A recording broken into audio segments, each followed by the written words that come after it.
Sir, you're charged with especially aggravated kidnapping. You're also charged with aggravated assault.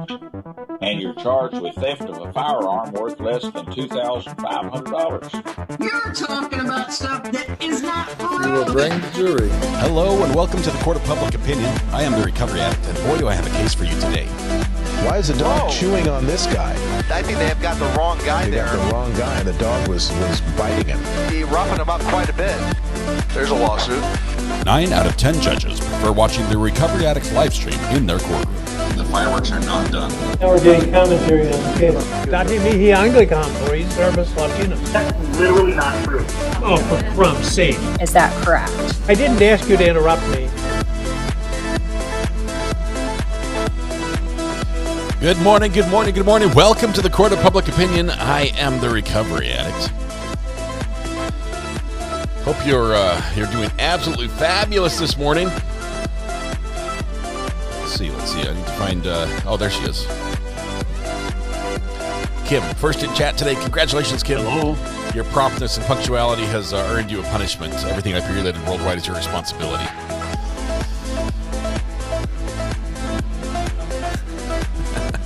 Like a minute late, maybe. A minute late.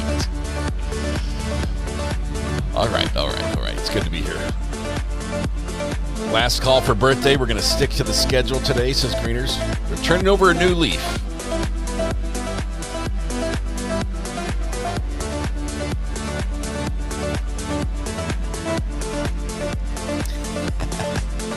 Thank you, Debbie. Thank you. 1 minute late is early for Recovery Addicts. This is true. It is. Wonderful to be here today. We've got some exciting stuff today. Unfortunately, if you're new here, I apologize in advance because... Mike. What day is it, Mike? Guess what today is? It's hump day. Hump Day!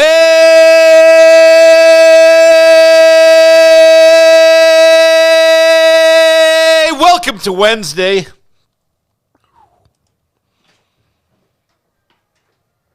Two thumbs up from the youngest. Good. And in that case, I get to show off his art. If it wasn't going to give me 2 thumbs up, I wasn't going to share this with you. But my youngest, for my birthday, decided to make me a pretty picture that's like simulated stained glass.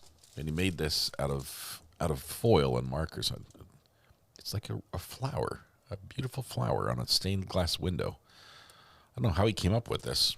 He just was out there working away. And it looks beautiful. It looks absolutely beautiful. So, not sure if you can see that, but he said, "Are you going to show him?" I said, "Sure, if you want me to." So, yes, it's beautiful. And I'll put it over here on my shelf. All right. Good morning. What does it taste like? You don't eat the flowers. All right, let's see. We are basically in the 24 to 48 hour countdown for becoming a grandpa. So I need some advice as to what to do. I know, like the night before you get married or the day before you get married or something, there's like the bachelor party. What do you do before you become a grandpa? Because I'm running out of time. And if something needs to happen, I need to do it now. So, Jen D, happy belated birthday to us yesterday. I missed the stream yesterday. Hope your day was great. Yours as well, Jen. Happy birthday. We hope you got to do something fun. And a lot of people were born yesterday, but we have a few people who were born today who need to be celebrated as well. So let's all prepare for that by wherever we are. If you're able, if it's legal, stand up, take a deep breath, shoulders back, project your voice to the back of the room, blend your voice with a neighbor, and warm up with me if you will. La la la la la la. That was a good one. We're going to sing happy birthday to Annabelle, Jude, and Victoria C. Happy birthday to you. Happy birthday to you. Happy birthday, Annabelle, Jude, and Victoria C. Happy birthday to you. There you go. That's awesome. Annabelle, Jude, and Victoria C. Happy birthday. There are many wonderful days, but today is your special day. And I realize there are a million places you could have been and a million people you could have celebrated with, but you chose to be here with us. The privilege, pleasure, the honor, the joy is ours, and hopefully we can turn that joy back to you.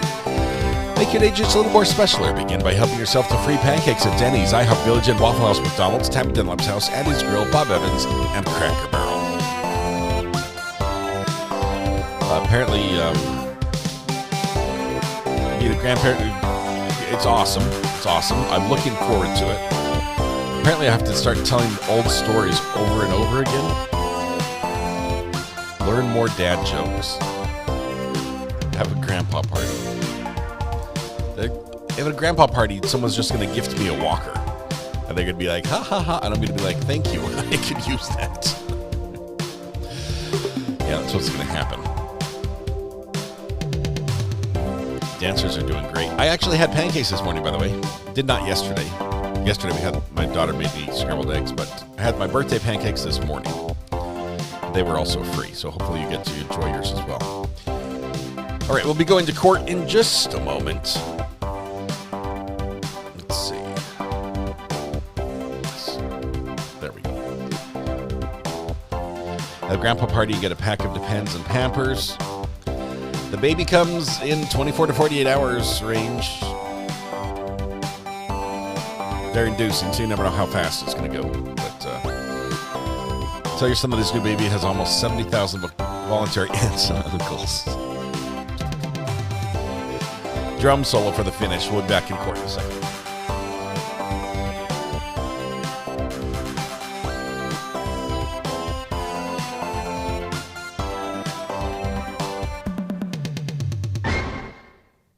Beautiful.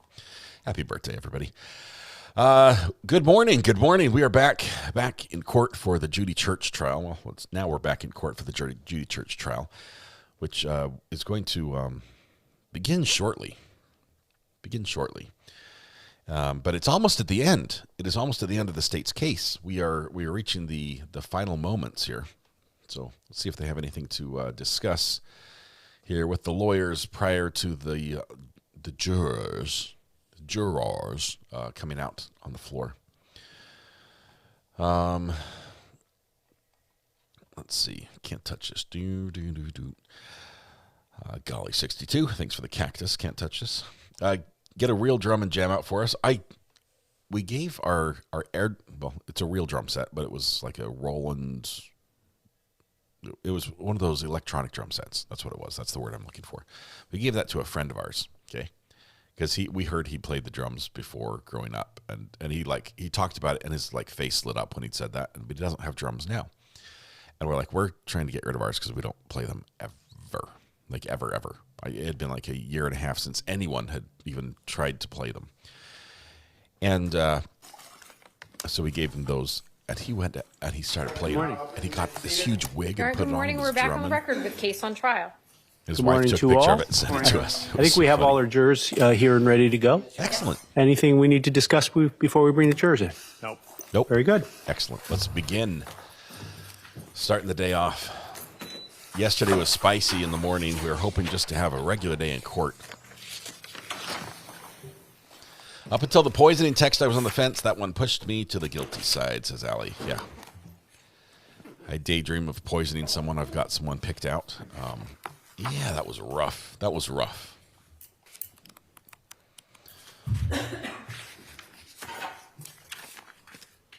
Still getting used to having this camera right in my face. Not sure if it's going to stay here. Cough counter at the ready. And we need to put one. We just had a cough. Did you hear that? We had a cough. Let me get the cough counter all pulled up. By the way, I completed my taxes yesterday. I know it's early, but I did. By completed, it means I sent all the information off to my accountant, who should hopefully figure out how much I owe.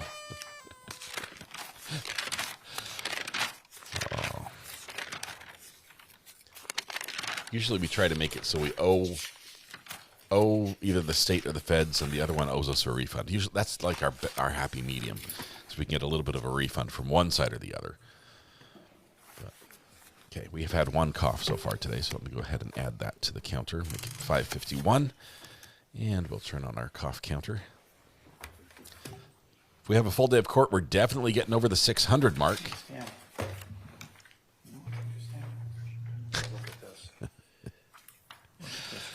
Why not a train whistle? Or, something else that's very loud. I think it's the same because of this. Remember the rules on the cough counter? What we just heard was a single cough because there was no breath between the coughs. If there was a that's two. If there's just a that's one.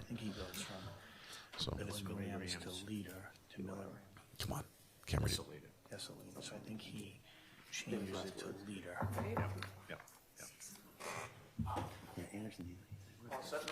Yes, thank you. Good to go, Bill. Come right in. Bill, bring him in. All right, for the judge. Oh, that was a bad one. That was the judge.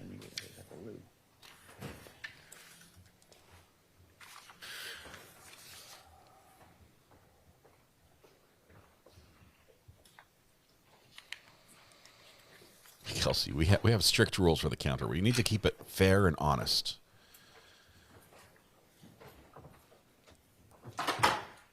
But if I miss one, remind me. Be seated. If you are going to remind me, make sure you're up like current and not like 10 minutes behind. Yesterday afternoon, has any member of the jury discussed the substance of this case with anyone, including among yourselves? No. Has any member of the jury seen, read, heard, or overheard anything from any outside source about any aspect? No. The prosecutors may call their next witness. Thank you, Your Honor. Daniel Anderson. Oh, Daniel Anderson. I'm guessing normal spelling. Lewiston, Idaho. Good morning to you, Shirley Knott. Right this way. Walk right up to my car. Just gonna ask you to stand behind the blue line and face the clerk. Sir, if you'd raise your right hand for me, please. Do you solemnly swear the testimony you're about to give in the cause now in hearing shall be the truth, the whole truth, and nothing but the truth, so help you God? I do. Thank you. You may be seated. Thank you. Come around. Okay, the coughs are more. There are more people coughing today. Good morning, sir. In a nice loud voice, could you introduce yourself to the jury and spell your last name? Sure. Good morning, everyone. My name is Daniel Anderson, D-A-N-I-E-L. Anderson, A-N-D-E-R-S-O-N. And sir, where do you work? I am currently employed as a forensic toxicologist with NMS, Nancy Mary Sam Laboratories. All right. And, sir, in order to become a forensic toxicologist, could you tell us a little bit about your educational experience? Sure. So I have a bachelor's of science degree from Colorado State University in 1988 and a master's of science degree from the University of New Haven in Connecticut in 1990. All right. After you completed your formal education, sir, where did you go to work? So in 1990, I finished with my master's and I immediately went from Connecticut to Los Angeles. And I worked at the Los Angeles County Medical Examiner's Office for about 24 years. Okay. And at the medical examiner's office in Los Angeles, sir, what were you responsible for doing there? My primary duties was as a criminalist. Not only was I assigned to the crime scene unit at the medical examiner, where I would respond to death scenes and collect physical evidence from the bodies of the decedents, but I also was a forensic toxicologist there as well. All right. Now, what is a forensic toxicologist, sir? Forensic toxicologist is a scientist that basically analyzes biological fluids for drugs and poisons. Biological fluids can be blood, urine, any type of tissue taken from the body. And not only do we do the chemical analysis, but then we have to interpret what those results mean in context with the totality of the case and explain it to courts, attorneys, police officers. In addition to testing biological samples, can you also test non-biological samples like liquids? We can. Yes, we can. Now, So you said you spent, what, 26 years at the medical examiner's office in L.A.? I spent 24 years there. I do have a 1-year stint at the Ventura County Sheriff's Department, making 25. And then I left Los Angeles County and went to Colorado, where I spent 6 years with the Colorado Bureau of Investigation, also as a forensic toxicologist. Okay. After leaving the Colorado Bureau of Investigation, where'd you go? Where I'm currently at now, NMS Labs. So I've been with them for 5 years now. So in all total, I've put in 35 years as a forensic toxicologist. Okay. Now, without getting into too much detail about it, how is it that you guys actually test these biological samples or other liquids for substances that might be in them? It's like detail's my jam. Well, typically we're using validated methodology, methods that have been validated for the task at hand before testing any type of evidential samples. So, we use instruments such as a GCMS or gas chromatograph mass spectrometer, or more sophisticated instruments such as time of flight or TOF. You basically are sampling a portion of a biologic material such as the blood, performing a chemical extraction on it to isolate drugs or poisons of interest, what you're looking for, and then putting them on an instrument, and the instrument provides data that we interpret and read. Okay. Now, in connection with a particular investigation here in Massachusetts, were you asked to do some testing of substances in connection with that investigation? Yes, we were. Okay. And you were asked to test certain substances for ethylene glycol, correct? Correct, very specifically. Okay. What is ethylene glycol, sir? Ethylene glycol is a chemical typically found in antifreeze. It's colorless, odorless, but it does have a taste. It does have a sweet taste to it. It's very poisonous if consumed, hence why they tell you to don't spill it on the garage and let your dog lick it up. It can cause metabolic problems in your system. It will shut down your heart. It will shut down your kidneys. And over the course of your career, 36-year career, have you had the occasion to test for ethylene glycol prior to this case? Yes, I have. How many times approximately have you tested for ethylene glycol? Several hundred times. I mean, typically you're asked by the medical examiner to test for it if they're not finding a particular cause of death, or if they have signs that are pointing to ethylene glycol poisoning or toxicity. Okay. All right. Now, in terms of this particular investigation and case, sir, you were sort of asked to do the testing that you did in three sort of batches. Is that fair? Well, actually 4 work orders or 4 submissions were provided to us. Okay. All right. So let's start with the first submission. The first submission you received was blood that was sent to you by the Office of the Chief Medical Examiner here in Massachusetts, correct? Correct. In November of 22. Yes. Okay. And you were asked to test that blood taken at Anna Jake's Hospital from an individual named Leroy Fowler for for ethylene glycol, correct? Yes, we were. All right. And did you run that test that you described for us a few minutes ago, the GCMS sort of testing to see if there was ethylene glycol in that blood sample that you were provided? Yes. I mean, it was using 2 instruments, but yes, we did test for it. Okay. And what were the results of testing that blood for ethylene glycol, sir? The results were 52 milligrams per deciliter. 52 milligrams per deciliter. In December of 2022, you were sent additional samples for testing, correct? Correct. Okay. And those samples included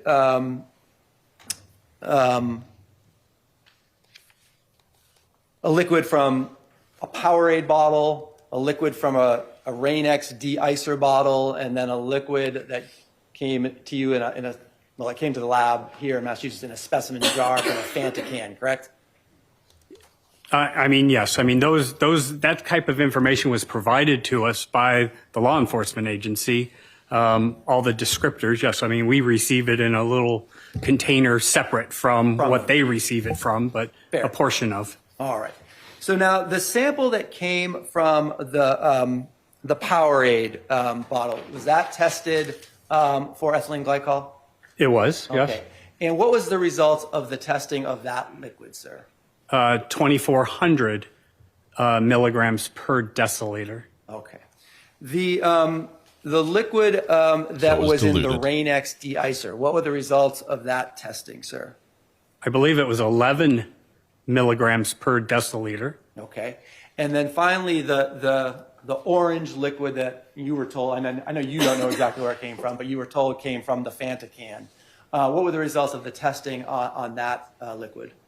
We did try testing that twice, and the end result was the test was canceled due to like an interfering substance in our analysis, and thus we didn't offer any results for that particular piece of evidence. No reason to believe that the interfering substance was ethylene glycol.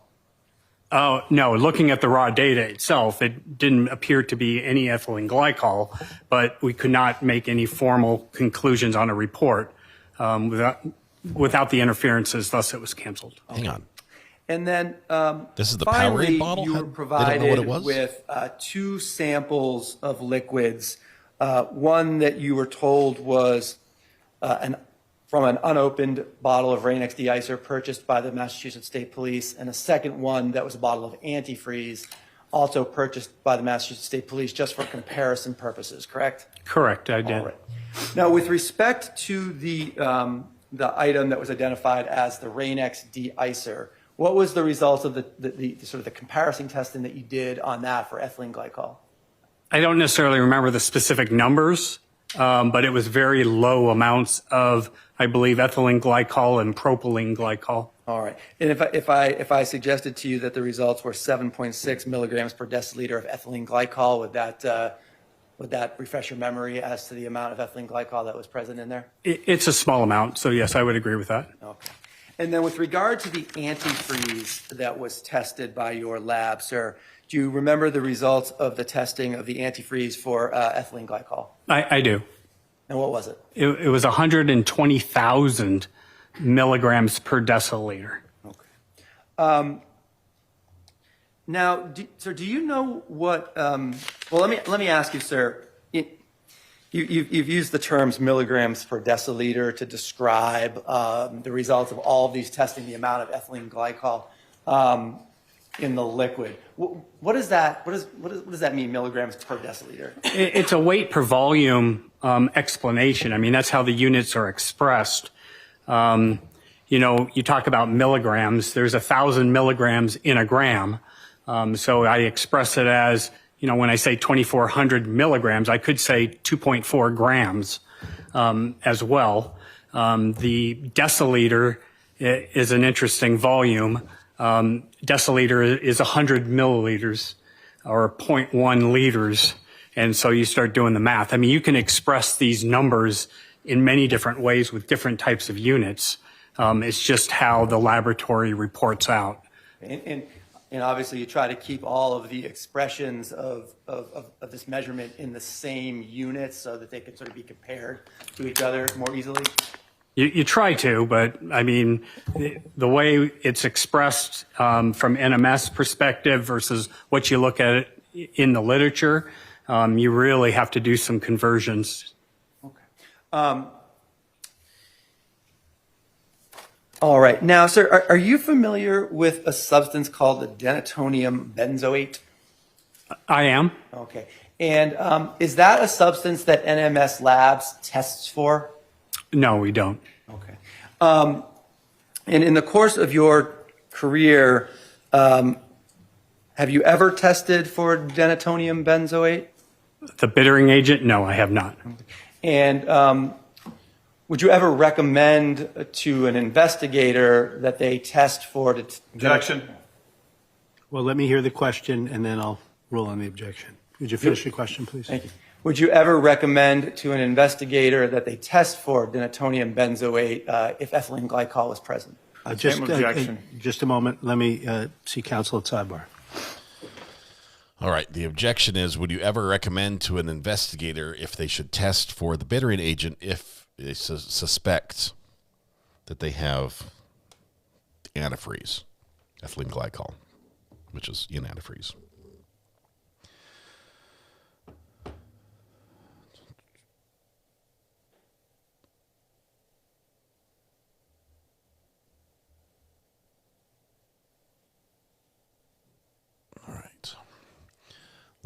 Let this one play out, see how it ends up. See, the prosecutor's sort of getting ahead of the defense here, sort of neutering his questions, if you'll pardon the expression. But if you basically say you never test for it, you wouldn't recommend it, your lab doesn't test for it, no, we wouldn't test for that, we don't do that. That'll get ahead of some of the questions the prosecutor's been asking over and over. You didn't test this for the bittering agent, did you? And it sort of takes all the air out of his balloon, and the defense doesn't like that very much.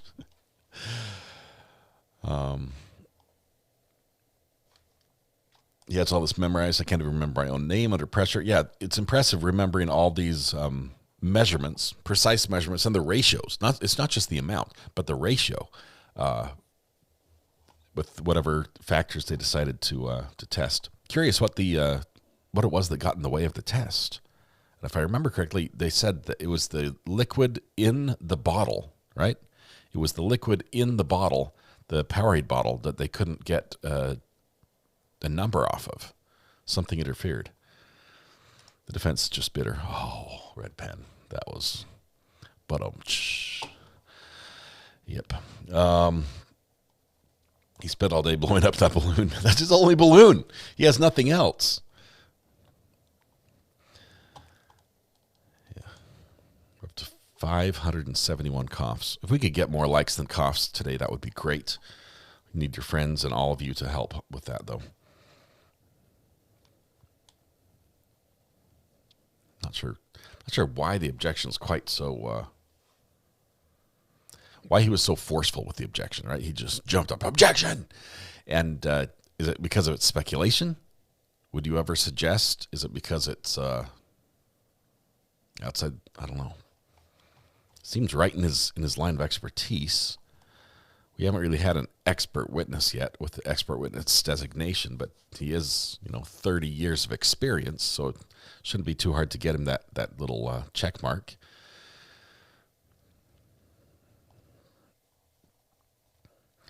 CDG, how long is Hawaii supposed to last? I've been keeping an eye on that one. The schedule is terrible. It goes till late in the night every night. I mean, we could watch all... Hawaii starts right when we finish for this one. It's time zones are just nuts. Greeners.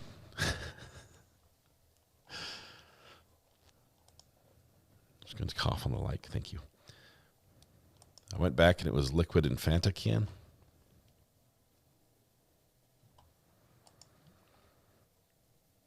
Okay, liquid and Fanta can, they couldn't test. Thank you. So it's not the Powerade bottle.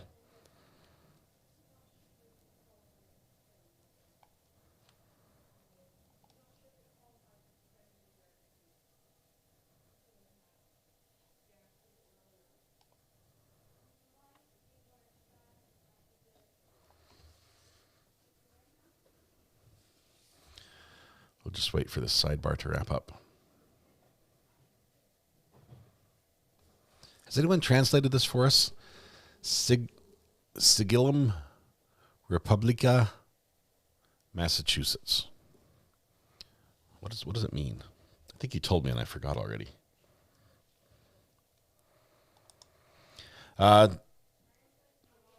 We can't zoom because we're live, unfortunately. Live does not zoom very well. We can try really hard, but nothing happens. It's literally the seal of the Republic of Massachusetts. Why didn't they just say that? Why'd they get all fancy with the AE letter at the end? Like nobody even knows what that is. Is it an I? Is it an A? Is it E? How do you say it?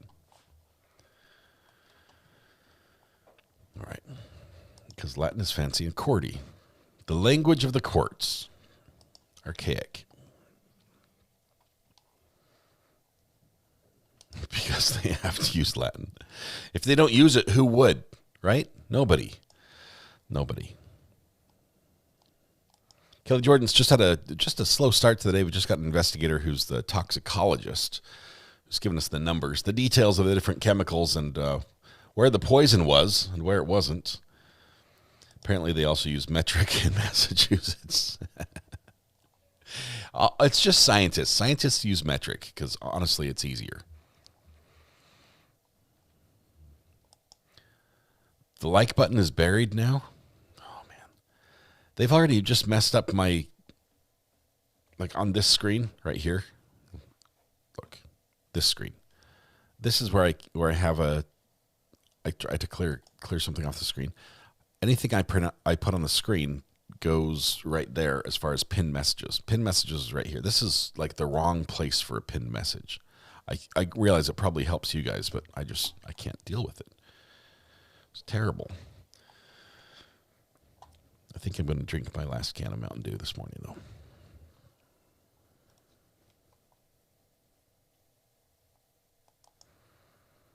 Love themselves some Latin. Doctors use it. Scientists use it to describe animals, like classifications. I was helping a dude with the computer over the weekend, and he's in, I think, Oregon. And we're linked together on the same computer. We're looking at the same thing, but he's also tied in so he can type on the computer. And we're having trouble downloading a patch for a printer. It's just not taking. It's failing over and over.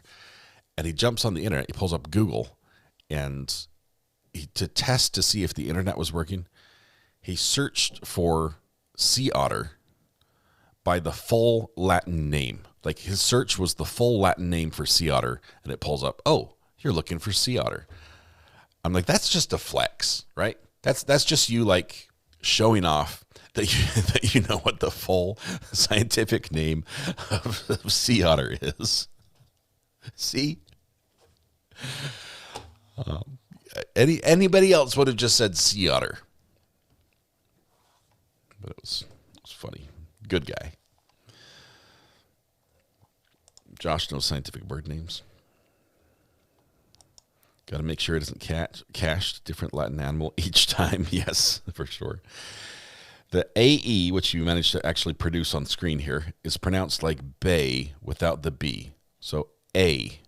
It's just an A.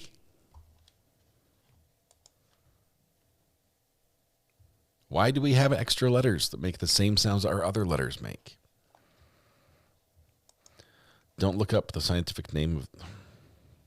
Greeters, you know that's like don't think about the white elephant. You know it's what I'm going to do. How bad is it? Should I use an air gaps computer?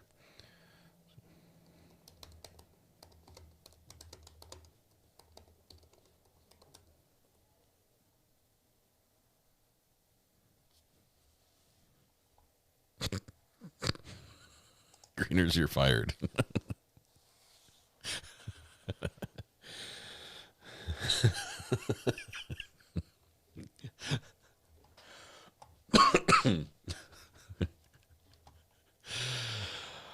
Oh my goodness.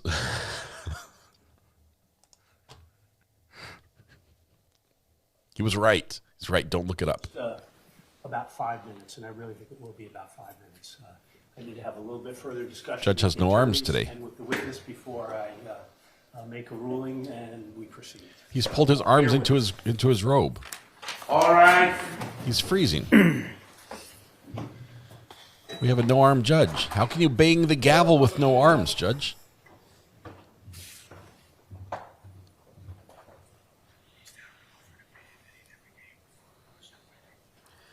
Apparently, defense objection to this is substantial. I see he's got McCoffee. Looks like McDonald's coffee, possibly. No Starbucks for defense. We're back in session. Maybe seated, silence all cell phones. We are going to, Mr. Anderson, just have a very brief voir dire. That you've been, a question was put to you, there was an objection. I want to hear a few more questions by the prosecutor and your responses to those questions, and I'll allow defense counsel to ask a few questions outside the jury's presence so I can assess whether I'm going to permit this particular subject to be testified to. Sounds more like a proffer. Right, so the question, sir, was would you ever recommend testing for, I'm just going to call it Bitrex. Would you ever recommend to an investigator who is investigating an ethylene glycol case to test for Bitrex? I mean, I would not. In my 36 years of conducting this type of work, I mean, our laboratory never tested for the bitterant material. You'd have to find a laboratory to test for such a thing if that was going to be a recommendation. And so it'd be hard for me to recommend any type of testing where I don't even have a lab to do the testing for you. So just, and I'm going to jump in wherever I feel need. Sure. So just as a logistical, mechanical matter, it's something that you may not even be able to pursue. Well, for sure you can't pursue it unless you secure a lab that can do it. And then you have to ask yourself what the purpose is of doing it. I mean, you're basically trying to identify a source of the material that contributed to the ethylene glycol found in the person. I think they're not going to allow this in. And so what does that mean?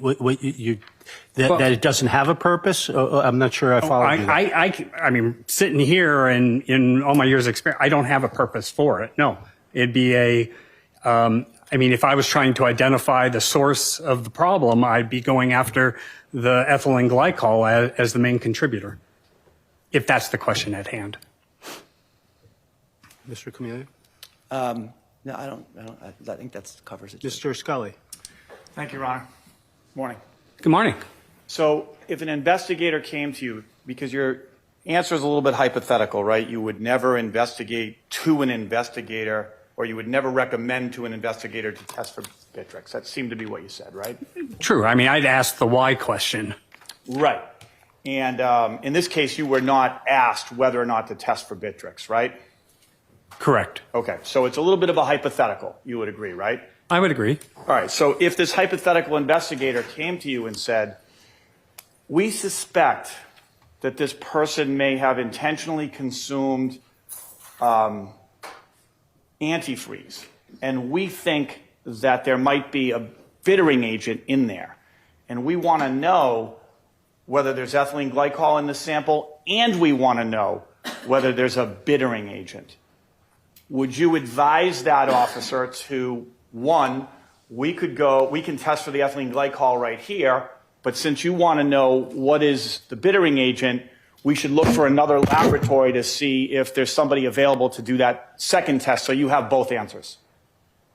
Well, if that's the desire of the investigator at that point, again, I would ask the question why, but I certainly can't help you. Right.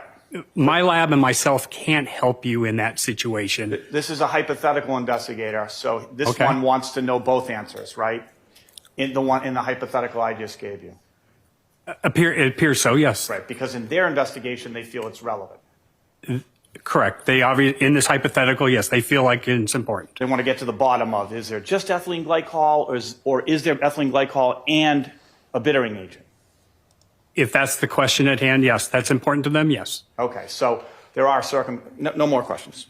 Thank you. Mr. Anderson? Not going to be allowed.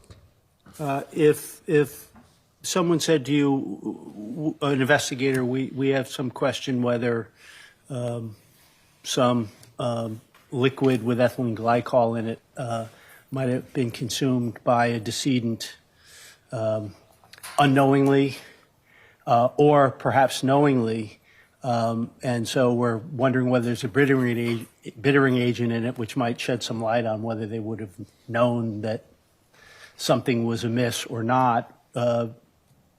What would be your response to that? My response would be the assumption we're all assuming that this person can even taste the bittering agent.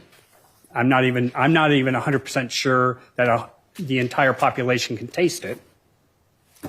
Do you have any particular expertise with bittering agent? I don't. Okay. I don't. I'd have to do my own research to. So you don't have any particular familiarity with how unpalatable it may make something?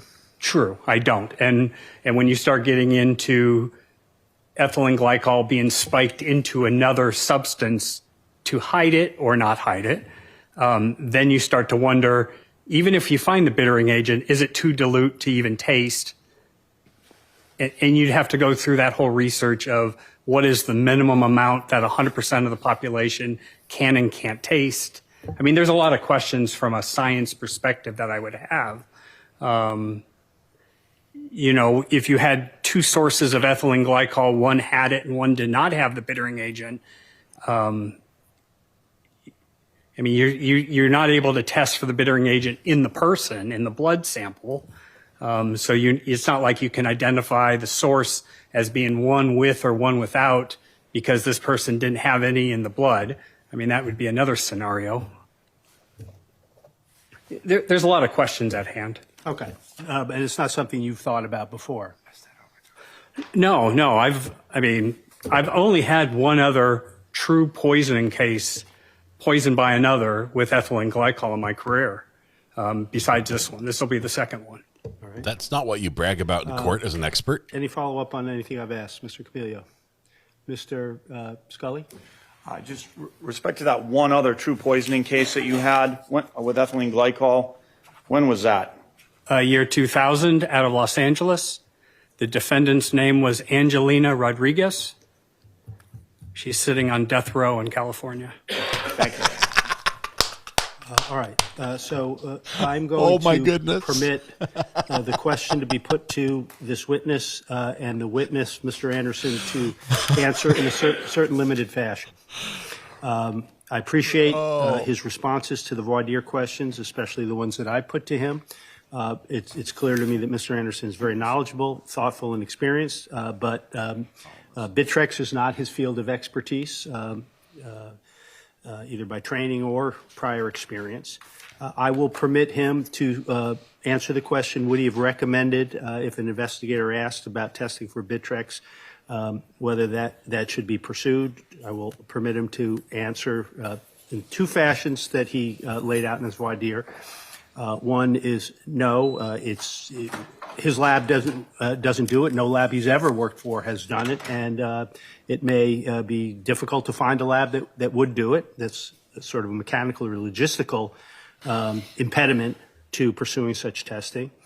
And two, just actually, I already really said it, but the other reason is because in all his years of working in various labs and medical examiner offices and at MSS and NMS, they've never done Bitrex testing. But I'm not going to permit him to start theorizing on why he doesn't think it would be efficacious if you found somebody to do it because of whether somebody might taste it or not, and people have different tastes and things of that sort, because I think it's beyond his realm of expertise or experience. That's a good he may ruling certainly for be the cross-examined, Mr. Scully, about how many ethylene glycol cases he's had, how many Bitrex cases he's had or lack thereof. That's all fair game, but I will allow him to answer the question to that extent. And Mr. Anderson, I think you followed what I've said, correct? I have, yeah, if I can remember it all, but yes. So basically, with the questions put to you, the two things that I find are permissible and appropriate, and certainly within your realm of experiences, you're going to be hard put to find somebody who can do this, because nobody that I know has ever done that. And I don't recommend it because I've never worked at any lab where we've ever done this kind of testing. You may be cross-examined about how many ethylene glycol cases you've had to inform that experience, but that's fine. So that's my ruling. Please drop the death row comment again in front of the jurors. Let's bring our jury back in. Thank you, Ron. There's no way defense wants that death row comment in.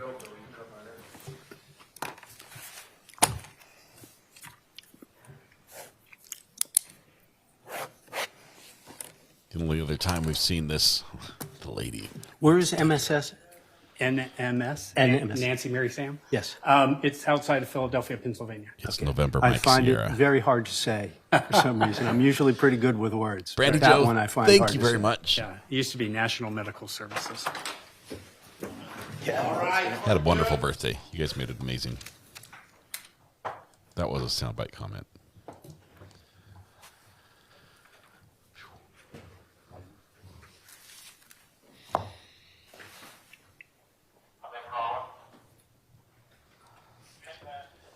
See, here's now defense has a dilemma because they'd love to point out you've only done this once before, right? To point out his inexperience, to point out that this is not something he's like an expert in. But they definitely don't want him to say anything about, yeah, but last time the woman ended up on death You're not row. catching what I have, I hope. Thank you for your indulgence, folks. We're ready to continue with the examination of Mr. Anderson. Now one of the jurors is sick. Mr. Anderson, before we took that quick break, I had asked you, and I'll just repeat the question. Glug, glug, glug. Would you recommend Bitrex or denatonium benzoate testing to an investigator who was investigating an ethylene glycol poisoning case? And your same objection for the record, Judge. Thank you. Yes, and overruled, but all rights preserved. Thank you. And my answer would be no, I typically would not recommend the bittering agent test. All right, why not? Well, one, I mean, we don't have a lab, or my lab cannot test for it, and nor do I know a lab that can actually test for the bittering agent. Thank you. Nothing further, Judge. So, Mr. what happens if Thank you very much, Your Honor. an antifreeze company gets sued for not putting bittering agent in their antifreeze? How would you prove that in court if nobody can test for it? Good morning, sir. Good morning. I just have a couple of follow-ups on your work that you did for the Commonwealth in this case, okay? Yes, sir. So you were contacted to get involved in this case by someone through the Massachusetts State Police Crime Lab, is that right? Correct. We have a contract with the crime laboratory to submit their evidence to us, yes. And so that contract involves multiple cases, is that fair to say?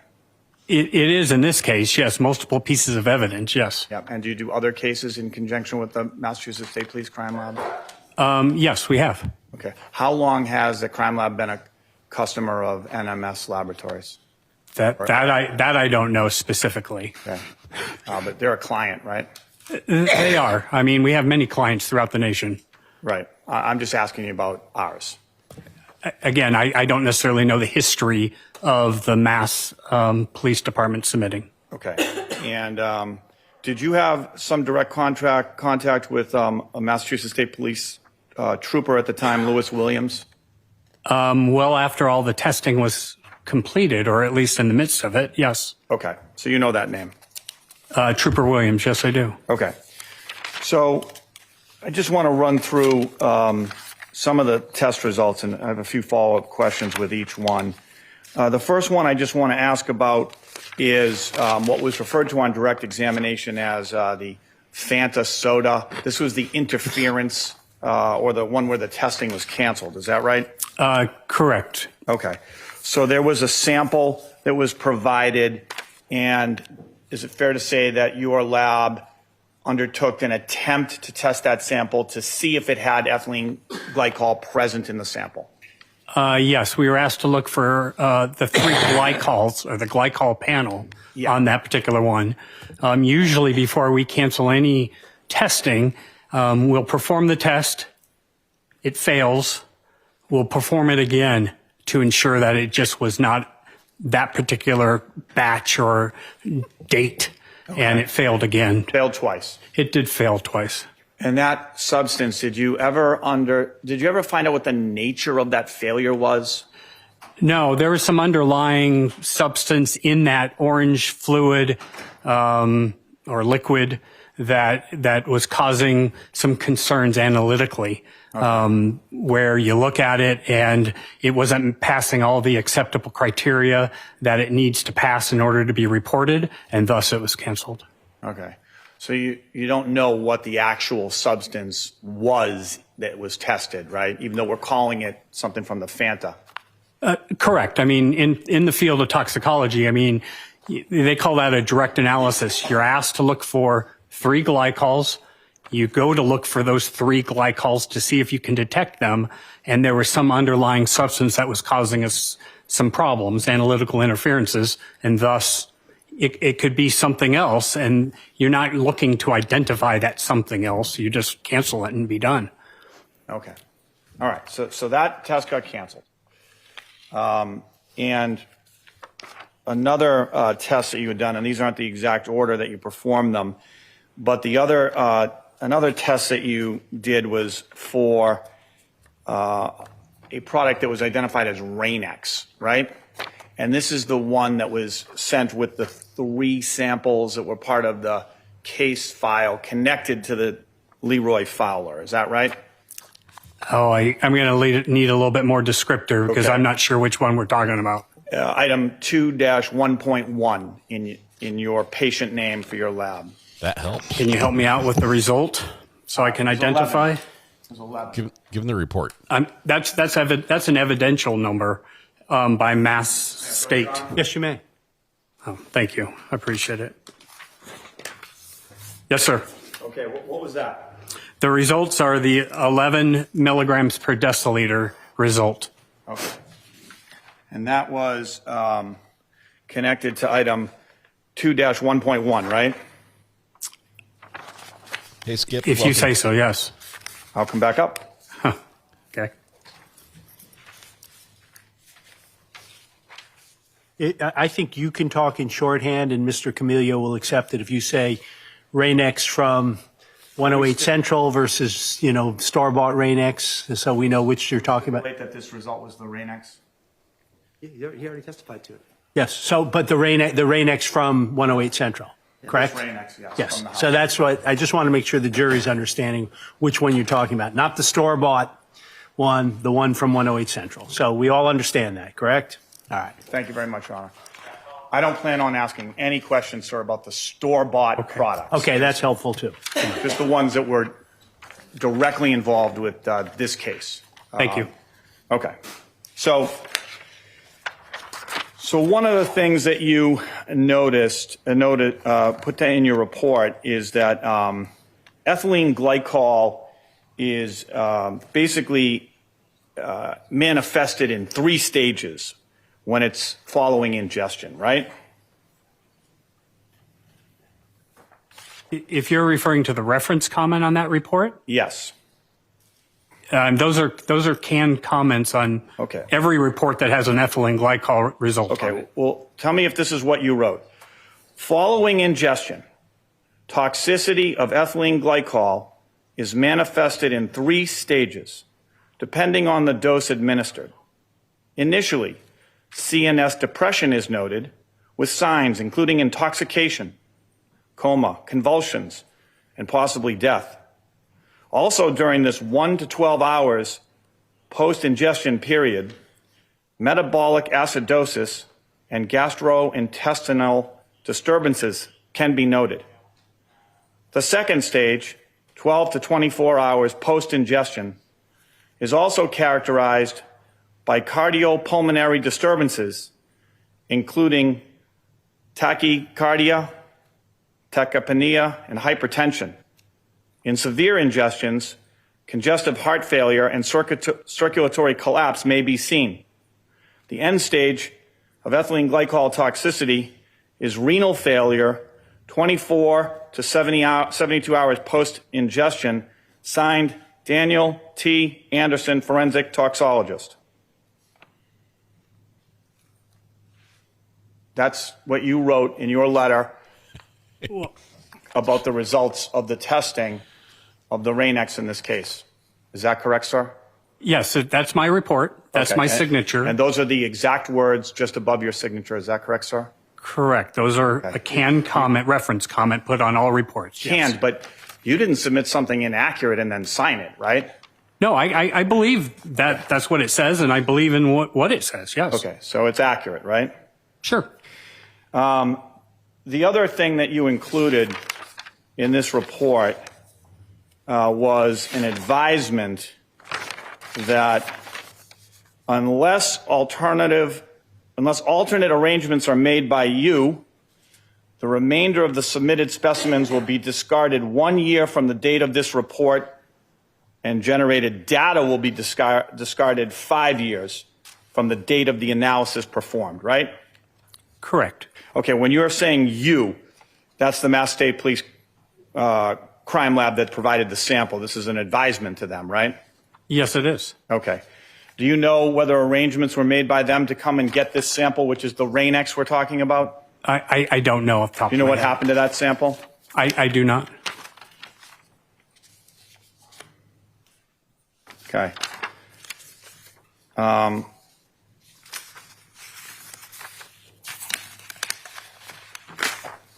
Another sample that was provided for you to look at was the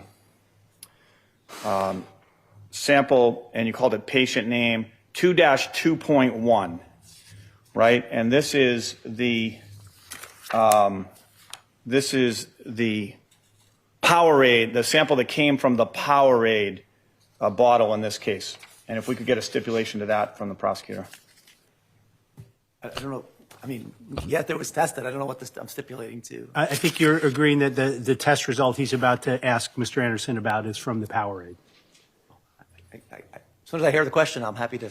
And Is item 2-2.1 the sample that was from the Powerade in this case? Is that the 2400 result? Yes. I believe so, yes. Okay, you're certain of it, right? Well, I know I've issued a report with 2400. Yeah. I just don't necessarily know the police agency item number is corresponding to it. So if you're reading it and telling me it is, Sure, then... I'll approach. Okay, thank you. Why is this so awkward? 2-2.1 is the 2400. Okay. Is that The isolation sample skip. from the Powerade Thank that you was very sent much. to you? Yes, sir.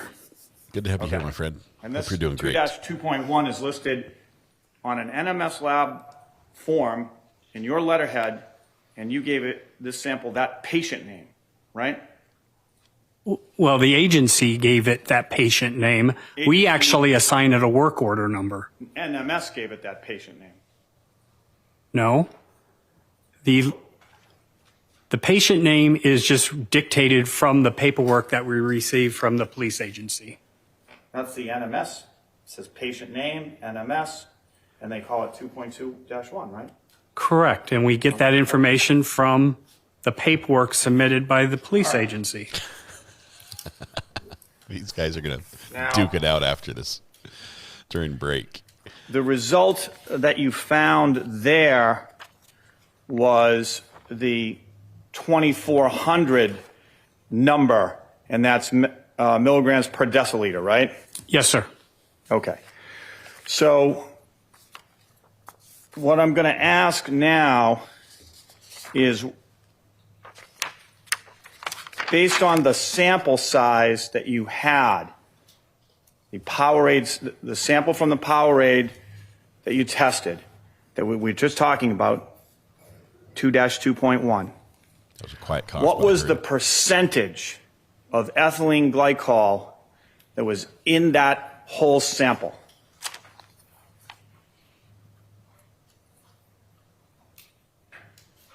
Well, as I recall from the report, I think only like 5 milliliters sample size was provided to NMS. Right? However, I don't know the total amount that was confiscated as evidence. But what Thus, about- I can't assign a percentage. So from the 5 milliliters, can you determine the percentage of it that was the ethylene glycol based on the 2400 milligrams per deciliter? Not as I sit here right now. No, I can't. Does it sound like it was about 2%? I can't say. Okay, that math is not something you're capable of doing on the witness stand. I wasn't planned to be doing mathematics on the witness stand, no. Okay. All right, fair enough. Now, why doesn't somebody say that the specific gravity of the fluids may have caused it to settle and not mixed accurately, so that now this all could be the irrelevant? difference between the amount of ethylene glycol that was located in the de-icer sample versus the amount that was located in the Powerade sample was significant, right? The difference between those two, from 11 to 2,400, right, is quite a bit. Yes, I would agree. And the Rain-X is the much smaller sample, right? Correct. And the Powerade is the much bigger sample, right? From a concentration perspective, yes. Right. So spitting it would help for their sample. Way would you agree that the Rain-X de-icer was the sole source of the ethylene glycol that was in the Powerade that was tested, because the Rain-X de-icer doesn't have enough ethylene glycol? I would agree with that. Okay.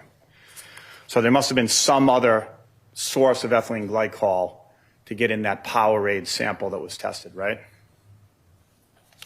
I mean, just from concentration alone, yes. Yeah. Now, the Powerade sample that was submitted to you, was the sample itself ever tested to determine what it was? In particular, whether it was actually Powerade? What the actual matrix was? No. So there's the sample that came from the Powerade bottle, was tested for ethylene glycol, came back at 2,400 milligrams per deciliter, but the rest of the sample, you don't know whether it was Powerade. That's correct. I mean, don't know whether it was orange soda. I have no idea. Do you know what color it was?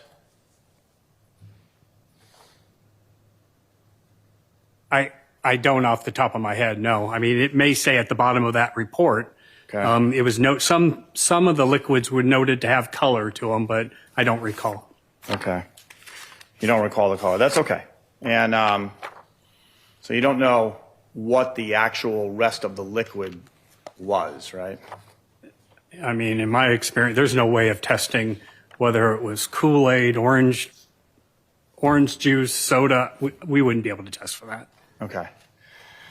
Now, the same advisement that was contained in your report, the toxicology report that you signed about the destruction of the specimen that was given in relation to the other samples, was given in relation to the sample connected to the Powerade sample as well, right? Correct. It's a canned statement. Yeah. So unless alternate arrangements are made by you, the remainder of the submitted specimen, meaning the Powerade specimen in this case, will be discarded 1 year from the date of this report, right? Yes, and that goes with the client and the agreement with that client that NMS has. They get this information provided back to them, and then it's incumbent on them to go get the sample if they want to preserve it, right? Yes. And to your knowledge, no such arrangements were ever made? I didn't see any, no. Okay. Now, you testified a little bit on direct examination. You had some testimony, we took a break, and you came back to it. And it had to do with sort of a hypothetical question that the prosecutor asked about, would you, if an investigator asked you to, would you recommend that they test for a bittering agent, right? That's correct. And your answer was that my lab doesn't do that work, right? My lab, or I don't know of a lab that does. And it might be difficult to find a lab that does that work, right? Yes. Now, you've also disclosed that you have vast experience in this field, but only one true ethylene glycol poisoning case that you've worked on, and that was a case in LA, Los Angeles, back in 2000, correct? Correct. I said this during the break outside the jury's presence, but yes. Yeah. All right. And so,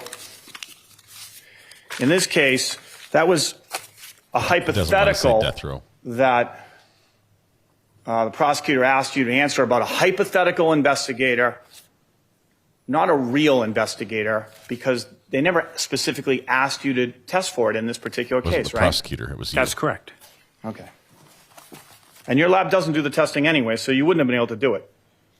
That's correct. If they wanted that information, they would have had to have located an outside laboratory to see if they could do it. That would be my recommendation, yes. And that could be difficult to do, right? Very difficult. Okay, thank you. No further questions. Mr. Camellia. What happened to the lady in California? Case that you just talked to us about. Objection. Yeah, for sure. Receive at sidebar. All right. Okay, so the question is, in that California case, what were the similarities? He's not going to say what happened to the defendant. Okay, he wants that. That's why he's asking the question. But he's going to say what were the similarities in the case, and he's hoping that the witness just throws out and she got convicted. She's on death row. That's the punch he wants. But defense opened the door. They brought this in. They brought it up. Okay, it wasn't. He said, "Well, I've got a lot of experience." He says, "You've got a lot of experience, but you've only got one case." And there was this California case they listed it specifically. Defense opened the door, and they did it. They did it carefully so that the witness would not blurt out, "Yeah, the death row case. Yeah, that lady. Yeah, she's got her time is known, right? We got it. We've got a date set for her." And now, because he was so careful and kicking open the door, it might come in. But at the same time, defense has an argument. What's the relevance? Let's see which side prevails here with the judge. The judge told them before, you can ask about that. You can ask about this other case. That's coming in. There was no, but I don't want the part about the about death row coming in, Judge. There was none of that. They knew the details and they asked about it. I think it should come in. Defense is practically a doorman.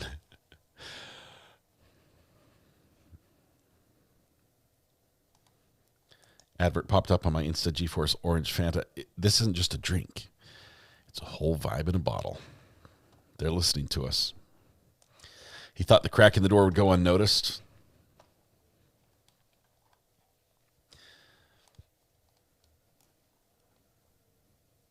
I bet the defense will have an expert that tested. They do. They did. They did test this. Remember, they pulled the rest of the sample. About the sample, I know that the test was, they used the centrifuge and they spun it up and they got all the information they needed from the 5 milliliter sample. But I've dealt enough with just homeschool science to know that mixing chemicals, sometimes it's like Italian dressing. You might have a mix of different stuff in it, but you have to shake it up or else it sort of settles out of solution. It sort of separates and stratifies. We don't know. In that California case that you just referenced for us, sir, what substance did you test in that case to see if it contained ethylene glycol? We only tested the decedent's biological material, so blood, liver, urine, gastric. Okay. All right. Thank you. Nothing further. Anything further? I don't think so. I wouldn't think. No, thank you, Your Honor. Thank you very much, Mr. Anderson. Thank you. Yeah, he's not allowed to say she's on death row. That would have been so good. That would have been so good, but not allowed. Rightfully kept out. Thank you, Your Honor. Before I call the next witness, yesterday the Commonwealth displayed a digital image of a cup during Sergeant Williams' testimony. Yes. That's been put on a CD. There's no objection to that being marked as the next exhibit. There is an objection. Oh. There is an objection. Correct. That was my witness. Yes. I object. All right. Why? Because you think the digital image is not a fair characterization? That's correct. It appears to have been lightened. Didn't the witness say it was? I don't know. He identified the red cup as the image, called it orange, and then he showed a digital image that wasn't even in evidence. All right. The objection is overruled. It may be admitted. He's like, the copy I printed that made it look orange is should be the one that stands, Judge. Prosecution just submitted the same picture with looking at it orange. And by the way, jurors, when you heard me say, didn't the witness say it was accurate? If that's what the witness said, you still determine whether it's accurate. That's just a matter of whether I admit the exhibit.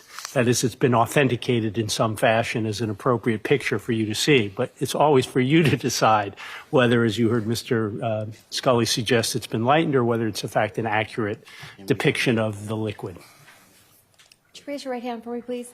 Do you solemnly swear the testimony you're about to give in the cause now in hearing shall be the truth, the whole truth, and nothing but the truth, so help you God? Thank you. You may be seated. Okay, quiet while she gives her name. No coughing, please.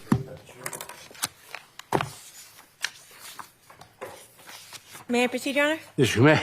Good morning. Good morning. Could you please introduce yourself to the members of the jury, stating and spelling your name for the record? My name is Juliana Hooper. First name is Julianna, and last name is Hooper. What is your occupation? I'm currently a forensic scientist, too, at the Massachusetts State Police Crime Laboratory. And before getting specifically into what it means to be a forensic scientist, too, could you very briefly describe your educational background to the jurors? I have a Bachelor of Science degree from Western New England University. What is a forensic scientist, too? I currently work in the criminalistics unit as a forensic scientist, too, where I examine, test, and collect evidence. How long have you worked as a criminalist within the Massachusetts State Police Crime Lab? I have been a forensic scientist since 2019. Prior to 2019, were you employed by the Massachusetts State Police Crime Lab? Yes, I was. In what capacity? In 2017, I was a laboratory technician, also with the criminalistics unit. What were your duties and responsibilities as a laboratory technician within the crime unit? I basically maintained the cleanliness and quality control within the lab, as well as make chemicals and prepare samples for external testing. As a member of the criminalistics unit, could you briefly describe what your duties and responsibilities are in that position? Currently? Yes. So currently, any evidence that is submitted to the laboratory by external agencies or ourselves, I examine for blood, semen, saliva, trace, damage. I also collect for other units like DNA, arson, and trace. Do you have specialized training for those responsibilities that you just described? Yes. Could you briefly describe what those specialized trainings are? I received my training through the crime lab in the criminalistics unit. Basically, the training entails each type of collection and testing has their own module. So, for example, blood, semen, and saliva have their own sections. So we do a lecture, in-lab practices, written test, and an final lab test to complete the training. And does your work as well as other members of the criminalistics unit undergo any type of ongoing quality assurance controls? Yes. And what is a quality assurance control? So for testing, we do quality assurance controls on the chemicals that we use. And then other than that, we also do proficiency testing to ensure that we're still testing our evidence correctly, or if the protocols or training needs to be updated. And then we also have audits as well, both internal and external. And what specifically is a proficiency test? So proficiency test is given yearly, and basically it's from an external vendor. We get samples that we then test using our protocols, and there's a key that is used later on for grading it, and we either pass or fail, and from there, if pass, great. If fail, then it goes on to a quality assurance investigation. Is there also competency testing that you undergo to ensure that your work is being done properly? Yes. Just very briefly describe that as well, please. S's a little bit. Similar to proficiency test, again, it's just samples that are given to us, and then there's a key afterwards to grade it. For the competency test, that is done after training is done, so that we can ensure that I can complete the testing and follow the protocols correctly. Is the Massachusetts State Police Crime Laboratory accredited? Yes. What does that mean? That means that we undergo audits through an external vendor to ensure that we're following international forensic standards.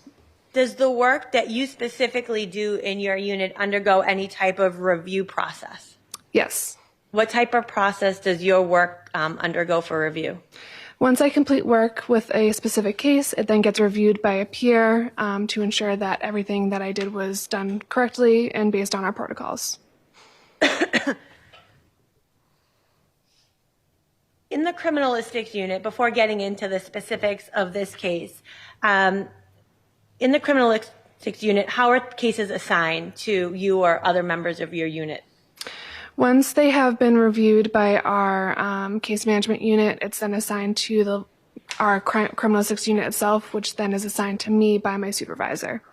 And when items come into the laboratory for potential examination or testing, is there a way in which the lab is able to keep track of those items in terms of where they are and who is testing them? Yes. Could you describe that process to the jury briefly?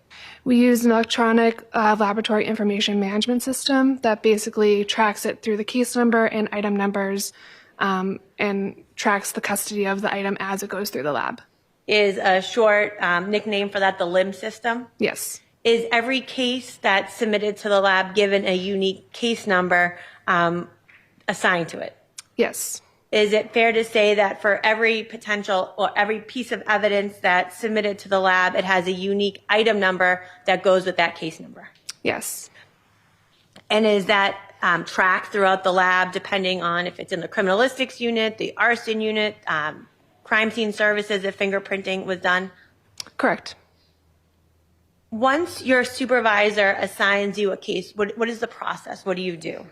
I first review the case information, so if there's any police reports or notes on the case, and then I also ensure that the items that were submitted are documented in our case file as well, and then I go from there in terms of testing and collecting within the lab itself. So if you get assigned a case, where is it that you go to retrieve any items that you are to examine? They are located in a cold storage room or a locked storage area. What do you do once you go to either the cold storage room or the locked storage area? Retrieve the item and then put it into my custody. And is that scanned so that it's able to be monitored, that it's in your custody? Yes. Once an item or items are taken into your custody, how do you maintain the integrity of those items while you're testing it? So all items are sealed into their own packaging with initials and date to ensure that they're sealed and not tampered with. And then I do photographs of the packaging. I also ensure that the area I'm working on is bleached and clean, as well as the utensils like pencils, pens, rulers, and tweezers are all cleaned and ready to go. I also place a piece of bench paper down, and then that's when I open up the item and put it on the bench paper. And you specifically, are you wearing any items to ensure the integrity of any testing that that's being done on those items? Yes. What type of things are you wearing, I guess? So in the lab, we wear lab coats, mask, and gloves. And when you're doing swabbing or testing of various items, do you do the items together or separately? Separately. And why is that? To ensure no cross-contamination. I want to specifically turn your attention to this case, the lab number 22-24257. At some point, were you assigned to conduct some examination or testing on various items that had been submitted that related to this case? Yes. And what specifically did you do as it related to this case once you became assigned?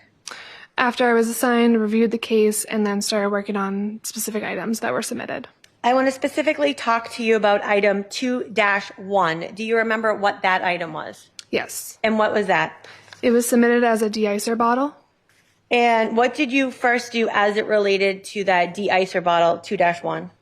I first documented it with a ruler, case number, item number, my initials and date on the bench paper, so photographs, and then I also documented any observations that I saw as well.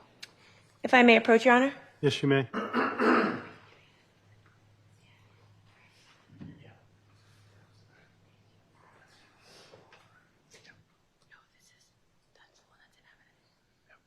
We're whispering right now, but I'm not sure why. Mr. Cooper, I'm just going to show you two photographs and ask if you recognize those two photographs. I do. And what do you recognize those as being? The photographs I took of the de-icer bottle. If these could be marked as the next two exhibits, please. Any objection? No, Judge.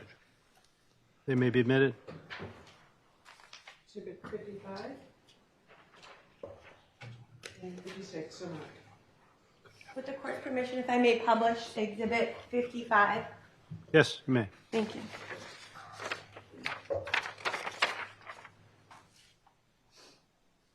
This is the item that we're just talking about, right? Correct. And the background is the bench paper that you just described? Correct. The ruler is depicted in this as well? Yes. And the numbers, if you could just take us through what's written on the bottom of the photograph that you took. So the 22-24257 is the case number. The 2-1 is the item number. And then next to that are my initials, JRH, and the date that I took the photograph.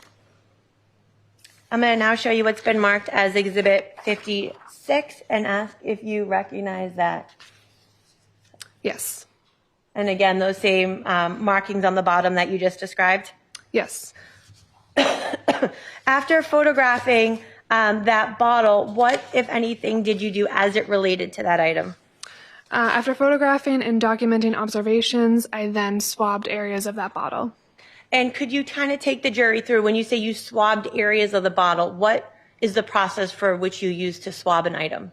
So the swabs that we use basically are a two-sided piece of material that's flat, kind of like a spatula at the end of a stick. One side is moistened with water. I then apply that to an area on an item. And then on the other side, it's dry. I then reapply that area to swab up any potential DNA. And how many swabs did you do of that specific item? 1. If I may approach, Your Honor? Yes, you may. I'm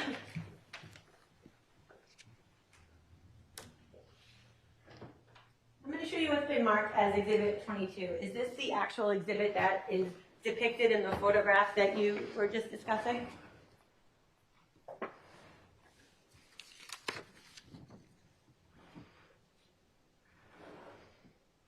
Yes. Could you show the jury how it is that you specifically swabbed that item, what you would have done or did? So taking the swab, again, it's on a stick and it has like cotton at the end, swabbing the handle area and the exterior cap area. So going over it once with the wet side and then once again with the dry side. And you swab the cap and the handle area together for that item? Yes. What do you do with the swab once you've completed your swabbing of that item, specifically what's in front of you? The sample is then allowed to dry. I do label it with the item number. So this would be item 2-1, and the swab now has 2-1.2 attached to it. Once it's dried, I then make a sample for DNA testing.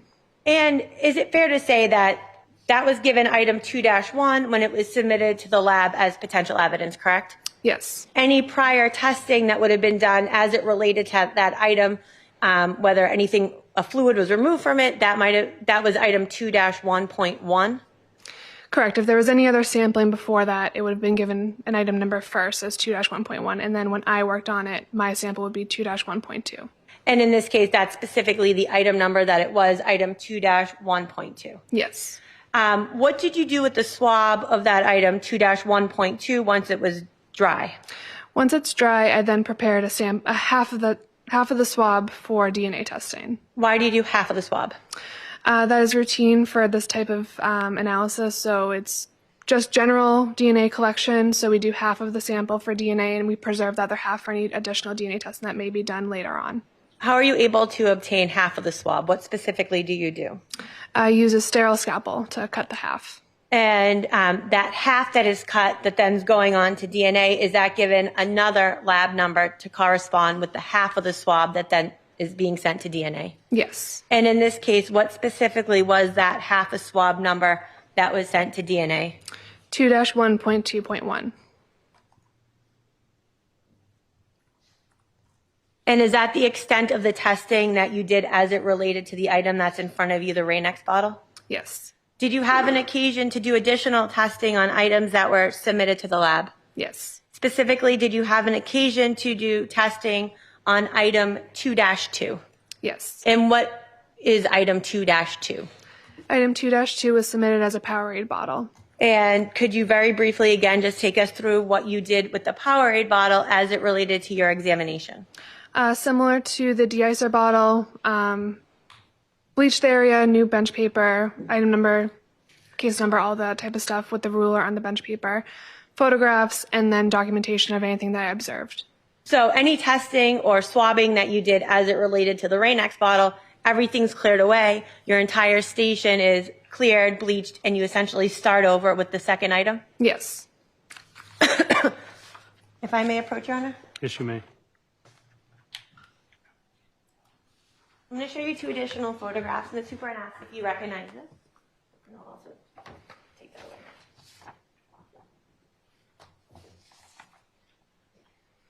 Do you recognize those? Yes, I do. What do you recognize those as?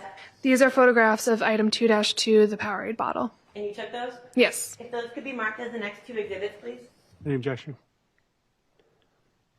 No? All right. They may be admitted.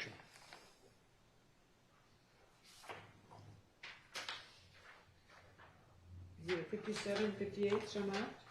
With the court's permission, may I publish these as well? Yes. I'm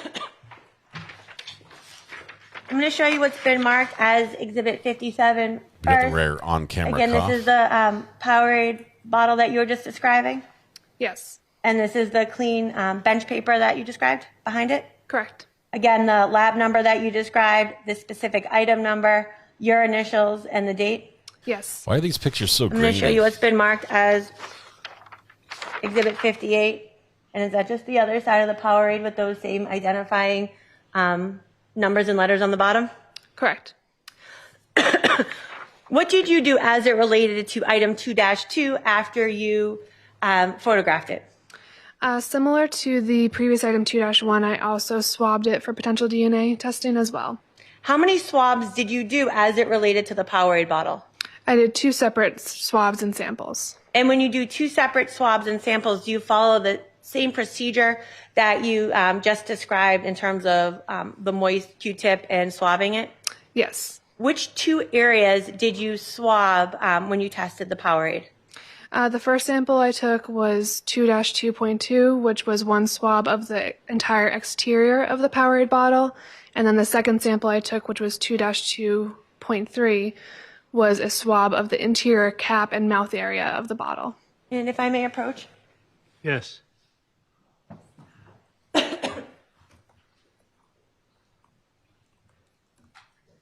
I'm going to show you what's been marked as Exhibit 20 and identified as item 2-2. I don't know if you want the gloves or not.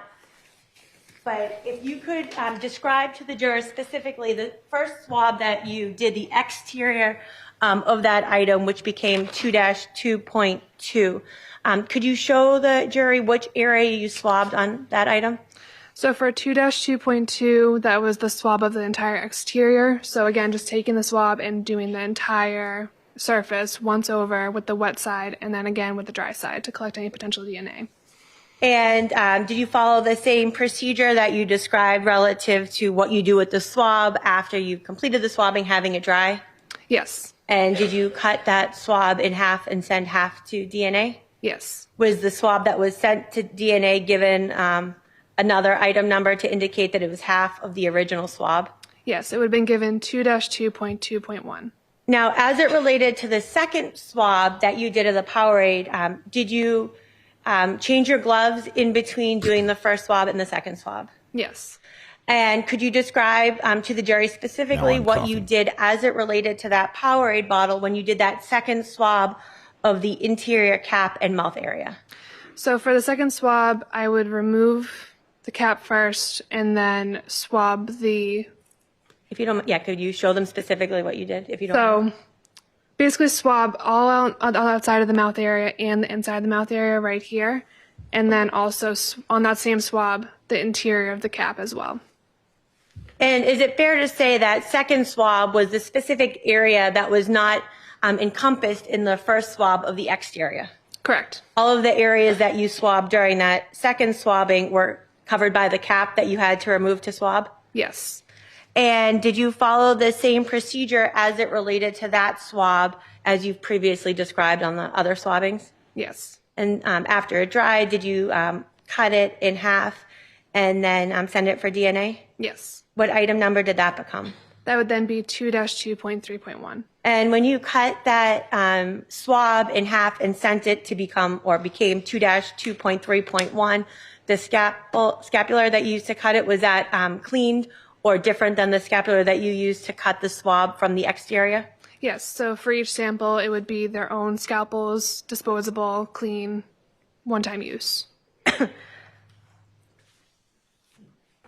In addition, did you have an occasion to do some additional testing as it related to a blood sample provided to the laboratory? Yes. And what was that sample that you were asked to do some testing on?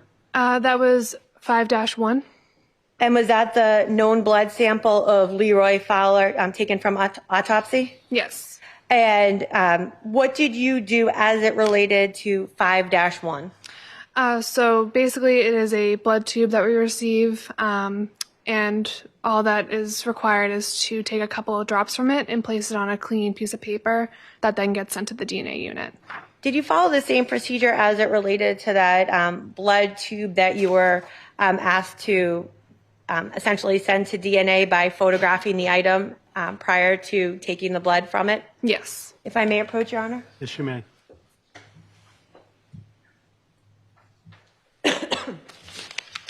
Okay, I've got a new prediction. Everyone's going to pass away or get too sick to continue Yes, in I this do. court before we get to a verdict. The sample 5-1, the blood tube.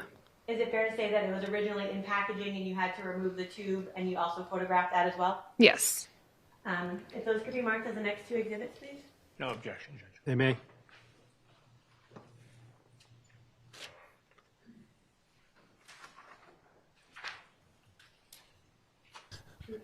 Okay, it was a bit morbid as I said it, but everyone's going to just be too sick to proceed. Everybody's coughing in the court. Everybody. I'm going to actually just show you what's been marked as Exhibit 60 first. If you could describe what's depicted in there. So this is the packaging that contains the blood tube. And photograph this in the dark for I'm what not going to reason? zoom in, but did it have that LIMS number and the item number that we've been describing depicted on the barcode on the package? Yes, it has the LIMS number and the specific container that the item is documented in LIMS as being in. And that barcode's how it's scanned throughout the lab for potential testing? Yes. I'm going to show you now what's been marked as Exhibit 59. And that's the blood tube? Yes. Once you put the blood from that tube onto a paper, it's sent to DNA? Yes. And am I correct that you have no involvement in the DNA testing? You just collected the items and they're moved to another unit within the Massachusetts State Police? Correct. As it related to the item 5-1 that we're talking about, prior to removing that tube and doing any testing, was that done after the testing, the swabbing of the Powerade that we were just discussing? Yes. Is it fair to say that the blood 5-1 was never in the same area of the Powerade bottle while you were swabbing it? Correct.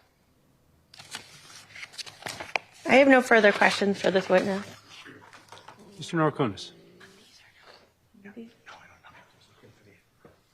Judge, if I could clean the USB drive that had all the items from the search. Sure.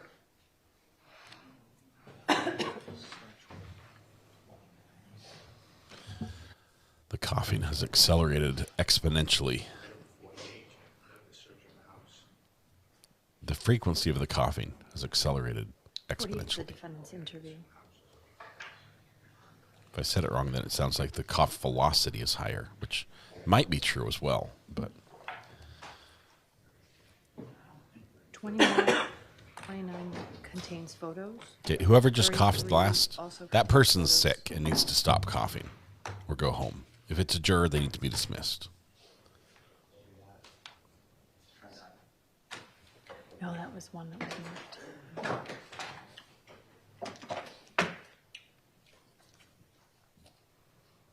We also need to test the clerk's blood because somehow she's able to withstand all these germs. Now, she might be superhuman. in relation to the bottle itself that you were just shown, Powerade bottle.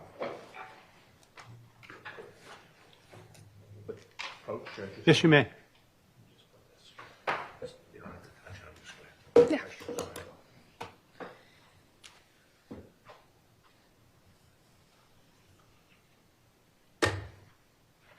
When you receive that, you're already at the Massachusetts State Police Lab in Sudbury, right? I'm actually located in Danvers, but correct, in the lab itself. Somebody brings it in, right? When they bring it in, is it any type of special sealed bag or anything? I don't know how it was submitted, but I do know that once it reaches the lab, it has to be sealed before it goes into our custody. And in terms of what you do for testing, does it matter? Like you're not aware of how it was found or where it was found, right? No, we only receive recovery location on the evidence submission form, but we do not know, other than that form, where it came from before then. Now, is it fair to say, in context of DNA,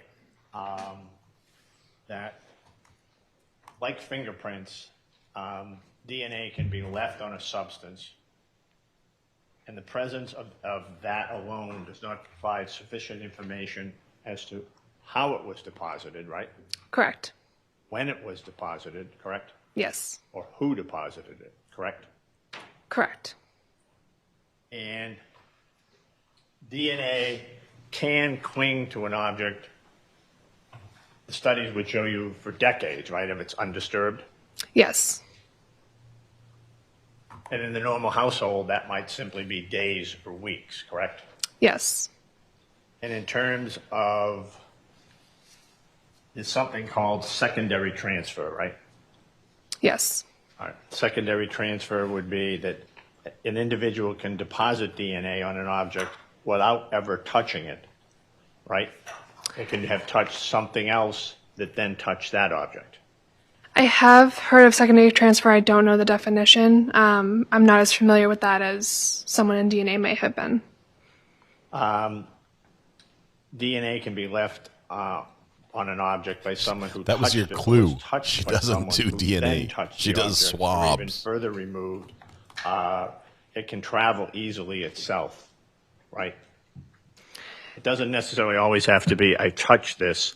I could be close enough, or the cells could get on that object, right? Correct. DNA can come from various forms like saliva and other things that can be deposited without touch.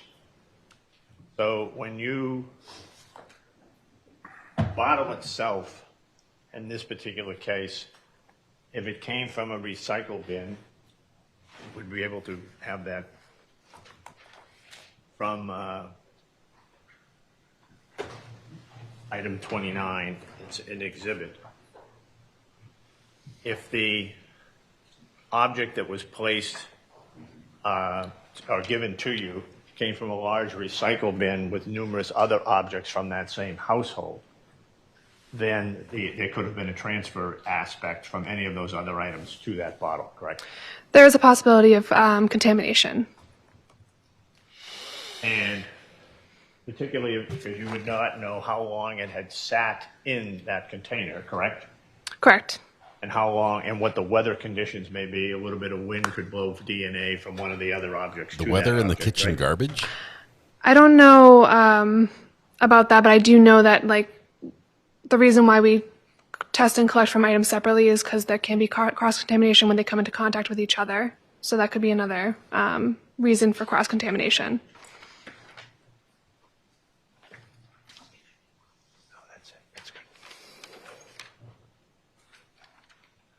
Now, in terms of testing at the lab, on items such as that bottle that come into the lab, from your knowledge of how the processing works, there could be a request for both DNA and fingerprints, right? Yes. Now, if you test for fingerprints, you can eliminate the DNA, right? Don't you? If you're testing for fingerprints, are you swabbing? So for the fingerprint analysis, that's done before the swabbing to ensure that if there's fingerprints, we don't destroy them from swabbing. So first, it's looked for fingerprints if there are none, or even if there are some and there isn't a clear indication of where they came from, we still swab for DNA. So you would go to fingerprints first, then DNA? Yes. And doing the fingerprint isn't going to eliminate or contaminate the DNA? No. You would hope. Right. Yeah, as far as we know. Yeah. Now, in relation to the cap itself on the bottle, and if I may claim that, Judge? Yes, you may.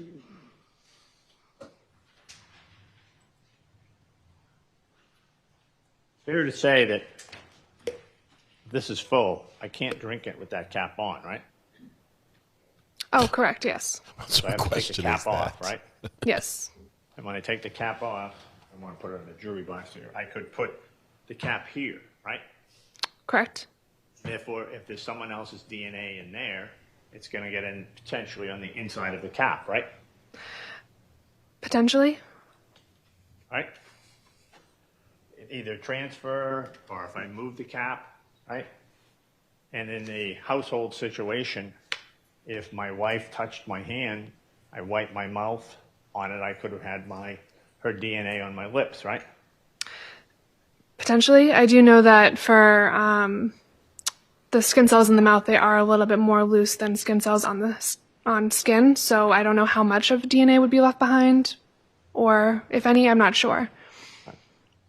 And then when I touch the mouth of the bottle, her DNA is going to be there, right? Potentially. Right? Yeah, I don't know. Yeah. You can't say no, right? I'm not. A secondary transfer, touch something else and touches that, right? Yeah, I'm not familiar with how transfer studies have gone in terms of that type of now, in transfer. this particular case, you got to learn that this was taken from a household where the two people whose DNA are associated with it lived there, right? As far as I know, yes. And therefore, potentially touched everything in the house, right? Potentially. DNA is all over the place, right? Could be. Potentially some in the air, potentially, right? Again, I'm not sure how DNA transfers in that way. And so having it on the bottle is just, it's inconclusive as to how it arrived on the bottle, correct? Correct.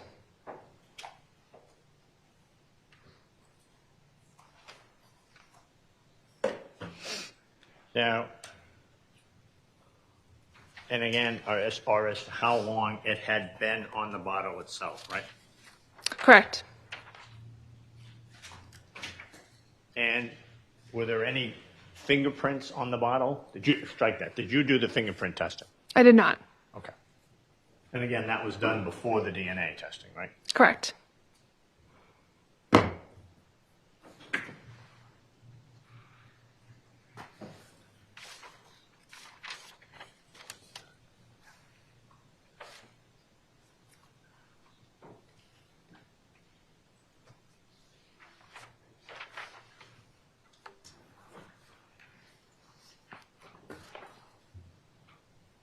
In relation to the, strike that, Judge. I don't have any further questions. Thank you. Mr. Resnick? No further questions. Thank you. Thank you very much, Ms. Hooper. You may step down. Wow, they let defense use her as a DNA expert, which she is not. She's only forensic 2. The Commonwealth would call Krista Lundgren, please.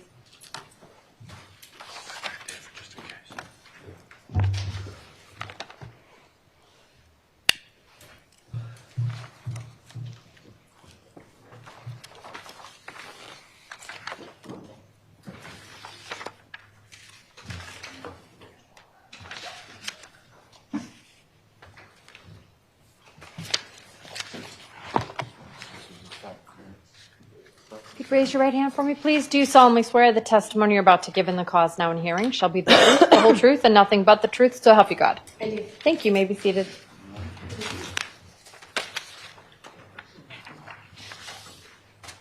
Sometimes this bailiff is really helpful, and sometimes he's not. He's not helpful here.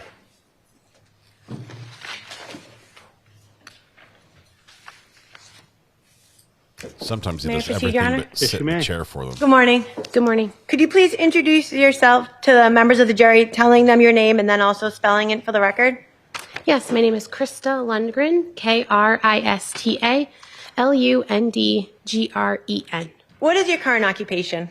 I'm a forensic scientist too at the Massachusetts State Police Crime Lab in the DNA unit. How long have you been employed by the Massachusetts State Police Crime Laboratory? I've been there for 10 years and 4 months. And how long have you been a forensic scientist too? I have been a forensic scientist too for about 9 years. What does it mean to be a forensic scientist too? It means that I complete DNA testing on items of evidence as well as known reference standards. I write reports detailing those results, and I can testify to them if needed. What is the nature of the work that you do at the Massachusetts State Police Crime Lab? So we complete DNA testing on items of evidence. We do comparisons between those profiles and known profiles obtained from an individual. We calculate statistics and write reports detailing those results. Prior to your employment within the Massachusetts State Police Crime Lab, did you have additional employment in the field? I did. And where was that? I worked at Sorensen Forensics, which is a private forensic laboratory in Salt Lake City, Utah, and I was there as a DNA analyst for 2 years. Could you describe to the members of the jury your educational background, please? I have a bachelor's of science in forensic science and a bachelor's of science in biotechnology, and that's from the University of New Haven. And I have a professional science master's degree in applied genomics, and that's from the University of Connecticut. Do you have additional experience in the area of forensic biology? I do. So besides working at Sorensen and the Massachusetts State Police Crime Lab, I completed 2 internships. During undergraduate studies, I interned at the New York City Office of the Chief Medical Examiner and their Department of Forensic Biology. And I also participated in an internship during graduate school at the Connecticut Division of Scientific Services and their DNA unit. And this may be obvious, but could you describe what is forensic biology? Forensic biology is the application of science to testing items of evidence and doing DNA testing. Have you received any specialized training in addition to what you've already described as it relates to forensic biology? Yes, so before beginning casework at both Sorensen as well as the State Police Crime Lab, we're required to participate in a training program. This involves learning and demonstrating laboratory techniques as well as data interpretation training, and you have to take and pass competency tests and quizzes before you can begin actually working on casework. And I did that at both locations. Approximately how many cases would you say you've had the opportunity to perform DNA analysis on at the Massachusetts State Lab? About 1,600 at the State Lab and about 1,000 at Sorensen. Are you familiar with the term proficiency testing? Yes, I am. What is proficiency testing? A proficiency test evaluates an analyst's ability to perform DNA testing. We're required to take and pass one test every 6 months in order to remain proficient and to be able to continue doing casework. The proficiency test is submitted to our lab like any other case, and we treat it like all casework, but we send the results back to that company who then grades it.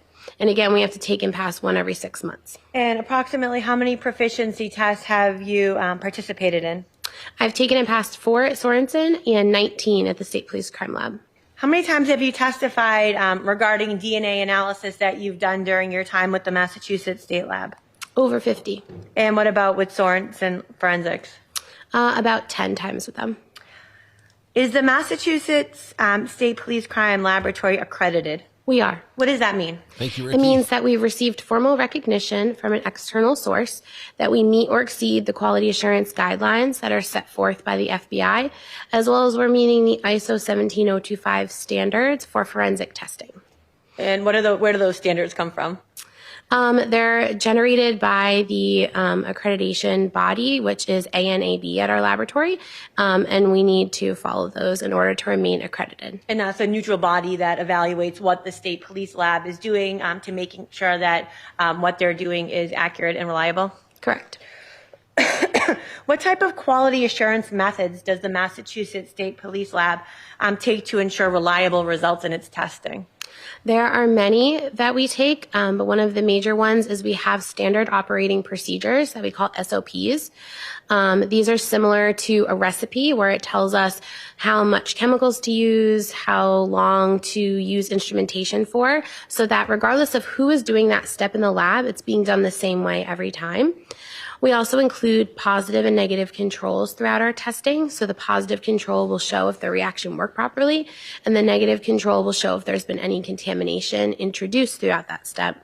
And we also make sure that all of our chemicals that we use on casework are tested first to make sure that they're working properly and contamination free before we then go and put them into a case.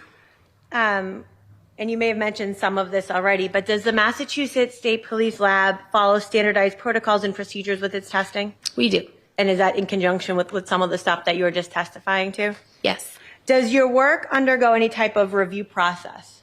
It does. There's a 2-step review process at our laboratory that involves a technical and an administrative review.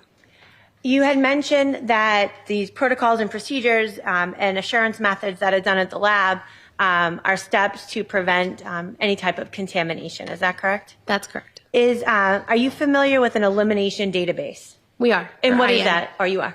What is that? We are. So that's an in-house database that we have filled with DNA profiles from employees that work throughout the laboratory. And so anytime we obtain a DNA profile from an item of evidence, we search it against that database to ensure that it doesn't hit to any employee or show any signs that there was a contamination event during the processing. In addition to that, in terms of ensuring the reliability of your results, are there quality assurance measures that you yourself take in terms of the DNA testing that you're doing and the samples that are done within the lab? Yes. So there are many steps, and the first is to make sure that our processing area is very clean and sprayed down with bleach. We also put down a layer of bench paper, and we are wearing protective equipment such as a hairnet, a face mask, gloves, and a lab coat to ensure that our DNA does not get into the testing that we're doing. Now I want to specifically talk to you about the reason you're here. What is DNA? DNA stands for deoxyribonucleic acid, and it is the genetic blueprint for life. You inherit half your DNA from your mother and half from your father. And during DNA testing, we look at specific regions throughout the DNA. And within those regions, each person has a unique number of repeated segments. So it's the number of repeated segments that are unique to a person with the exception of an identical twin, and what we look for during DNA testing. What kinds of biological materials contain DNA? It can be found in biological fluids like blood, semen, saliva, and it can also be found in skin cells. And is it fair to say that whether it's blood, semen, saliva, or skin cells, the DNA profile for an individual will be the same in any of those locations? Yes. Is DNA different between humans? Yes, with the exception of an identical twin. What is a DNA profile? It is the number of repeated segments that a person has at each of the locations that we test, and those all combine to create a DNA profile. And is it fair to say that when you're looking at a DNA profile, you're looking at unique regions within the DNA profile, correct? Yes. Are there certain steps that are involved in obtaining a DNA profile? Yes, there are. And is it a 4-step process? So there's 4 steps in the lab, and then there's 2 steps beyond that. Could you take us through those steps? Sure. So the first step is sample preparation, and this is when an analyst will take custody of a sampling of evidence that's been taken by someone from the criminalistics unit. We will take custody of that sample and identify the unique case number and item number that has been given, and also document what that looks like when we receive it. And then we move into the laboratory steps, which the first is extraction. And during this step, we apply heat and chemicals to that sampling of the evidence. And that will cause any cells that might be on that sample of evidence to come off and break open and to release the DNA we want to test into the liquid.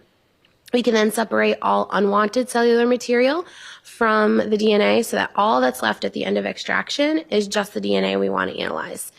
We then quantify it to find how much DNA is there, and we need to know how much for the next step, which is amplification, where we make millions of copies of those specific regions throughout the DNA we want to analyze. And we need the millions of copies for the next step, which is detection, where we detect the DNA profile that was on the item of evidence. And the very last step is interpretation, where an analyst like myself will interpret that DNA profile that we got off of the item of evidence and determine how many people donated DNA to the sample and if it's suitable to be compared to a sample from an individual. And if it is, we'll do that comparison and calculate statistics and then write a report. So essentially, you break open the cells and you collect the DNA. Then you check to make sure that you have enough DNA to actually compare it to a potential profile, correct? Yes, we make sure that there is enough DNA there to move forward to amplify it, and that there's enough DNA profile at the end to be suitable to be compared. And the amplification, the millions of copies that you described making, why are you making millions of copies at that amplification stage? So we need enough information to be able to detect it in the following stage. Is it fair to say these are really small things and you're copying them so that you're able to visualize them? Correct. And once they're analyzed, you said it moves on to the interpretation phase. Is that correct? Yes. Are you familiar with the term a question sample? I am. What is a question sample? It comes from an item of evidence where the source of the DNA on that sample is unknown. And are you familiar with a reference sample or a known sample? Yes. And what is that?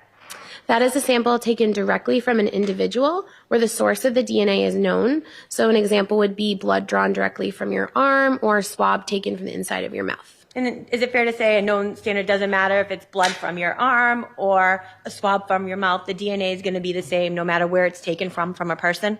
Correct. In the lab, are the question samples processed in a different location than the known or reference samples? Yes. And why is that? That is to ensure there's no contamination between the two. And is it fair to say whoever's analyzing the reference samples doesn't have any, the question samples, doesn't have any information relative to the known or reference samples until their testing is complete? Correct. I want to specifically, I don't know if it's a good time to break or if you want me to just keep going before I switch gears. I think we can keep going a little bit because we've had one quick break and got... Certainly. I want to specifically turn your attention to your testimony today. Does it relate to lab case number 22-24257? It does. And at some point were you assigned to analyze data from this case? I was. Specifically, could you describe to the jury what you were asked to do?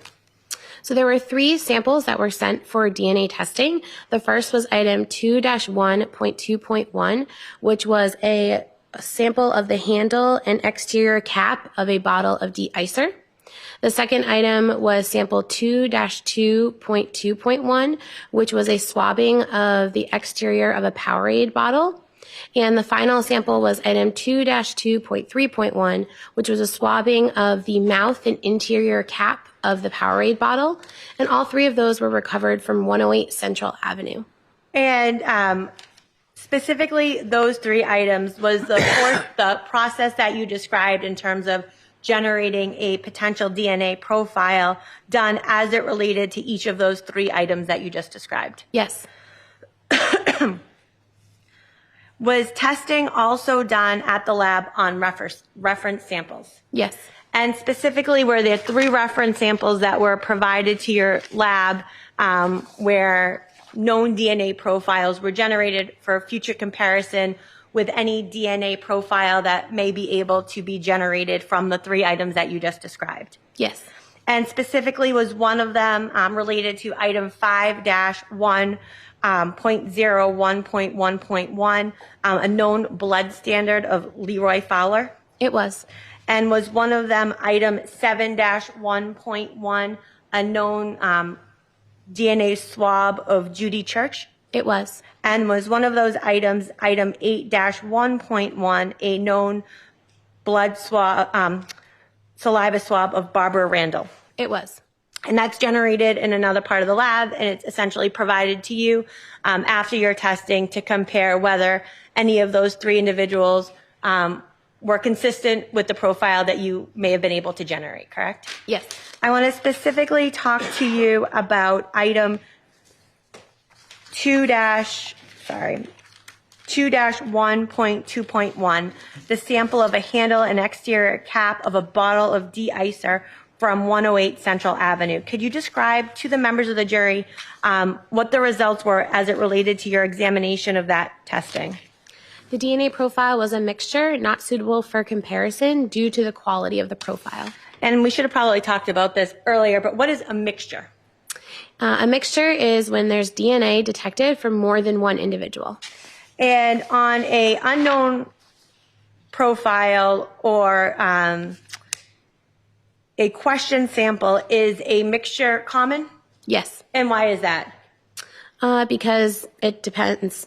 There can often be a lot of DNA from different people on different objects. And is it fair to say you don't know where these question samples are coming from or where they have been, so they're not the type of pristine profile that you might expect from swabbing someone's mouth or taking someone's blood? Correct. And in this case, you had indicated it was a mixture not suitable for comparison due to the quality of the profile. What does that mean?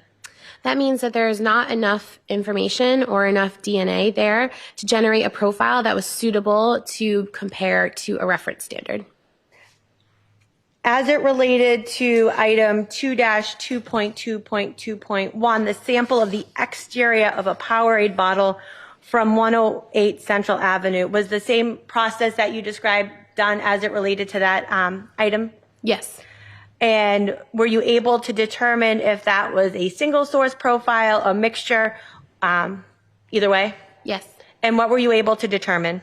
The DNA profile was interpreted as a mixture of 3 contributors, including male DNA. And when you say a mixture of 3 contributors, how are you able to determine, based on your evaluation of the data that's generated through that 4-step process, that there's a mixture of 3 contributors? It's based on looking at the DNA profile that's been obtained and seeing how much information we see, and it displayed and showed that it was from 3 individuals. And that's based on the various locations that you're able to see in the DNA, that there's more DNA than you'd expect from 2 individuals, but it's consistent with 3. Yes. And what did you do as it related to that item from the exterior of the Powerade bottle once it was determined that there were 3 contributors, at least one of which was male? Then that profile was compared to standards for Mr. Fowler, Miss Church, and Miss Randall. And what were your results before I do that, how did you know there was male DNA present in that mixture? There are certain parts of DNA that are specific to male, the Y chromosome being the location, and this profile indicated the presence of male in that Y chromosome. And at some point you were able to compare the profile that was generated from the sample of the exterior of the Powerade bottle from 108 Central Avenue to the known reference profile from the blood of Leroy Fowler. Is that correct? Correct. And based on your training experience, what were your results as it related to that comparison? The DNA profile from this item is at least 9.9 sextillion times more likely if it originated from Leroy Fowler and 2 unknown individuals than if it originated from 3 unknown, unrelated individuals. This provides support for an inclusion. How big is a sextillion? It is a 1 with 21 zeros after it. And you found that inclusion for Mr. Fowler in the DNA profile from the exterior of the Powerade bottle was 9.9 sextillion in favor of inclusion? Yes. Excuse me. Did you have an opportunity to compare that same DNA profile that was generated from the exterior of the Powerade bottle to the known DNA profile of Judy Church? I did. And could you describe to the juries, based on your training and experience, what the results of that comparison was? The DNA profile from this item is at least 36 septillion times more likely if it originated from Judy Church and 2 unknown individuals than if it originated from 3 unknown, unrelated individuals, and this provides support for an inclusion. How big is a septillion? It is a 1 with 24 zeros after it. So it's bigger than a sextillion? Correct. And did you also have an opportunity to compare that same DNA profile from the exterior of the Powerade bottle to the known DNA profile of Barbara Randall? I did. And based on your training and experience, could you describe to the jury what your results are when you did that comparison? Barbara Randall is excluded from this DNA profile. Did you also have an occasion, you had said that you had done a third DNA testing on item 2-2.3.1, which is the sample, the swabbing from the sample of the mouth and interior cap of the Powerade bottle from 108 Central Ave. Is that correct? Correct. And again, you followed the same procedure that you previously discussed was followed, and a DNA profile was able to be generated? Yes. When that profile was generated, was it also determined whether it was a single source profile or a mixture profile? Yes, it was a mixture. And for this profile, were you able to determine how many contributors you believed were a part of that mixture? Yes, the DNA profile was interpreted as a mixture of 2 contributors, including male DNA. So when you looked at the first item, I guess the first item as it related to the Powerade bottle, the exterior, you were able to look at that profile and you observed that there were 3 contributors on that exterior Powerade bottle, correct? Yes. But when you looked at the DNA from the swab of the interior mouth and cap area of the Powerade bottle, there's only 2 contributors. Is that correct? Correct.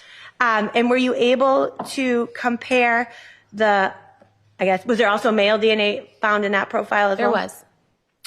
And for the same reasons that you just described? Yes. Excuse me.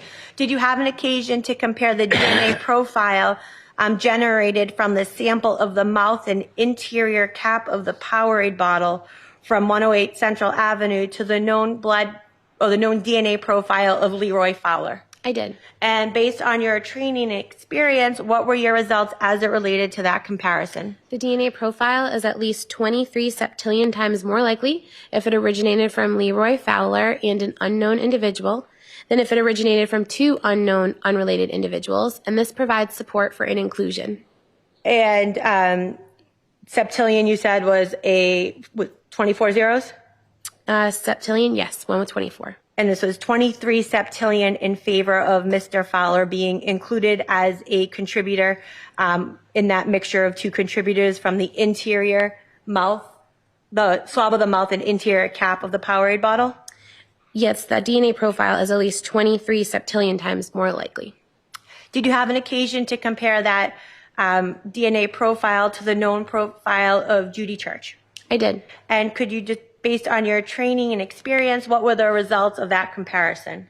The DNA profile is at least 2.3 octillion times more likely if it originated from Judy Church and an unknown individual than if it originated from 2 unknown, unrelated individuals, and this provides support for an inclusion. And we haven't talked about octillion. How big is octillion? A 1 with 27 zeros after it. And did you also have an occasion to compare that profile to the known profile of Barbara Randall as well? I did. And what were the results based on your training and experience of that comparison? Barbara Randall is excluded from that DNA profile. What did you do with your results once you concluded your interpretation? My interpretation, my report, and my entire case file went through that 2-step review process I spoke of. So it was technically and administratively reviewed. And once that was complete, then the report was issued. And as part of the report that was issued, your findings that we just described specifically as it related to the 2 items where you were able to generate a profile for potential comparison, the sample of the exterior of the Powerade bottle and the sample of the mouth and interior, did you generate a chart depicting those results? I did not. Did you put it in a graph form? Oh, yes, it is. It is in a table. Table, sorry. Yes. If I may approach, Your Honor? Yes, you may.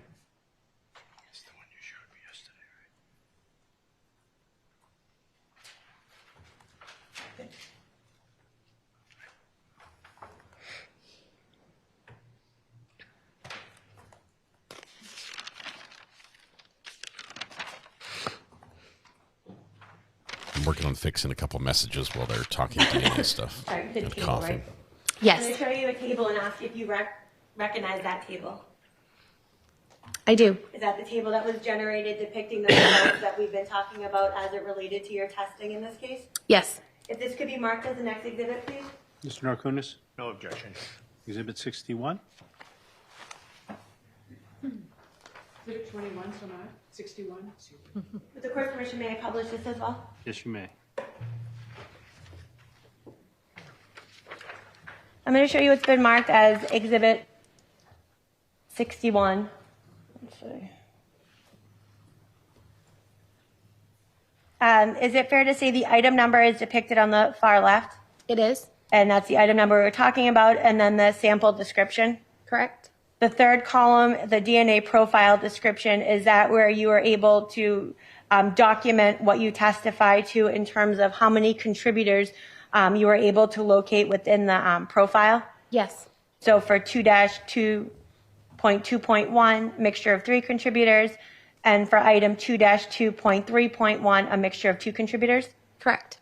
And the fourth column, could you describe to the jury what's depicted in that column?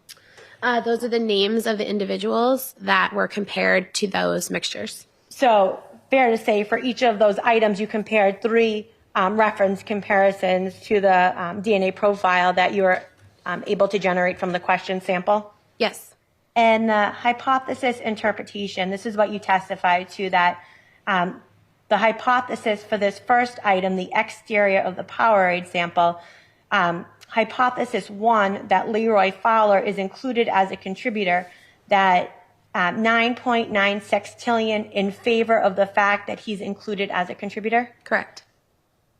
And the same hypothesis for as it related to the reference comparison of Judy Church at 36 septillion in favor of hypothesis 1, that Judy Church is included as a contributor into that profile? Correct. And that Barbara Randall, when compared as included as a contributor or not included as a contributor, she's excluded as a contributor altogether. Is that correct? Correct.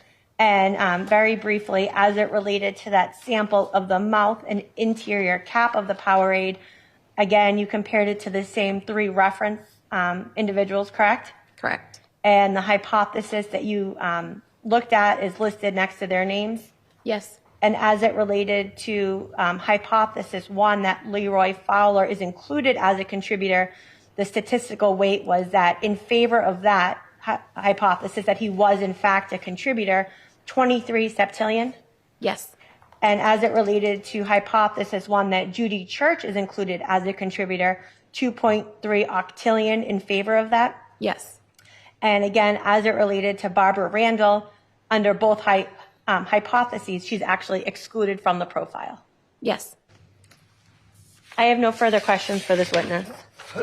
Let's take the morning recess now, jurors. We will recess for 20 minutes.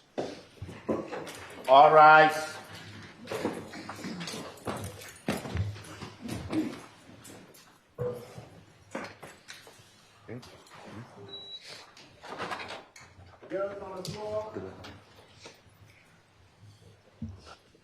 All right, sorry, had a personal call I just took.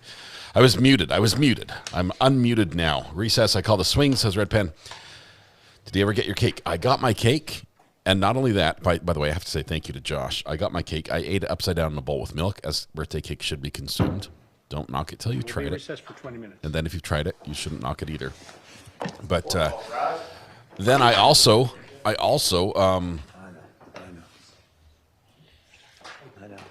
a massive super chat from Josh because I ate my cake upside down in a bowl of milk right at the end of the day. Thank you, Josh, for that. Appreciate that. All right. They're doing the tornado sirens statewide tornado awareness drill. That'd be a big tornado. Loves pink. Yeah. It's a thing. I've since I was a kid, I inherited this love for cake upside down. It's the right way to eat it. It's just so good. Everyone leave the courtroom so it can be sanitized. I think they're going to bring in a big, huge ultraviolet light and just set it up in the middle of the room and just blind the whole place. It's like the Men in Black flash thing. They need to do one of those, just like keep it on and cook all the germs till they're dead. This is a test of the emergency buffer system. It's working. It's working. Not in milk. Oh. You take the cake, you flip it upside down in a bowl, and then you pour milk on the cake, and it fills. It's like a sponge. It just fills up with milk, and then you fill it like probably 2/3 of the way full because you need, and then you carefully eat it with a spoon, and it makes a mess. It's the most messy way of eating cake aside from when you were like a toddler in a high chair and you used both hands to cram it in your mouth. It's just under that as far as messiness goes, but it's so good. It's so good. So you turn it into baby food, basically. Yes. You guys, I love it. It's so good. It was bad. It was bad. I'm getting a T-shirt designed of R.A. eating his cake. Half a yard. I survived a tornado. Oh my goodness, that is crazy. We've the most I've seen is like a really powerful dust devil. I've actually been in a dust devil, which you think is just like a little swirling of dust on the ground. It was powerful enough. It was like hard to breathe in. It took my breath away. The wind was so powerful, and it was only maybe 15 feet across. It was crazy. It was just like there was nothing, and then all of a sudden, just like I ran into it intentionally, but won't do that again. Sounds legit for when you're 90 and toothless. It's just practice for down the road. You're basically practicing. Will that affect the bittering agent in the cake?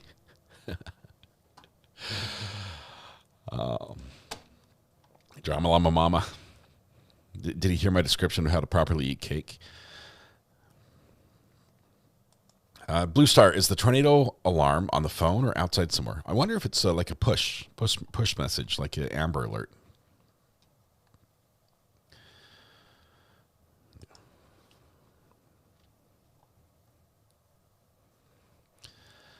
It's not as gross as it sounds. Thank you, Gaily May.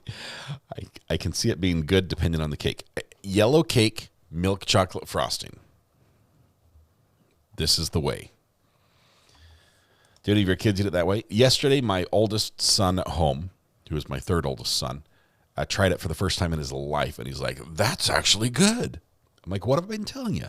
Everything else I've told you your whole life is also true. Okay. Literally milk chocolate. Yep. I love the frosting too much to it. That's the best part, lazy retired lady. The frosting sticks to the bottom of the bowl, so you get to basically spoon up the frosting with a little bit of milk at the end. Oh, so good. So good. You have to flip it upside. The only reason you flip it upside down is if the cake is right side up in the bowl and you pour the milk, it just spills everywhere. It's like pouring milk on a spoon. It's just whoosh, waterfall. You picked a good one on Holy Saint. That's awesome. All right, where we are in this trial right now, we're in a break. First of all, we've got a 20-minute break. The evidence we've seen this morning has mostly been the forensic collection of DNA. That's the most we've heard this morning. Everything is right where you expect it to be, except we have Judy's DNA in the mouth of the Gatorade bottle that Leroy presumably drank out of, because his DNA is also there. And so that both their DNA are on that bottle, and inside that bottle is some antifreeze, presumably with some juice. No, you don't lick the bowl. That's like a heathen. No, just use a spoon. Nothing crazy like yesterday. So much better than yesterday. Oh my goodness, it's been so much better.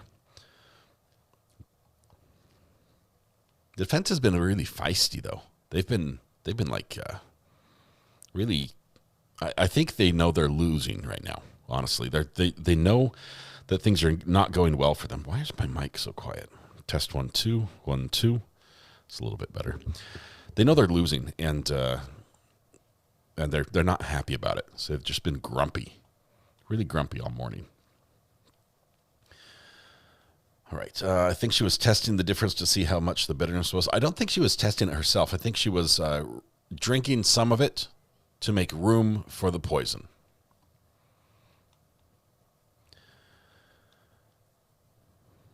Leftover cornbread the same way. Maybe they need a cake. Somebody needs to make the defense a cake. They wouldn't eat it because they'd automatically suspect that it was poisoned, right? I mean, if somebody gifted me a cake in court, I would be a little suspect too. All right.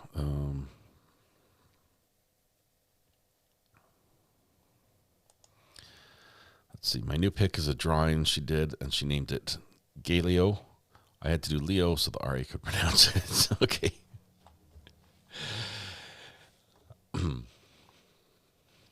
I struggle at pronunciations. A couple questions. Does anyone know how long the Hawaii attempted murder trial is set to run? Like how long they expect it to go? Because it's a husband-wife. The wife is the intended victim, allegedly. The husband, the defendant, he's a doctor.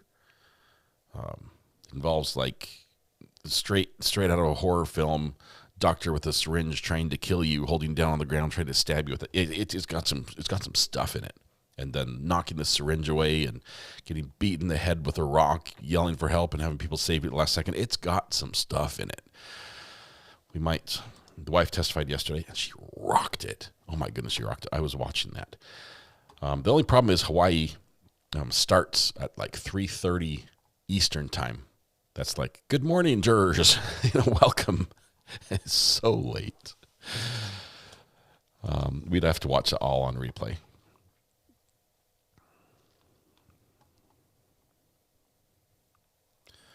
The Hawaii one is missing day 3.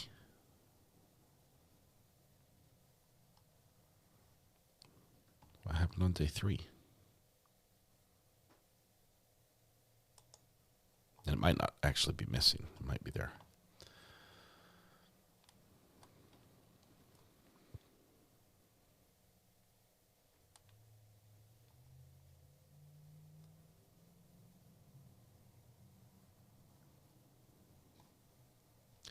It's supposed to go for 3 weeks. I wonder if we'll be able to play catch up and watch that one once this one's over.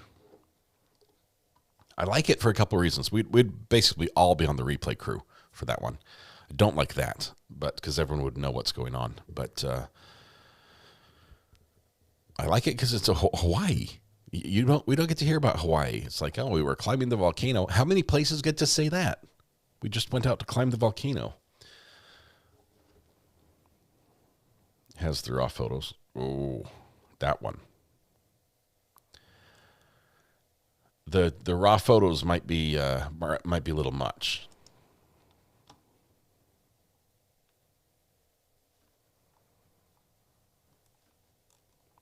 Today is day 3. I think I've seen 3 days already on that one. Today's day 4. Yeah. So are you saying that they had day 3 up and then when it was over, they privatized it? So you were watching it, Loves Pink, were you watching it delayed or live?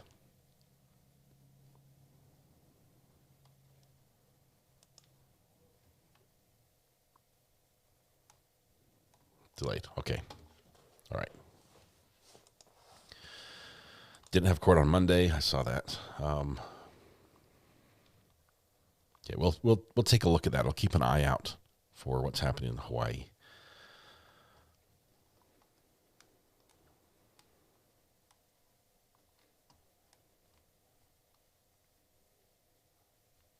It's feast or famine. Yeah.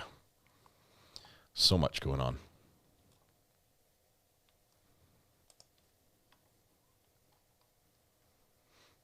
If they privatized it, they probably had to take something out that YouTube was not be a fan of, possibly a graphic picture or something like that, and they'll most likely clip it out and repost it.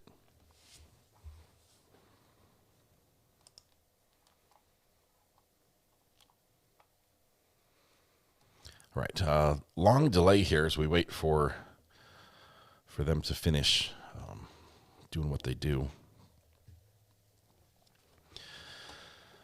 All right, how's everybody doing? Happy Wednesday, by the way. Hope you're doing fantastic.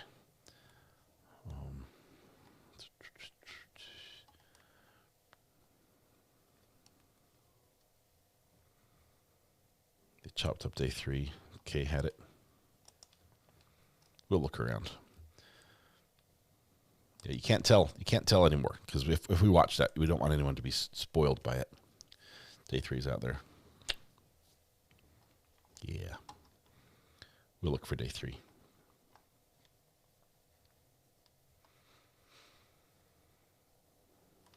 Okay. No spoilers. No spoilers.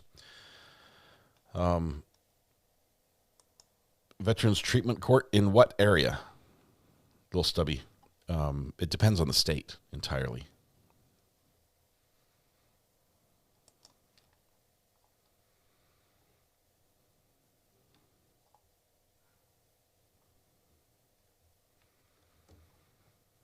Pennsylvania. I don't know. Pennsylvania is the only state that I've got a cease and desist letter from the Supreme Court on. They were not joking. They did not like us watching one of the hearings they were having. But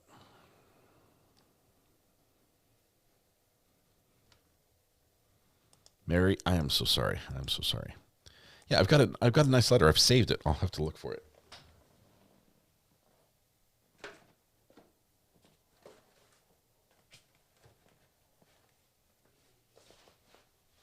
Might be down here.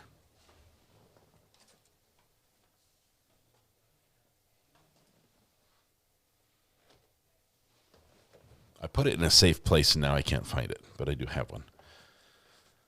They never have court on Monday in Hawaii. That's because Monday is beach day, right? Everyone goes to the beach on Monday.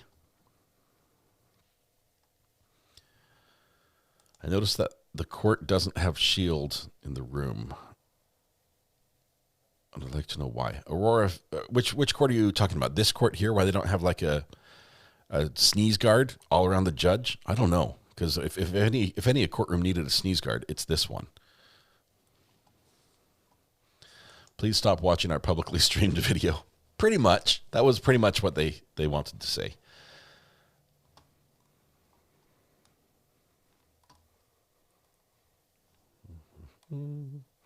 Monday is to recover from the weekend.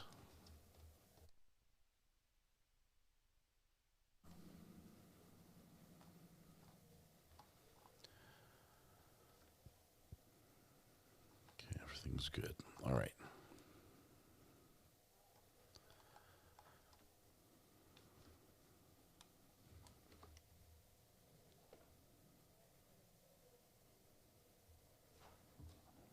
I just got an email from somebody it's exciting.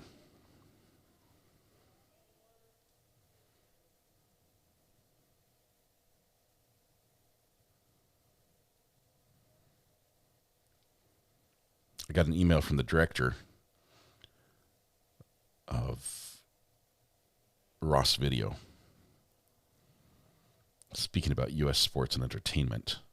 A presentation at NAB 2026, which I'm not going to be at, but I wish I was. There's actually a convention for nerdy people like me who have all the cables. It's basically a cable convention, but North American Broadcasters 2026 is about to kick off, and a couple companies have actually sent me emails saying, if you're going, we'll sponsor you, we'll buy your ticket in. And I'm not going, but I want to so badly. But it's like walking into your favorite store. Like if you were a crafter, it's like going to Hobby Lobby on a half off sale, everything in the store. Only it's not really half off. It's full price, but you just want it twice as much as normal. It's like that. I could not walk out of there and not be like up to my eyeballs in debt with armloads of cables. Like Micro Center, but everything cable related. No, but it's not actually cables. It's everything that uses cables is what NAB is about. So, I mean, there's technology out there. Like Shure just came out with a directional microphone that looks like a dinner plate. It's about the size of a dinner plate, and you mount it, say, underneath the basket at a basketball game on one end, and then you can go and connect to it, and you're like, and I would like to hear the announcer over there on the side, and you can make like a digital lobe that like steers out and grabs just that sound. And I'd like to hear the free throw line, and I'd like to hear this extra section of the crowd over there, and you've got 180 degrees where you can just, it's like using a shotgun mic that can reach out and just grab sound, but you can just create it digitally. It's a game changer. It's amazing. Oh, we have a spam call. Hang on.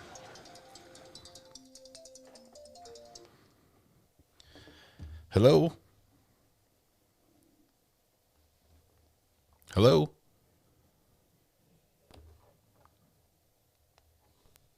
Hello, can you hear me?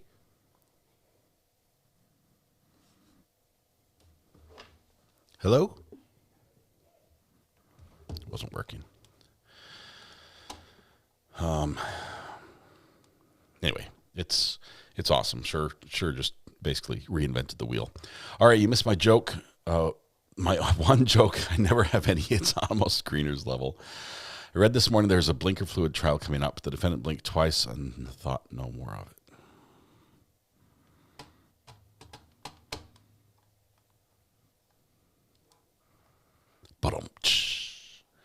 Hello. It's like the spammers aren't even training anymore. I know. I think I've made it on the blacklist of the spammers. It's pretty bad when that happens.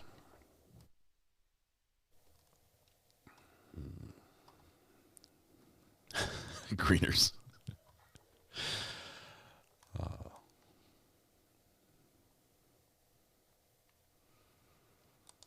Yeah, I love that sort of stuff. I get like nerd magazines. Like they literally, it's got a little disclaimer at the bottom, like Surgeon General's warning. The holder of this magazine is a nerd. It's that level of nerd alert. But man, I love them. TV technology. Oh my goodness, that is my favorite reading material ever. My son lives on the Big Island. Everyone is on Hawaii time. You can never count on a store or shop opening when it's supposed to. Hawaii's just like, oh, we're going to have court sometime tomorrow. Y'all show up. When you get here, we'll start. Then we'll do a pig roast. Can you actually hear what people are saying far away? Yes. It's like a shotgun mic, but it's steerable lobes, steerable directions. It's so incredible. I could show you a picture, but my magazine's in my nerd box in the hall. Prosecutor really does not listen to his own witnesses' replies, and it's really annoying. That is one of my pet peeves. Tell me you're not listening without telling me you're not listening. Ask the question I just answered. That is so bad. It's so bad. Watch it with this tech talk, or you're going to need a cigarette. It's that good. That is amazing and scary for privacy reasons. They've always been able to do it, but before, like if you're watching American football, right?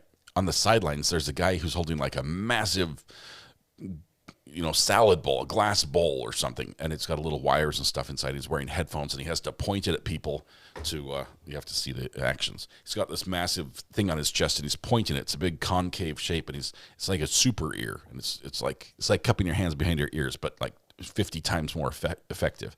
And you can use that to like pick out sound from across it. This device just does that. It just does it. It's really cool. So it might get rid of a couple jobs, some of those grips that are running sound, but we'll see. Courts really need it. The problem is courts like to be in control of the audio. We do this on wildlife transmitter tracking. Yep. Directional antennas, amazing. Absolutely amazing. Yes, these mics are just starting to be used in arenas. They're brand new. It's like a brand new technology that came out. So anyway, let's watch court. We should be coming back here in just a minute. Let's see. The Kelsey trial would have been really interesting. Yes, Fitzsimmons, Hawaii, this one. You're on Discord. Well, that means the judge is going to be back any second now, Twin Tail. Let's see.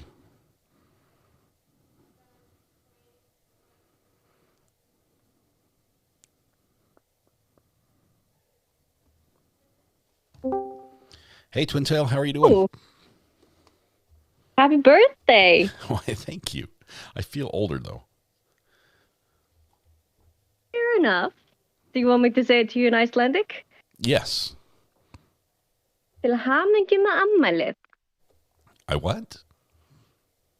Til hamingju með afmælið. Til hamingju means happy and birthday is afmæli. I'm going to have to take your word on that. I don't think I can say any of the words you just said. without accidentally swearing Fair or enough. something. But thank you. I appreciate that. You're welcome. I fell asleep. What happened while I was asleep? When it depends when you fell asleep. Was it yesterday or today? Today. Today. Like, there was a man on the stand, and then there was a woman on the stand talking about like DNA and stuff. Yeah, I think we've had actually 2 women. Both of them were forensic scientist 2s. One like specialized in swabbing, the other specialized in like doing the DNA work. So mostly we've just got DNA results that show us whose DNA was where. Particularly important, Judy's DNA was on the mouth of the Powerade bottle with the poison in it, and her DNA was on the outside, as was Leroy's. So what that seems to tell me is that Judy might have taken a brand new bottle of Powerade, opened it up, drank a little bit, made some room, poured the special juice in, closed it up, served it to Leroy, or presented it for him to find, however that may work, and then he got poisoned. That's in my idea what might have happened from that. That's actually scary. Mm-hmm. Ah. And everyone has the plague in the courtroom as well. Thank you, Jennifer Juper. I forgot that. Everyone has gotten sick. We're up to 647 coughs. Yeah, I fell asleep while it was like around 500 and something, and now it's like 647. So. Yeah, it's been a lot today. A ton. Oh my.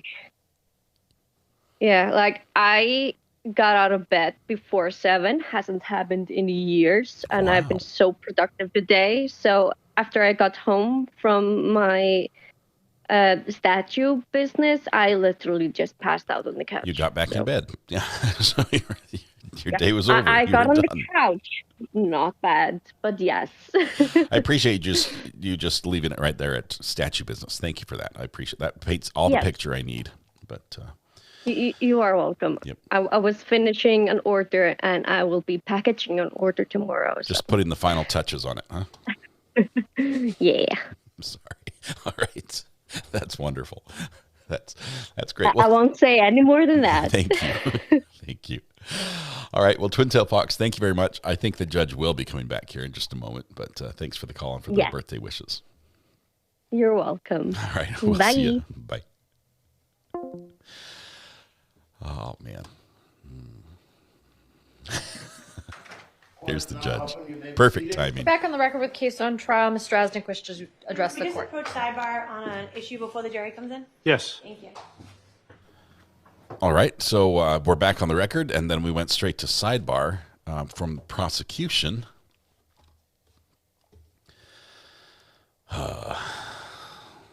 She makes pitch pine. Yes.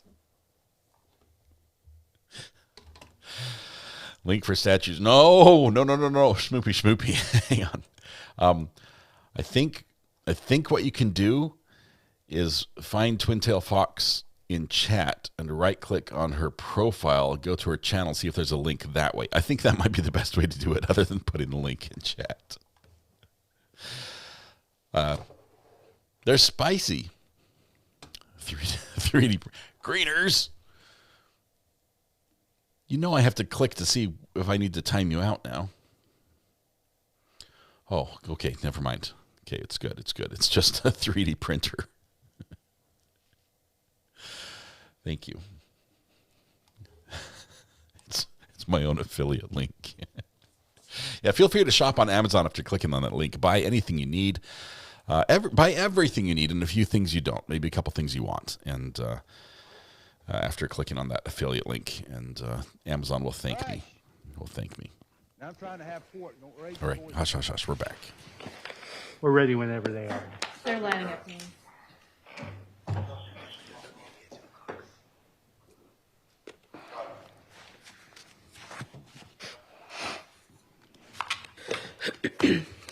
That's counted as a cough. Right Should there. I leave these so you can start throwing them at me if I get too carried away?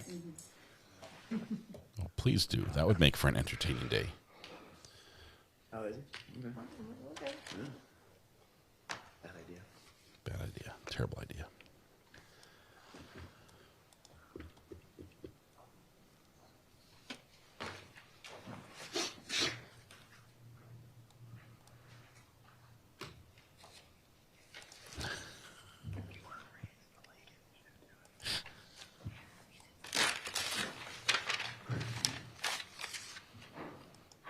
think we're still on direct. I think so. Prosecution had the question for the judge, so I think they're still doing something.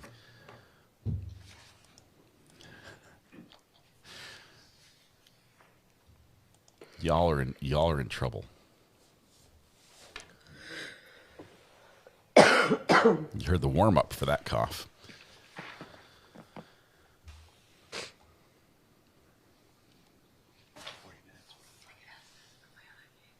Okay.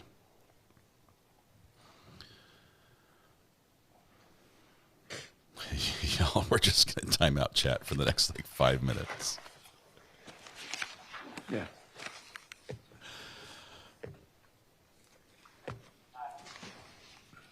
Yeah, we're good to go. Come right now.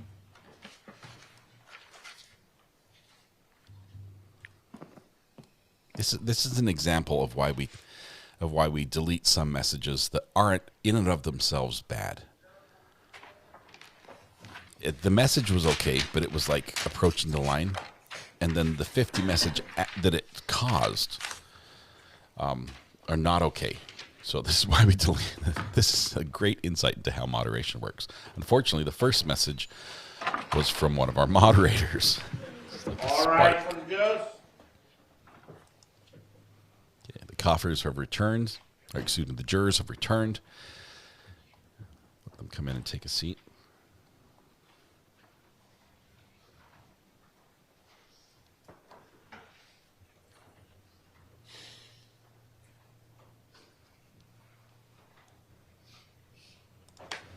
A few of you have been very good. You all get gold stars. Be seated. May I proceed, Your Honor? Yes, you may, Mr. Nokonis. Well, that's defense, isn't it? Nicholas? Good morning. The DNA evolved as a biological science in terms of uniqueness of each individual, right? In other words, DNA deals with the original DNA aspect is something called a genome. Genome? Yep. Yep, and mispronunciation, but and there are Genome. certain loci on those, certain points on each of those in everybody's body, and those would be somewhat differently for every person, correct? Is a general concept. Yes. Each person is unique with the exception of an identical twin. Now, in this particular case, again, when you were asked to make, the determination, on the exterior of the bottle, I think you referenced it could have been as many as 5 profiles, or 5 persons referenced. You said definitely 3 to the exterior of the bottle, right? The mixture? The mixture is of 3 individuals. All right. And now, of those, you don't know when it got there, correct? Correct. Just because, my body doesn't tell you that, right? It doesn't know how it got there. Correct. And it doesn't know how long it's been there. Correct. Now, and when those types of issues happen, you move from the biology, basically, to a mathematical probability, right? We do statistical calculations, yes. Yeah. Because you can't determine how to take the biology of 3 people, but you can what's there, but you can apply the probabilities based upon the loci numbers that you have, right? So we do a comparison between the profiles found on the evidence and a reference, and then we calculate a likelihood ratio statistic, and that gives the DNA profile is this many times more likely if it originated from person A than other random individuals. So when you have 2 people or 1 person, you know definitely it's biology. It's pure. This is you, right? When it's more than that, then the probability aspect comes into it, which is the math application, right? So there's always statistical calculations, even if the profile was just from a single person. When we do that comparison, we still would calculate a statistic as well. That's the number in the gazillions, right? There's nobody else on the planet or in the universe that has that match, but you can never say absolutely positively because we've never done every person in the world, right? That is true. But when there's more than that, there's mathematical formulas that you apply to see is it more likely and what is the percentage then, correct? We're calculating a likelihood ratio, but we do a statistic and report it in our reports. And therefore, with the 3 people, you did that type of application. And when there's 2 people, even then you have to do a somewhat similar application, right? It's only when it's single that you know what it is, but then you figure out the probability that it's this person here versus anybody else in the world. So even if it's a single source profile from one individual, we would still calculate the likelihood ratio and provide a statistic in our report to show that that DNA profile is X number of times more likely that it originated from that person versus another. Again, because everybody in the world hasn't been tested, right? Correct. Yet. Maybe one day everyone will, and then we'll be able to say it is this likely exactly.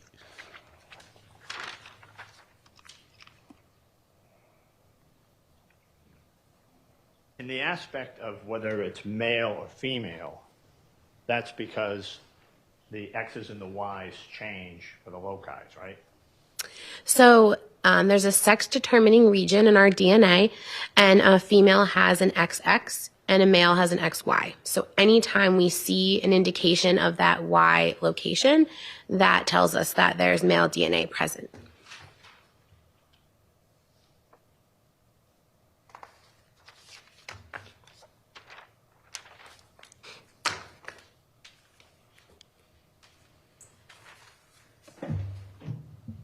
I don't have any further questions, Judge. Thank you, ma'am. Okay.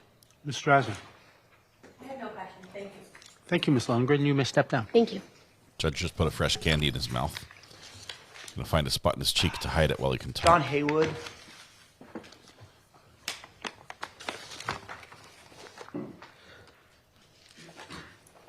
And the coughs are continuing. It's 6:55 now. John Haywood's what I heard. See if the bailiff comes out and holds the chair for him. Right this way. Right this way. Step behind the blue line, face the clerk, get sworn in. Sir, would you raise your right hand for me, please? Do you solemnly swear the testimony you're about to give in the cause now in hearing shall be the truth, the whole truth, and nothing but the truth, so help you God? Thank you. You may be seated. No chair pulling service today. The bailiff is like sit in the chair, face the microphone. Good morning, sir. In a nice loud voice, could you introduce yourself to the jury and spell your last name? Yep. Introduce yourself. John Haywood Jr., Heywood. And sir, how old are you? 52 years old. And where do you live? Salisbury, Mass. How long have you lived in Salisbury, sir? Overall, I'd say about 35 years on and off. Okay, born there? I was born there, then I moved away for a little bit, and now I'm back. Came back. All right, and we don't need your exact address, but where in Salisbury do you live, sir? Salisbury Beach. Okay. And do you work, sir? Yes, I do. What do you do for work? Sheet metal worker. Okay. How long have you been doing that? 31 years. All right. Done Now, that. sir, I want to take you back It's a fun to job. November of 2022, and really even before that. Did you know an individual named Leroy Fowler Sr., sometimes referred to as Big Leroy? Yes. Okay. How'd you know Mr. Fowler? He is my first cousin on my father's side. Okay. And just for purposes of the questions I'm going to ask you today, there's been some discussion in the trial about his son, Leroy Fowler, as well as his father, also Leroy Fowler, has been mentioned. All the questions I'm asking you today apply to Leroy Fowler Sr., who's about your age. It's actually Leroy Fowler Jr. Sorry. Exactly. That's why I made that little announcement. So we're talking about Leroy Fowler Jr., Big Leroy. Yep. All right. Junior's so big. you said that Mr. Fowler was your first cousin? Yes. So you guys pretty close in age, so grew up together? He was about 6, 7 years older than me. Okay. As a child, elementary school type, we were kind of close as a family. As we grew older, not so much. Okay. in the last couple of years of his life, sir, how often would you see Mr. Fowler? In the summertime, once to twice a month. Not really at all through the winter. Okay. And were these sort of planned meetings or planned get-togethers, or was just No. what were the circumstances under which you would sometimes see We Mr. both Fowler? lived on Salisbury Beach, so if I went to a bar or a restaurant, I would usually see him there. Okay. And did you know a woman named Judy Church? Yes, I did. How did you meet Miss Church? She was dating Leroy. Okay. And how long had you known Miss Church as of 2022, sir? Give or take. I'm going to guess since they first got together, so maybe 8 years or so. Okay. And when you would see Mr. Fowler out and about on Salisbury Beach, would you see Miss Church as well? Yes, usually. Okay. And did you ever did you see her by herself as opposed to with Mr. A couple Church? times. How was your relationship with Mr. Fowler, sir? Good. Okay. Yeah. How about Miss Church? Same. All right. No issues. No issues. All right. Now, you said that these meetings that you described for us were generally just happenstance. You just happened to be in the same bar, the same part of the beach as Mr. Church, Miss Church or Mr. Fowler? Yep. Did you have any planned meetups that you guys ever No, did? never. No. Okay. Now, sir, I want to draw your attention specifically to the summer of 2022. Now, during that, during the summer, and I know you don't remember the exact date, did you have occasion to run into Mr. Fowler and Miss Church at one of the bars on Salisbury Beach? Yes, I did. What bar was that? Uncle Eddie's? Okay. And what kind of a establishment, it's a bar, but what kind of an establishment is Uncle Eddie's? It's considered a dive bar. Okay. And popular? Very. Okay. And did you on one of those one day in the summer of 2022 run into both Mr. Fowler and Miss Church in Uncle Eddie's? Yes. Okay. Was it a planned meetup? No, it's not. Just happened to be in there at the same time? Yep. Okay. And did you have a conversation, interact socially with them while they were in the bar? Yes. When I saw them, we usually interacted. Okay. Do you remember what day of the week it was? It was either a Saturday or a Sunday. I don't. And how do you remember that? Because I'm usually away in the summertime. I live up in the mountains for the most part. Okay. But I happened to be home that weekend. Okay. And was it crowded? Very. All right. Now, at some point during your interactions with Mr. Fowler and Miss Church that day, did the subject of cheating on a partner or spouse come up? Yes. Okay. And what was Miss Church's comment about that sort of activity? She said, if he ever cheats on me, I will poison him. All right. And Perfect. All does right. the conversation just kind of continue on from there? Yeah, there was a little more talk afterwards. Okay. And then, how much longer did you spend socializing with them that day? If I had to guess the total conversation through the whole time they were there, maybe 3 to 4 minutes. Okay. All right. Thank you. Nothing further. Okay. Who is this witness? I do, Judge. Mr. Scully? Thank you, Your Honor. Here we go. It's not good for the defense, so maybe they'll come out swinging here. Morning, sir. Hello. My name is Liam Scully. I represent Judy Church. Okay. You and I have never spoken or met, right? No. Okay. So, you just testified on direct examination that you were present in a bar with Judy and Leroy. You had a good relationship with both of them, right? Yes. And the subject of cheating came up, right? Yes. As it and does. Judy said something like, if he ever cheats on me, I will poison him, right? And Leroy, according to a statement you made previously, Leroy was there and he laughed or smirked or smiled Correct. in He response, smirked right? and, Yeah. tipped his head off the side. So, and you thought, this is just a joke these two are having, right? The way it was said and the fact that I knew he had another girlfriend made me uneasy. Well, okay. You did nothing about it in the time, right? I told my wife. Okay, you told your wife, and she said, I didn't hear him say that, right? Correct. And then I told her again that night. Yeah. So she was standing next to you. No. Wait, listen. She was standing with you, and you asked her, did you hear that? And she said no, right? No, that's not how it went. Okay, let me ask you another question, all right? It's So like, nope, that this wasn't. statement that now you attribute to Judy Church, you first came forward with this and told law enforcement about this in September 26, 2024. Correct. Right? Correct. Years after the statement was supposedly made, right? There's no recording of this statement, right? There's nothing written in this statement, right? Excuse me? There was nothing written down in this about this statement, no text messages. There was text messages. Okay. Me and my family. Okay, between you and your family. Yes. Okay. And were those turned over to the prosecutor? No. Okay. So you knew back, well, and it's over 2 years since the time, or just about 2 years since the time that Leroy passed away before you came forward with this statement, right? Correct. So this is your first cousin Leroy, right? Yes, it is. You spent a lot of time together as children, right? True. Playing together, right? True. Yes. Family parties. Yep. Holidays. Not so much holidays, but yes. Okay. You knew him for 50 years and you loved him. As a relative, yes. You cared about him.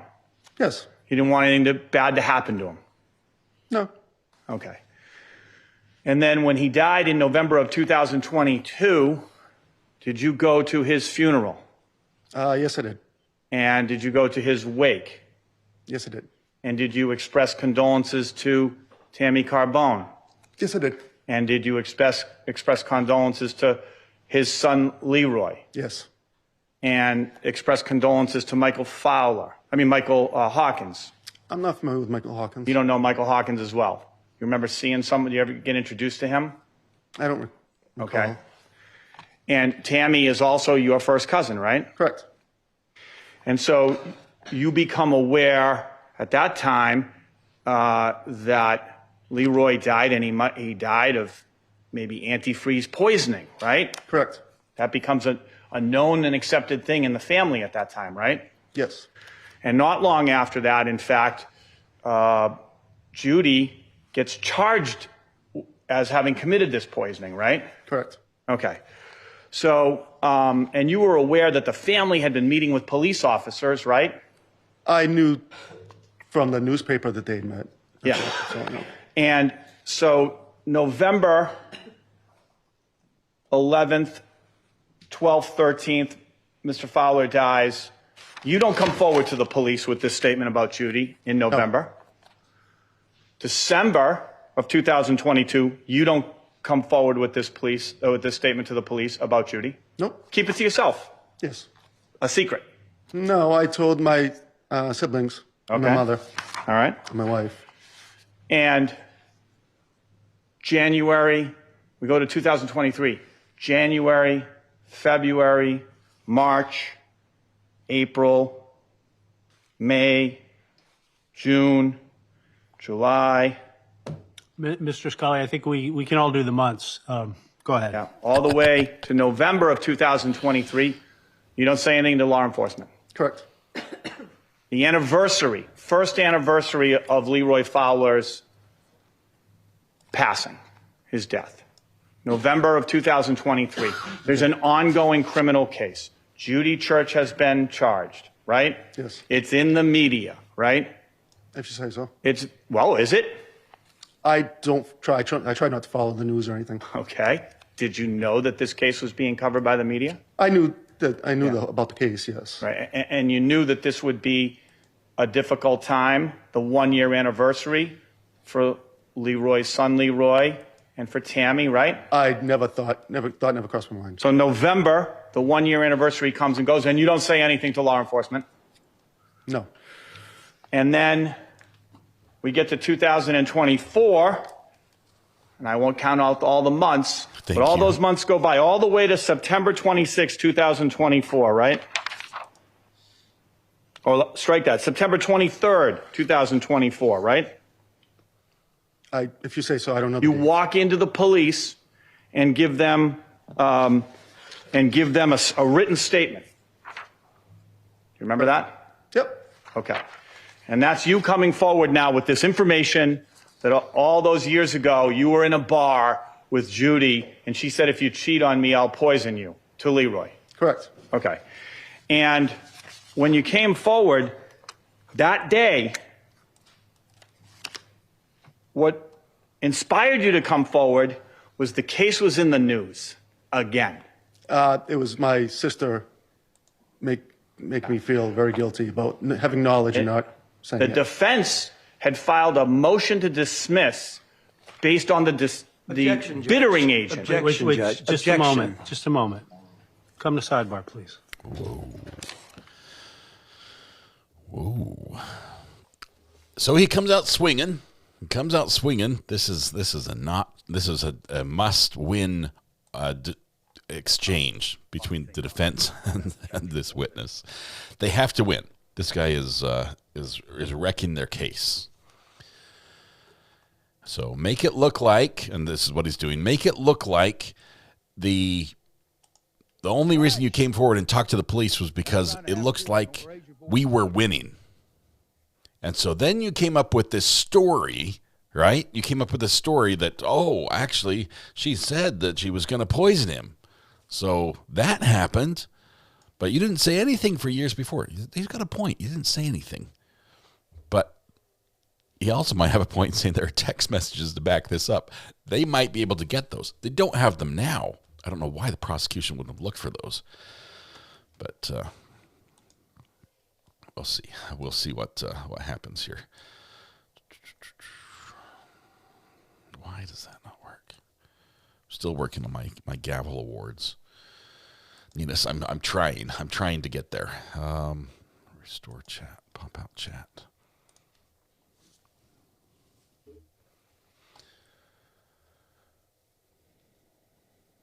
Clear. Go full screen.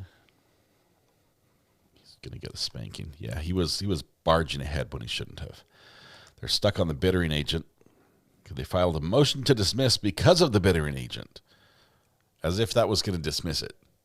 But, Your Honor, there's a bittering agent in antifreeze. Move for the case to dismiss. No, it's still going to the jury.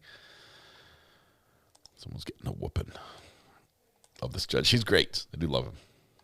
Just wish he'd cough less.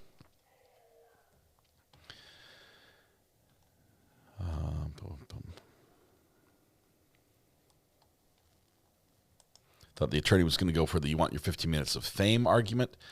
No, he's related to both sides of the family. He's related to Leroy and he's related to Judy, because remember the whole cousins thing. This is where the family wreath comes into play.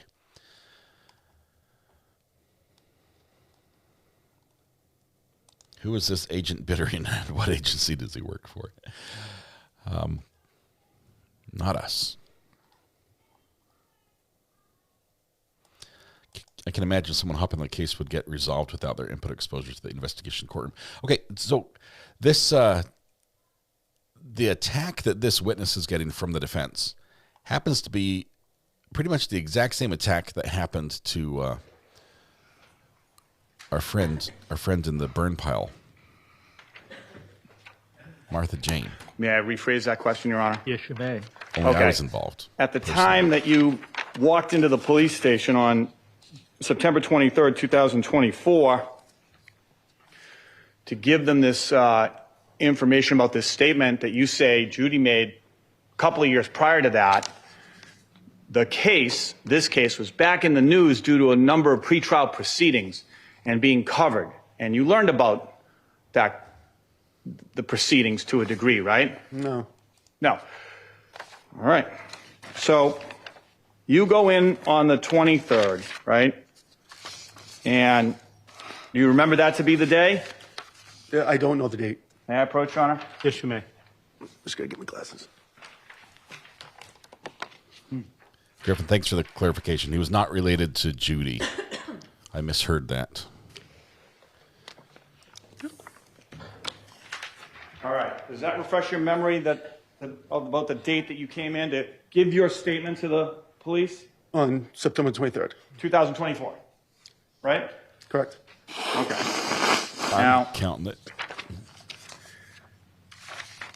The statement about cheating, right? You knew Judy and you knew Leroy, right? Yes. And at that time, Leroy wasn't cheating on Judy. Leroy had an open, notorious relationship with Barbara. I was not aware that Judy knew about it. Oh, okay. Were you aware of who Barbara was? I just knew that there was another girl and her name was Barbara. Okay, all right. So you're not aware that this was just an open triangle? I am now. You are now. You learned that during the case? Yes. Okay. Uh-oh. So, in fact, When at during the that case? time, Leroy's not even cheating on Judy. He's just having two relationships at one time, whether she likes it or not. I didn't know that. Okay. Now, you went to this bar called Uncle Eddie's, right? Correct. And you testified on direct examination that you had a good relationship with Leroy at that time, right? Correct. And you had a good relationship with Judy at that time. Correct. And that in the summer months, because you were all connected to Salisbury Beach, you would see them 1 or 2 times a month on average in various restaurants and bars, right? Correct. And they would be coming and going from those bars together. Yes. They lived at 108 Central Ave. They lived on Central Ave, yes. And that's right near the beach. Correct. Is that a walk to the beach? Yep. Okay. How close? Maybe a 4 to 5 minute walk. Okay, 4 to 5 minute walk. And you would see them on a regular basis, but not on a planned basis during that time, right? Correct. And this statement that you now came forward with 2 years later, you say that that occurred on a Saturday or a Sunday, but you don't remember which one, right? Correct. And that it occurred in the summer, but you don't remember what date. Correct.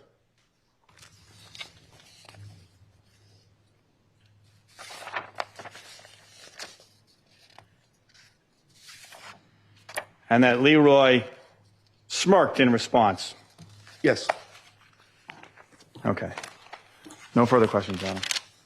Mr. Camellia, anything further? Just real quick, Judge. Sir, why did you come forward in 2024? It was the stress. My sister was really getting. When Leroy had passed, I had texted my family about the conversation, and then my sister would get on me now and then, and she has a habit of getting under my skin, and she was really getting on me to come forward and give my statement. Did you want to be involved? Not really. Thank you. Nothing further. Mr. Scully. One last question. Yes, you may. You were asked, gave the initial walk-in statement on the 23rd, right? Yes. And then you conducted a recorded interview that took place on September 26, 2024, a couple of days later, right? Sure. And you were asked at that time as well by Trooper Williams why you came forward, and you said it's just best to go in so you have that extra testimony. There was more to it. Yeah. You're reading one sentence. Well, that's one of the sentences, isn't it? Is that exact quote?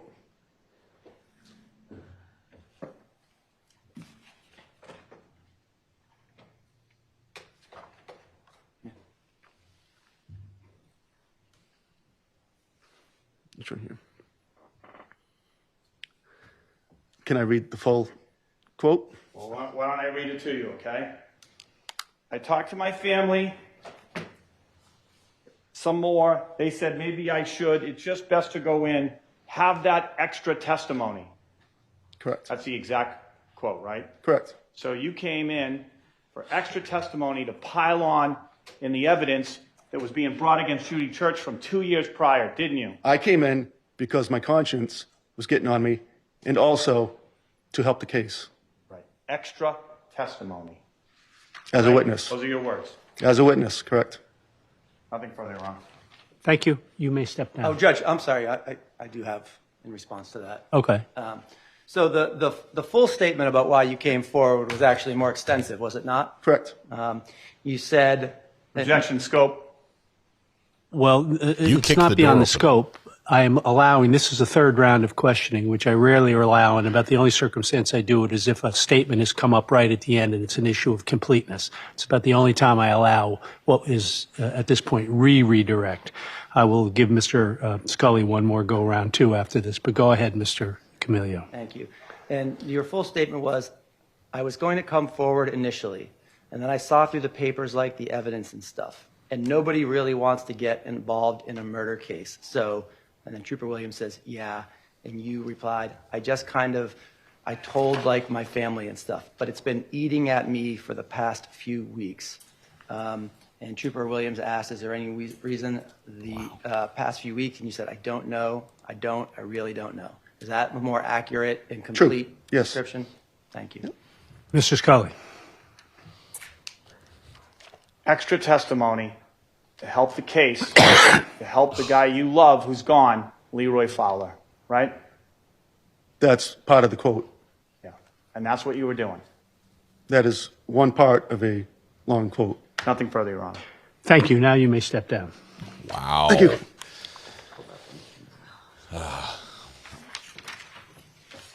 Got a little spicy there. Defense tries to get part Mr. of a Camillo. quote in and then objects Judge, on the we completeness. are ready to go back to video. the defendant's statement, if this is a good time to do that for the court. It is. That's fine. That's fine. We, if I understand, just by happenstance, I think according to Ms. Strasnick, we ended up stopping that recorded interview, the second recorded interview you're hearing with respect to Ms. Church, at almost exactly to the second, the halfway point through that interview. Is that correct, Ms. Strasnick? That's correct. I couldn't plan it if we tried.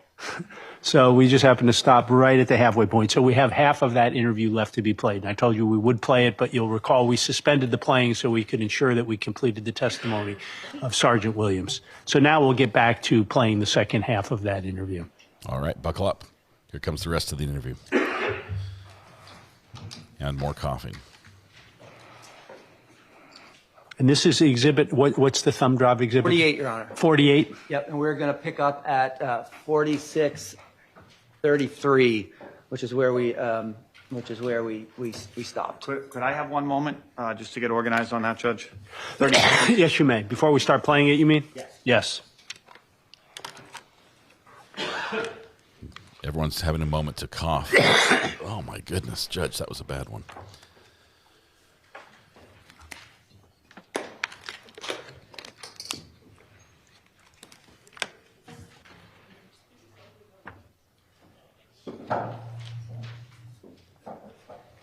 Coughing is so bad. I'm glad we counted coughs. Thank you, Judge. All right, we're ready to proceed. Oh, yep. All right. Yep. He's then, there we go. he's at Mount Auburn, and then kind of, can you walk me through what's the proxy issue? Is it just the official documents not there? Because I know, like, legally, I'm not positive how proxy works. Because even, like, if you were married, would you automatically be his proxy? Or do you need you might need truthfully, you're right, I'm I not don't really sure. know if it's, like, as soon as, if it's, like, next to kin, like, legal next to kin gets it all, or if there has to be a form. But basically, you didn't have a form saying you're a proxy, so therefore you couldn't interject. Yeah, but on all of his paperwork, my name is there. Yeah, I know. So Hospitals can be tough. I get it. Everybody has to cover their ass. Yeah, exactly. Yeah. Well, somebody needs to cover their ass because how did it tank from there? So so at 1:45, I call the hospital again. Knowing dialysis takes a few hours. I don't really know what the process is. What time? 1:45 AM or a.m. AM? Of Saturday now. Yeah. And they said it didn't need dialysis, that his acid levels are normal, see that he had a high elevated acidity in his blood. Okay. And They, I don't know if they it's were, used, but well, your blood has No, I know, a but pH it's like- balance of alkaline and acid, and Yeah. it needs to be on a balance. Or did you used to teach science or something? no, I do. Yeah, we didn't even touch that. What grade did you teach? Fourth grade? Sorry. No, I'm Dr. Google. I look everything up, and on Google. you know, I look up all his symptoms, and you know, try. I've told him more so than anybody else what's actually wrong with him. Yeah. I use. Have you ever heard of DuckDuckGo? No. Oh, it's a search engine. Okay. Anyway, Go. that's all right. Not a And sponsor. so they tell me he doesn't need dialysis. Good. Because his blood was better. His the acidity was normal. His potassium was coming down. And what was the other thing?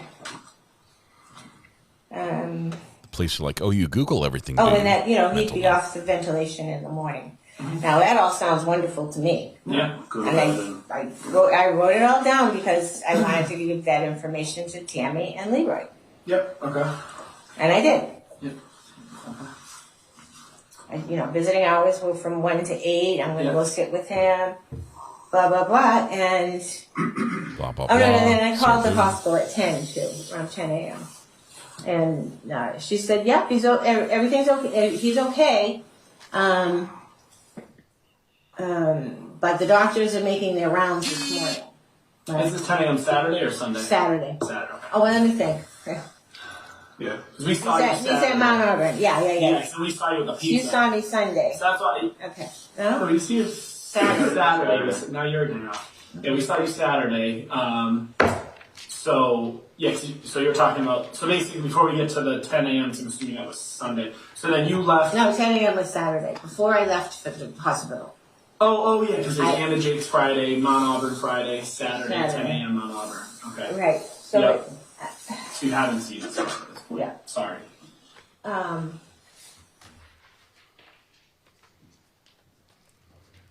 I called this around 10 and they said that the doctors were making their rounds, you know, but he's okay. And she called back in an hour, and I said, well, you know, in an hour I'll be driving there for visiting hours, so I'll talk to the doctors then. And somewhere between that amount of time, I guess, Leroy took Proxy away, and I've been left in the dark. Oh, son Leroy took Proxy away. Son Leroy. Okay, so he became the Proxy guy. And then you left the hospital, came, talked to us. You've been in the dark since you talked to us. Okay. Well, no, I'm not going to say that. I texted little Leroy, and he kept me informed, I suppose. And it just was all awful. It was awful. Nothing that compared to what I thought I left Yeah. in a hospital. I remember talking to you. It seemed like, because even when I was talking to you, you were like, why are you talking to me? He's going to be fine. Yeah. Yeah. Yeah. I got that vibe. I mean, wouldn't you have heard that as good news? Things all doing what they should, not that your organs are shutting down.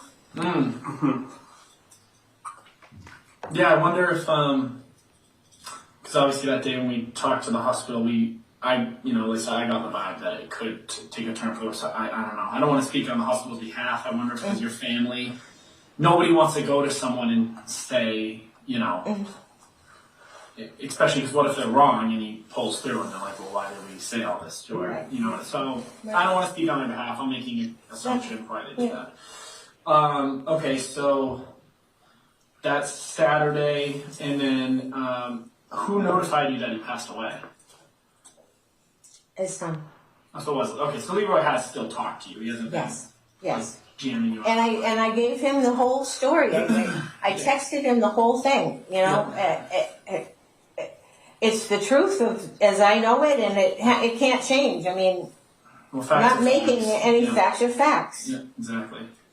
Okay. And then it's Monday, so you passed away. So on Sunday, did you go back to the hospital at all? Because you passed away Sunday night. No.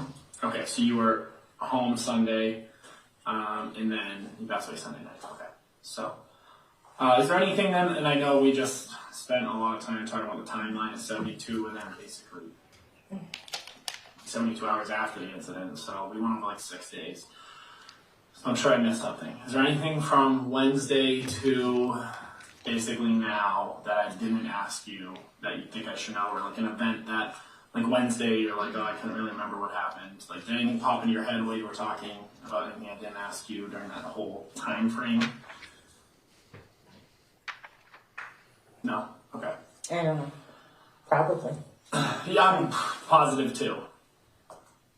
How are you doing right now with the news of Leroy, obviously? I'm in shock. Yeah. Man was my world. And I think his family is shutting me out. And What makes you think that? I don't know, just... So I know you said you talked to him. I texted Tammy, they're not replying, they're not really... And little Leroy is still, I'm confused. I told him I don't know what to do. And, I need to have my grieving process too. Yeah. Oh, yeah. The man loved me. Yes. Yeah. I have his medical history that you could fill this room with. Can you get, because I remember you saying Anna Jakes is like normal for him because of the pacemaker. So I'm interpreting his medical history as, I'm assuming he has a heart issue, he has a pacemaker.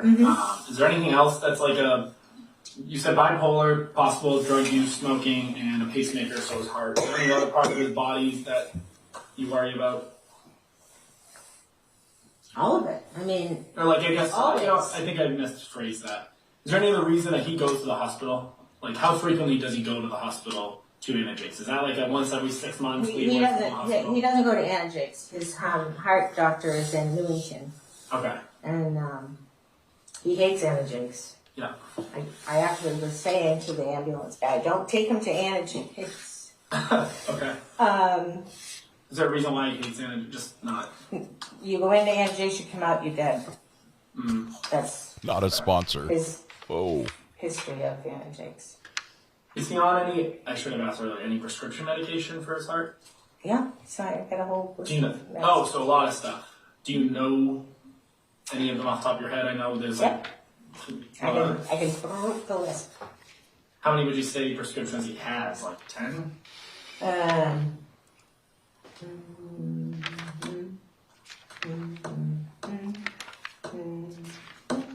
Can you list them while you're doing that? Yeah. Sorry, I'm looking. I put all his medicine in the, Monday, Tuesday. Yeah. Yeah, I can list him. He takes some Mesprazole for his GERD, heartburn. Oh, okay, yeah. He had, now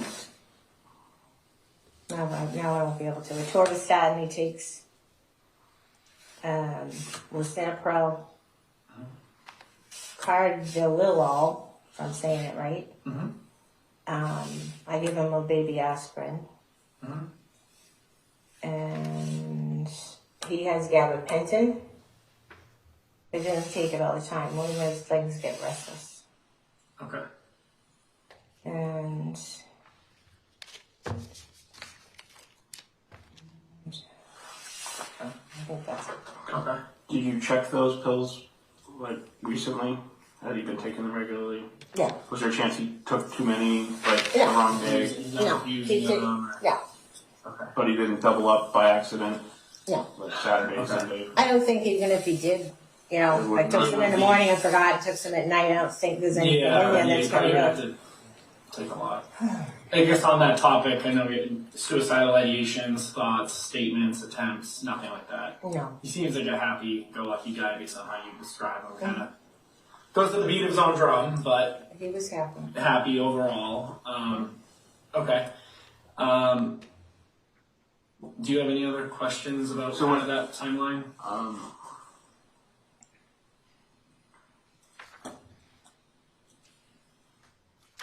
Other than the orange soda.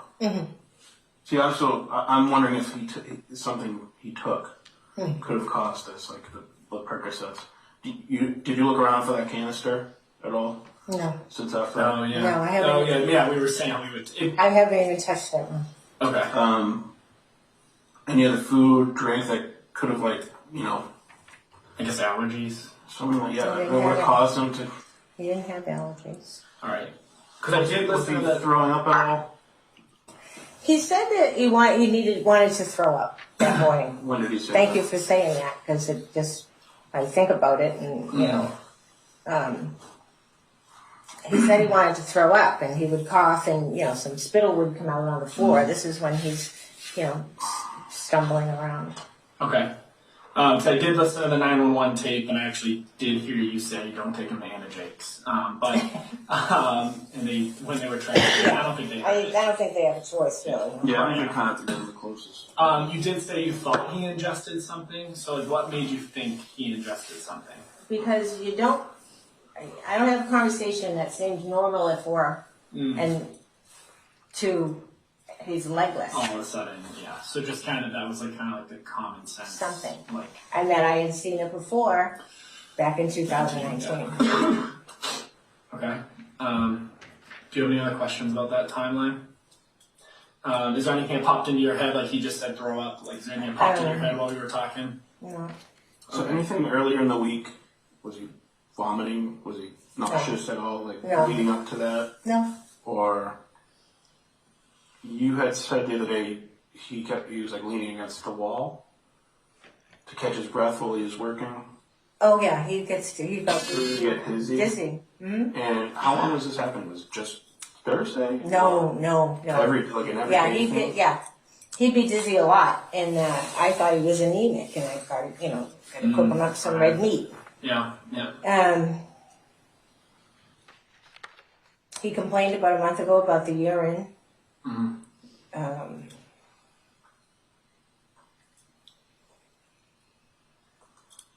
And I told him you gotta drink more water. Oh, that's another thing I did. I gave him water. I took him a sip of water. I said, you're dehydrated. I was thinking his behavior might be presenting as dehydrated. I took a sip and just, I don't want to ignore that. Well, he was on the floor or in the bathroom? Or? No, in the bed. Whoa. In bed. Before or after the fall? Before. Before the fall. Okay. You gave him something and he didn't like it? See, that's why we asked questions. Was it too bitter? You mentioned carbon monoxide. Well, that is what happens when your body expels that the carbon monoxide caused from the acid in your body. So it's elevated. That's what part of that whole. Is that what they said at Anajakes?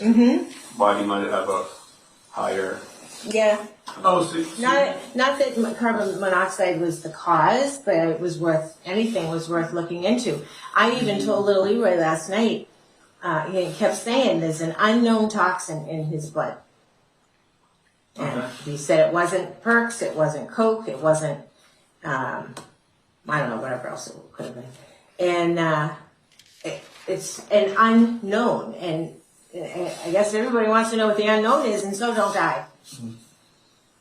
And then I said, well, he cleaned out the basement and he crawled up under the cottage. There was obviously evidence of critters. And maybe because I've heard, rat poop, you smell it, you can die. It's nasty stuff. And so I mentioned that. I mean, that could have been it. And he got back to me and he said, no, the doctors, he's already gone, his brain daddies. When was he cleaning out the basement area you showed us? What day was that? Thursday. Thursday, the day before. He was cleaning out the basement area. And then you were thinking that, so the doctor told you about carbon monoxide, is that why? Right. Well, I think I Googled it, and I said, what is he expelling? That's why he says that, they told me that was another good thing, that his body's expelling the carbon monoxide. So caused from the acid in his pH. That's why you thought possibly the basement if it had. Yeah. But you and your son never felt like any effects of anything. No. Do you still think that could be a thing? That like the basement could have had carbon monoxide? I'm certainly looking into it. Okay. I'm calling His it. little room is right above that too, isn't it? It is, yeah. Okay. And so, and then I thought in the back room there, in the ceiling, there's mold. I said, "Could maybe it's mold?" And I'm throwing out there at every possible. It's all stuff you breathe in, so. Right.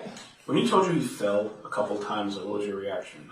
Were you surprised by that? Yeah, I was actually. Did you I asked him. explain it a little I bit? asked him if he was okay. Well, that's really, he made it to the bedroom. When he said I like said, fell, "Look." what do you picture in your head? Like just standing up and like Stumbling. or like kind of like unsteady. I didn't hear it, so it couldn't have been like like a big like the noise created when he was around the room. No.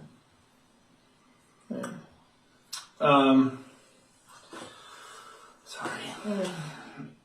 I was listening. What you just say? Just about him stumbling and falling. Okay, sorry. So I was like rat poop. Rat poop, mold.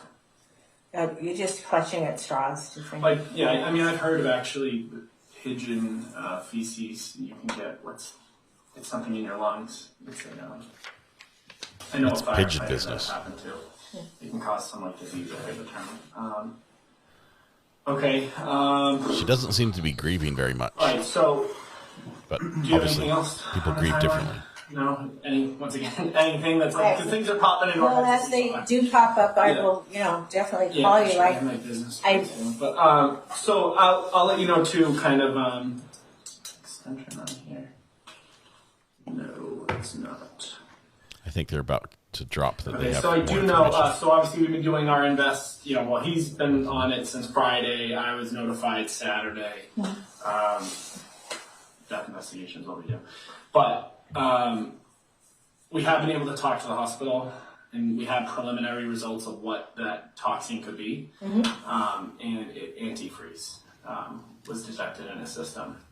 So that's what the preliminary results are. We need to wait till the official lab results come back. But we talked to the doctor. That's what is preliminarily determined to be in his blood. So that's why I was asking you about like suicide, things like that. Trying to figure out like how that could have got in his blood. I don't even know if we had antifreeze at the house. Okay. Sometimes cleaners, windshield washer fluid. True. Sorry.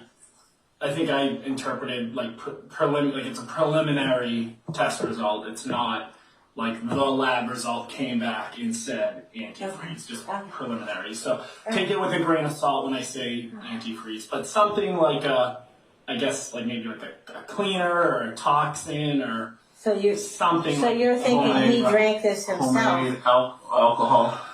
I'm trying to figure out how he could have like moonshine stuff, like something like that. Like you said, he had, I don't know. I don't want to, it's your loved one, so I don't want to ever imply anything, but you said you saw him drinking orange soda in the morning, and I'm just thinking, I have to have an open mind as a detective, so I'm just thinking, well, he was drinking something in the morning, could that have been in there? And I'm not implying your loved one was suicidal, I'm not saying that. I'm just trying to, that's why I kind of danced around it, but I'm trying to piece together how, I'll say at least a liquid toxin, maybe not antifreeze, because you don't officially know what it is, how that could have got in his blood. Like, could you ever see him, I guess, doing that? Would that even make sense? No. No, okay. Does he drink his orange soda? Like, is it something where he's Right out like of the can. popping a can, so it's not like it could have been he... Right out of the can. Oh, okay. So the soda's out of the pitcher. And you didn't drink, because I'm assuming if that's what it is and it got in this, you had to have drank it. I'm assuming you don't eat, unless you drink it direct from like the bottle. But you said you don't even have antifreeze at the house, or something of that nature. I'm not like an expert. I'm not an expert on toxins either, but things would be under the sink.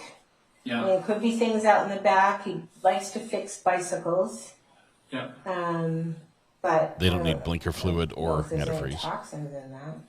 And you kind of now me telling you what I know, but you don't see him doing that. That's no, not a thing. Okay. No, not ever. He kind of likes himself. He's a. Okay. He's a private man. He's a proud man. Yeah.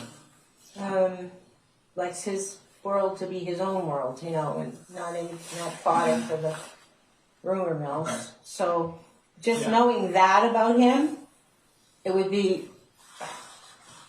just total opposite. Of what he would To do. drink To something. just like do something like that. Right. Okay, because yeah. But then he said to me, I'm going to die. Mm. Which is fun, which is odd. Like I said, he usually says, you're killing me. You laugh about it. Do you know what he drank out of that morning? Does he pour it in a cup or anything? Or like there could be... No, the can's still sitting in the little rack there. Or a can of orange soda, I'm Okay. assuming. What do you mean by like a little rack? Well, he puts up a little thing so you can, like a shelf. it's like a... Is it in his like bedroom area or the kitchen? In the back room. In the back room he has Yes. a little rack. Right, And so he we put and he put his orange soda there. Okay. And that's in a can. So yeah, I don't want to imply that he did anything to himself, but I'm just trying to like for mistake. Yeah. It could have been something leaked on something. But even if there's not antifreeze even in the house, so it's like, could he have any in his truck? And he could have cleaned out the van that day. But you keep saying the van. There's a trailer in front of the house. Yes, and his black truck, So where's the van? right in the driveway. Yeah, when I'm looking at the house from the street, is the driveway left or right? From the street? Right. Right, okay, so there's a van there. I didn't Yeah. know that was your parking area. Okay. Okay, so we've also been told that Leroy in the past has thought that he's been being poisoned by somebody and he doesn't feel good and it's been an issue.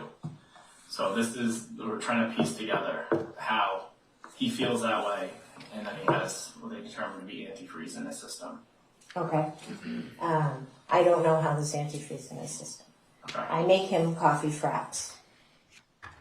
And yeah, he's a bad boy, you know, he cheats on me and stuff. Yeah. And one day I bring him his frap and he says, "You're not trying to poison me, are you?" You know, I laughed, took a sip of it myself. Yeah. You know, but it was kind of an ongoing joke between us. Mm. And When was that? I don't know, a year, 2 years ago?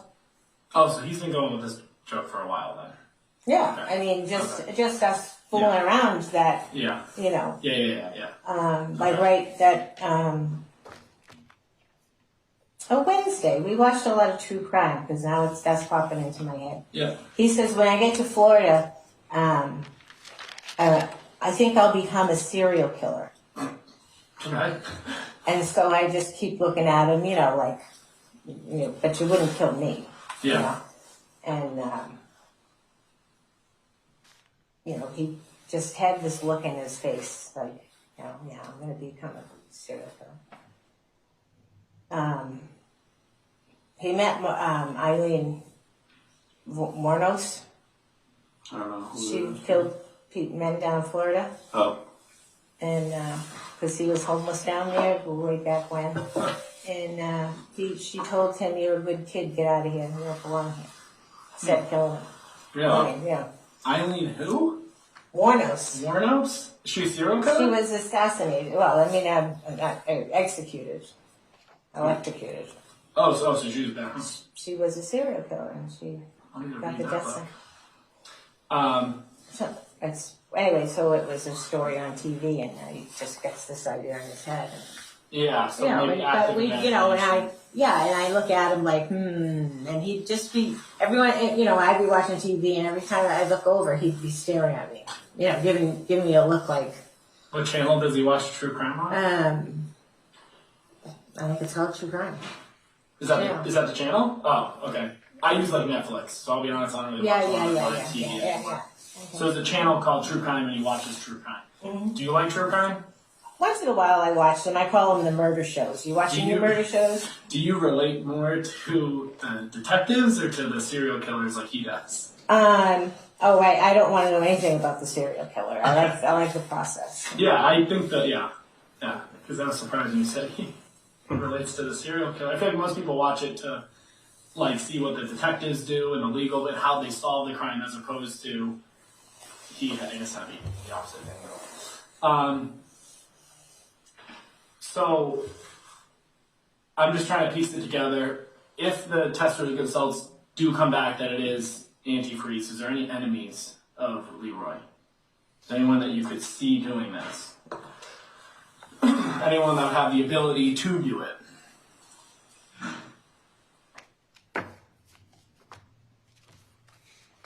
Well, there's Barbara.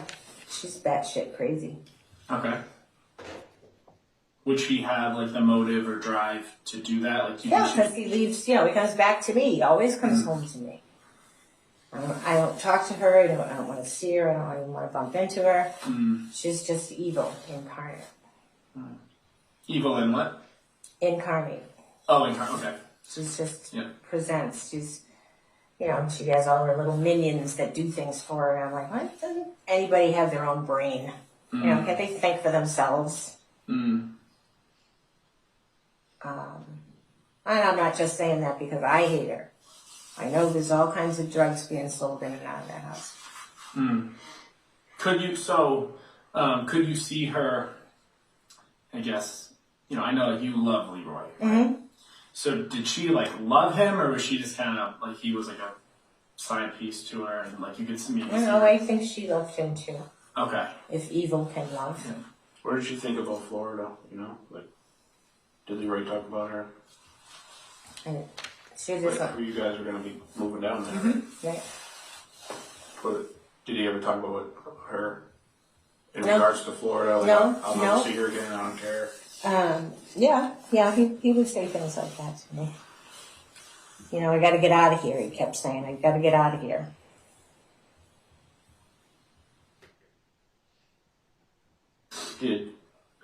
But he never mentioned how she felt about it to you. Because obviously, you wouldn't be around her anymore. Did he say that Right. she's pissed off? Right. Did he ever say that he told her? I guess I can't really answer the question. I don't know. Not sure. You never know to speculate. But he never said that to you. Let's put it this way. At her house, I'm probably the CUNT word. Yeah. And at my house, she's the CUNT word. Yeah. So, Does he kind of not bring her up around you? yeah, he will every once in a while. Mostly it's because she's, as dumb as a bag of rocks.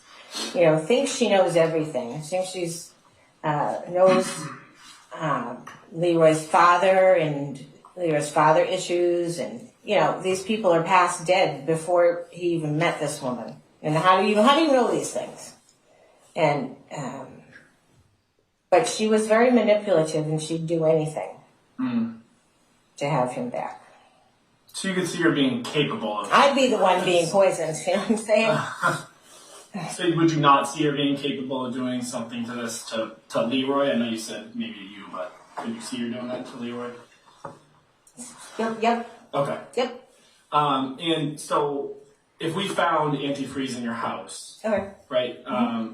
What would you say if we found your fingerprints on the antifreeze? It wouldn't be. It wouldn't be. Okay. Nope.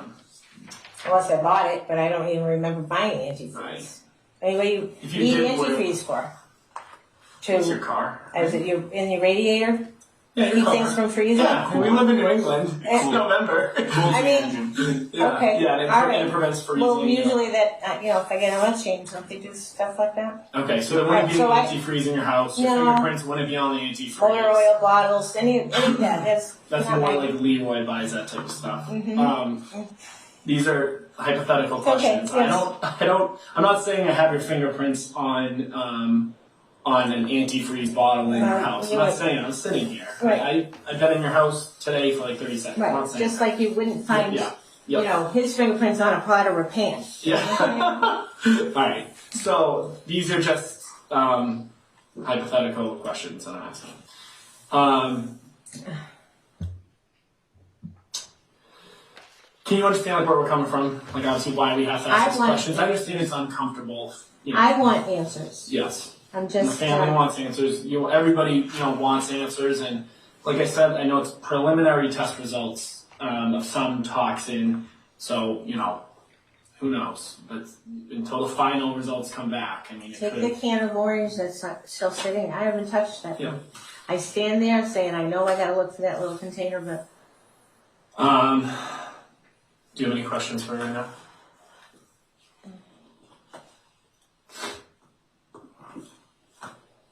You prepared food. Did you put anything in it? did I put Did anything? you put any poison in his No. food or drinks? No, we didn't. So you tell me you did not poison him? I did not poison him. I loved him.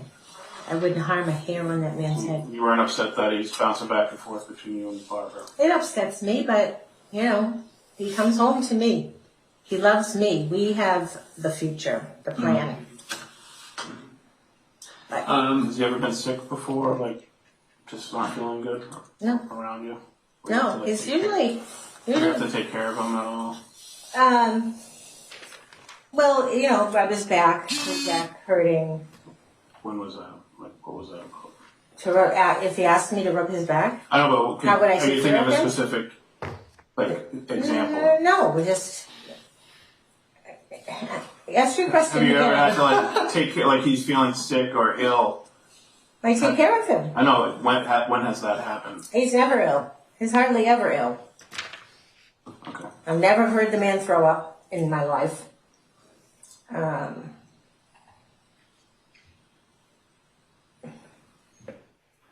Is there any reason why Leroy's family would say that you were poisoning him? Because I know you mentioned you went right to the coffee drink. Or, no, is it a milkshake? Is it ice cream or something? Coffee, ice cream, you know, milkshake. Coffee, ice cream, frap. So, I said Why that would to it- why Tammy would the it- other day, just the other day, and that's why they got it in their head. It was a joke okay. between Leroy and I. Okay. You know, he's always saying, you know, they know how much I love them. Yep. So, I have to ask the questions. because that's fresh in her mind. that's- I've done something. Did you tell her that on the phone or like text or talk? You talked to her in person? Well, not in person. I was talking. Okay. So you think that got in her head? Because did you tell her that? When did you tell her that? What date was that? Thursday. Was that Friday? Friday. Friday. Or he was already in the hospital? Yes. Okay. All right. And then was that Friday morning, afternoon, night? Well, it was when I got home, because I didn't tell anybody anything. It's probably what Leroy would have wanted me to do until I had some answers. Yeah, get the facts. And so I got home around 6:30. They intubated him around 6. I never knew, it's not like on TV, they stick a hose down your throat. They actually stop you from breathing. Oh, I didn't know that either. They give you a medicine. And I was in the room and I heard them talking, you know, give him 100 or 125. And they said because of his size, give him 125. I didn't know what they were talking about. And the nurse said, and, you know, this whole tray of stuff in preparation. And when I heard that his heart, they stop your heart, I just went, whoop, in a full-blown panic attack. And I had to leave and I went out to the waiting room. I left my bag there. So I had to call, can somebody just bring me my bag so I can go home? So you think then Tammy just has it in her head because of the joke. How did that conversation come up? Because obviously I'm going to ask Tammy about that. How did that conversation come up with Tammy? What brought you to mention the coffee frap? I don't know. I know there was something, but I don't know. Okay. I think we were just talking in general. Were you talking about... Well, actually, it must have been... No, because was it... Did you say you told the family later that day because you wanted to wait to get the facts? You must have told it, that night. So was that then like your first phone call to Tammy? Like, hey, Leroy's in the hospital, Yes. blah, blah, blah, blah, blah, talking about all this stuff. I'm assuming you talked for a while. Not like... I'm sure that wasn't like a quick... No, we talked 1 minute phone call. We talked quite a bit, yeah. Yeah, okay. And then the coffee milkshake comes up. That's in her head now. Yeah. But we did. I know there was a reason. Yeah, I mean, there had to have been some reason. Was she trying to figure out... I mean, was she asking the questions like we asked? Like, did he eat something? Did he drink something? Did he take drugs? Like, I mean, because I'm assuming if that was me, I would have a million questions. I don't remember the conversation. I do remember saying that to her though, so that's in her head. But Okay. surely, they can't think that's true. Okay. Absolutely not.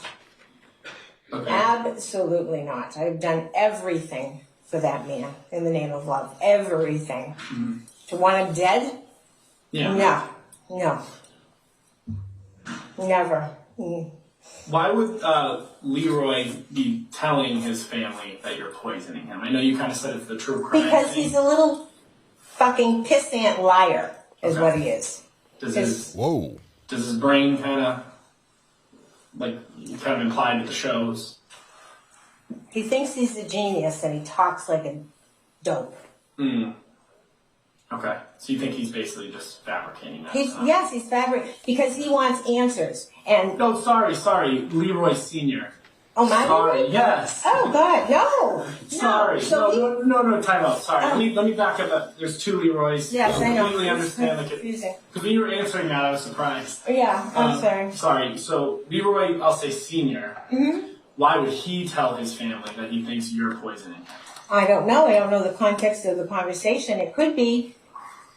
And he said me that I was. Yes. I can't answer that. I can't even tell you why he would say something like that. Okay. Well, you joke about it all the time, apparently. I know he told his family that when he's at your place and when he leaves, he feels better when he leaves, and he thinks that you're poisoning him with the coffee milkshakes. He's told his family members that. I'm asking why Leroy Sr. would say that, not Leroy Jr.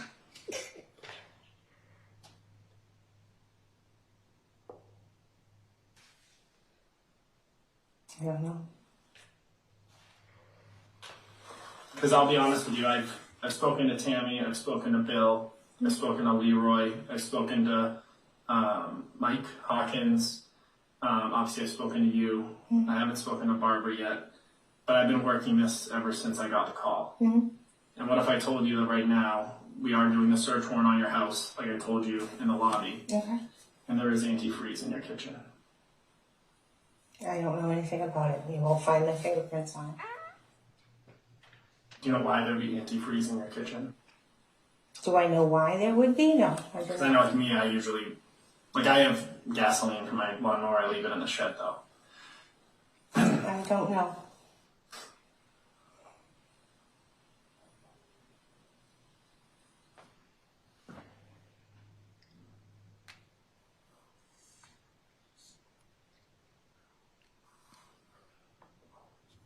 I don't know why Leroy would say that. He told it to Michael Hawkins, and then the sister, Tammy, is also aware of it. Yeah.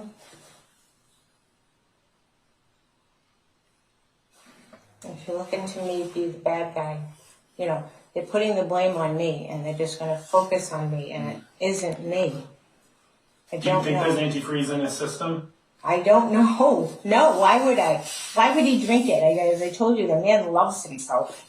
I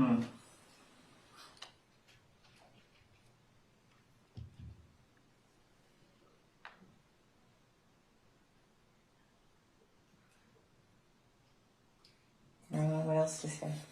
I really don't. That floors me. Have you ever seen antifreeze in the kitchen before? If we just found, and this isn't an if, we just found antifreeze in your kitchen. So have you ever seen antifreeze in your kitchen? So you weren't aware that it was there. No.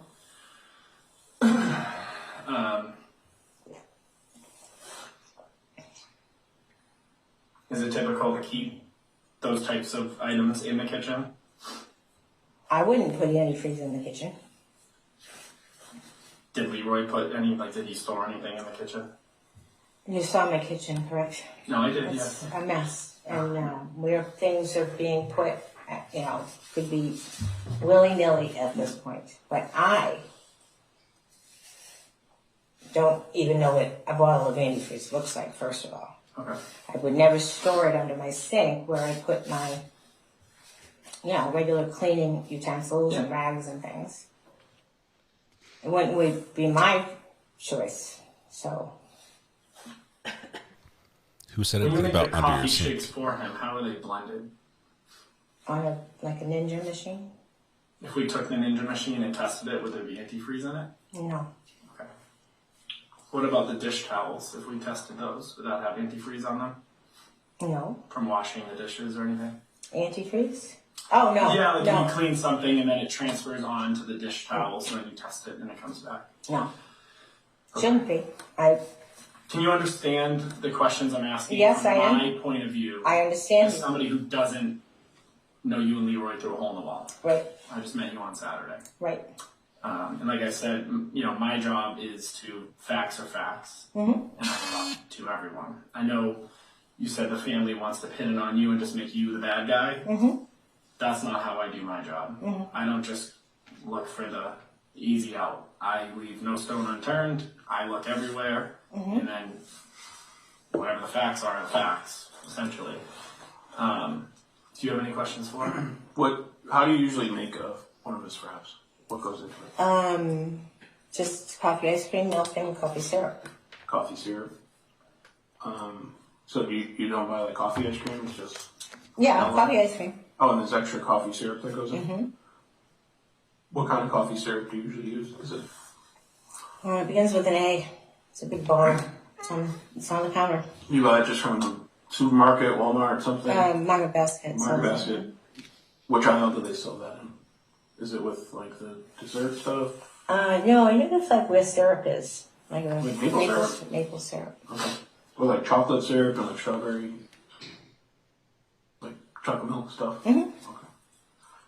So with your phone, we are going to search it. That was in the warrant. So are we going to find anything about search histories on antifreeze or messages about antifreeze, and why would those be there? No.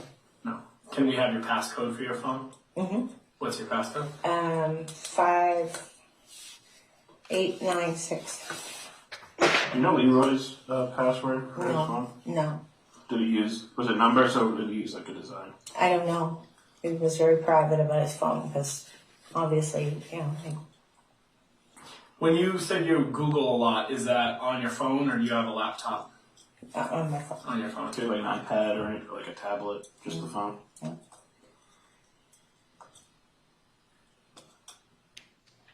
Do you have a Gmail account? Mm-hmm. What's your email? Church Judy 99 at Gmail. Is there any relevance to 99? No, it was just a number that popped up. Anything? No.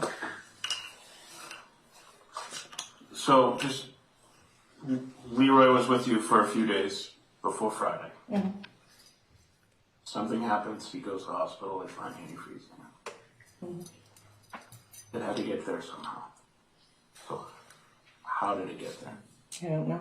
Do you think when we test his drinking containers that we will detect antifreeze in it? Maybe. If you're telling me he ingested it, I'm saying preliminarily. but my hands will not be on that can. Okay. Well, actually, because I put them in the fridge for him. Yes. Actually, my fingerprints will be on it because I put it in the fridge for him. Mm-hmm. Do you recognize this? Yeah. What is it? Just one of my notebooks. Is it like a diary or? It's got a lot of things on it. A mixture of things. How are you,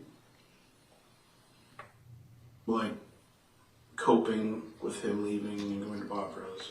Does that drive you crazy? Do you get upset when he goes? So say he goes for. Yes, I get upset. Of course I get upset. But I don't do anything about it.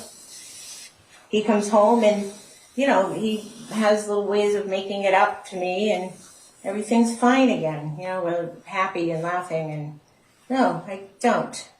The time now is 5:36. I'm going to end the interview. Okay, they edited out the part there. I I have my card on here, which I didn't have the other day. My extension's 5013. Okay. Obviously, we'll give you a ride back to your house. I'm not trying to attack you. We have other people we need to talk to, but it's just, part of the job, I guess. Can you coordinate a ride for her back? Absolutely. It's just incredible timing. Once again.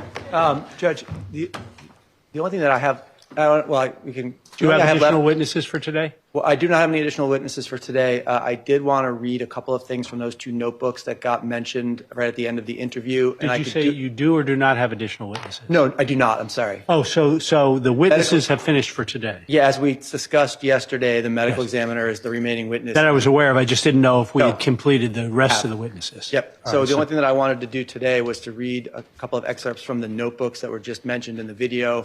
I can do it in the morning, or I can do it right now. Take about 3 minutes. Why don't we just do that in the morning? We have plenty of time tomorrow.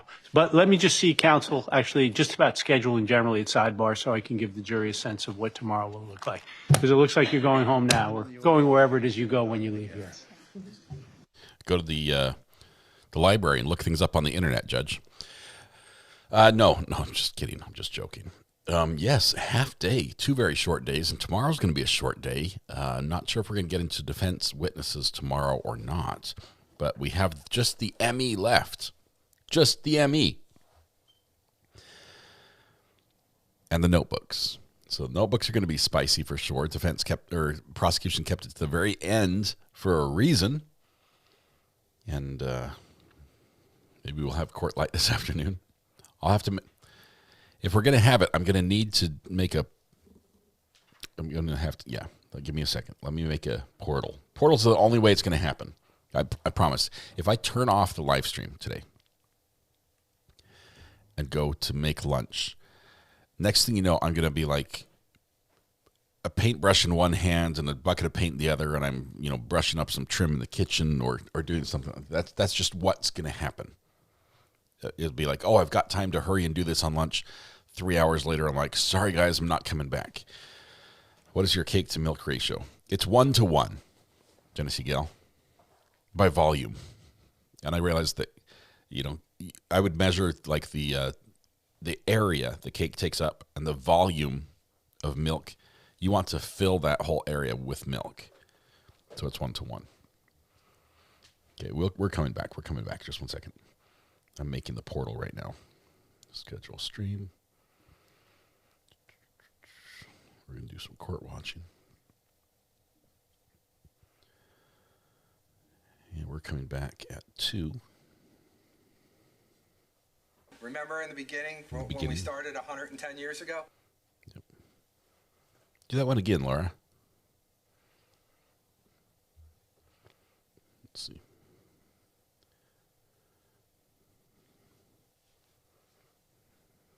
Let's give her a second to do that. Is that bait? Time flies when you're watching court. See? that's all that happens. Okay,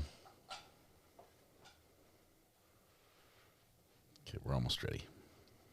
Even a blind squirrel finds a nut every once in a while. Mm-hmm.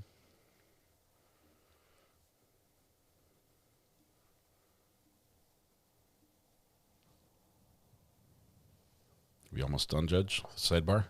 I'm going to sustain my own objection. All right. Oh, thank you. My daughter made me lunch. Thank you. Portal set up. We're going to come back at 2 o'clock, but let's give them a minute just to sort out the schedule and tell the jurors what's up. And then we're going to also just check and see if we get any more counts. We are so close to 700. So close. I imagine right now in the courtroom, coughs are just going off like crazy in this break. Everyone trying to hold it until it's not a quiet part. Stay out of the kitchen. Yes. Portal's ready. We're going to be back this afternoon. What are we doing after lunch? Probably something short. So we're going to look for some court hopping or a small case somewhere. No, we might might drop in on Thurston, Washington, and see if something's happening right up there. That's a fun place to visit. Still waiting for the scheduling side of things. There we go. All right.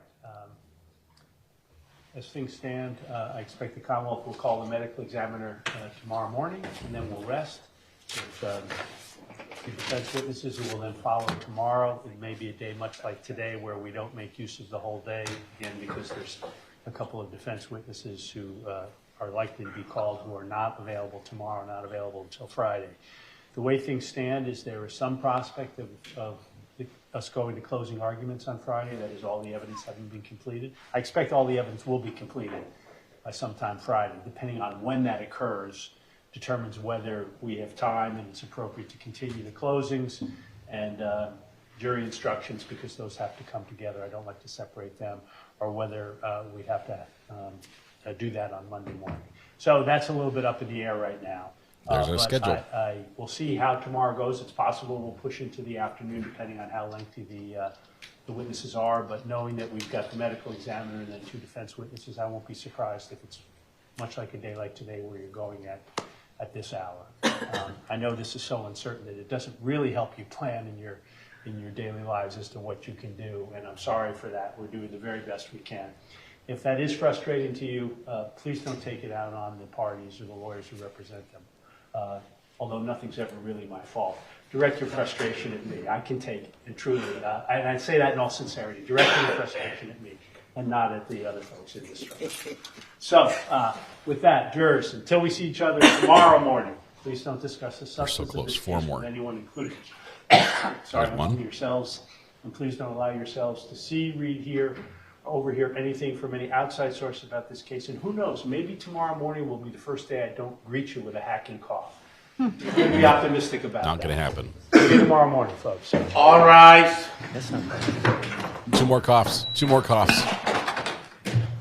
Judge on the floor. There's one. There. That looks like a kiss. I'm sorry. That looks like it. You whisper in the close ear, not the far one.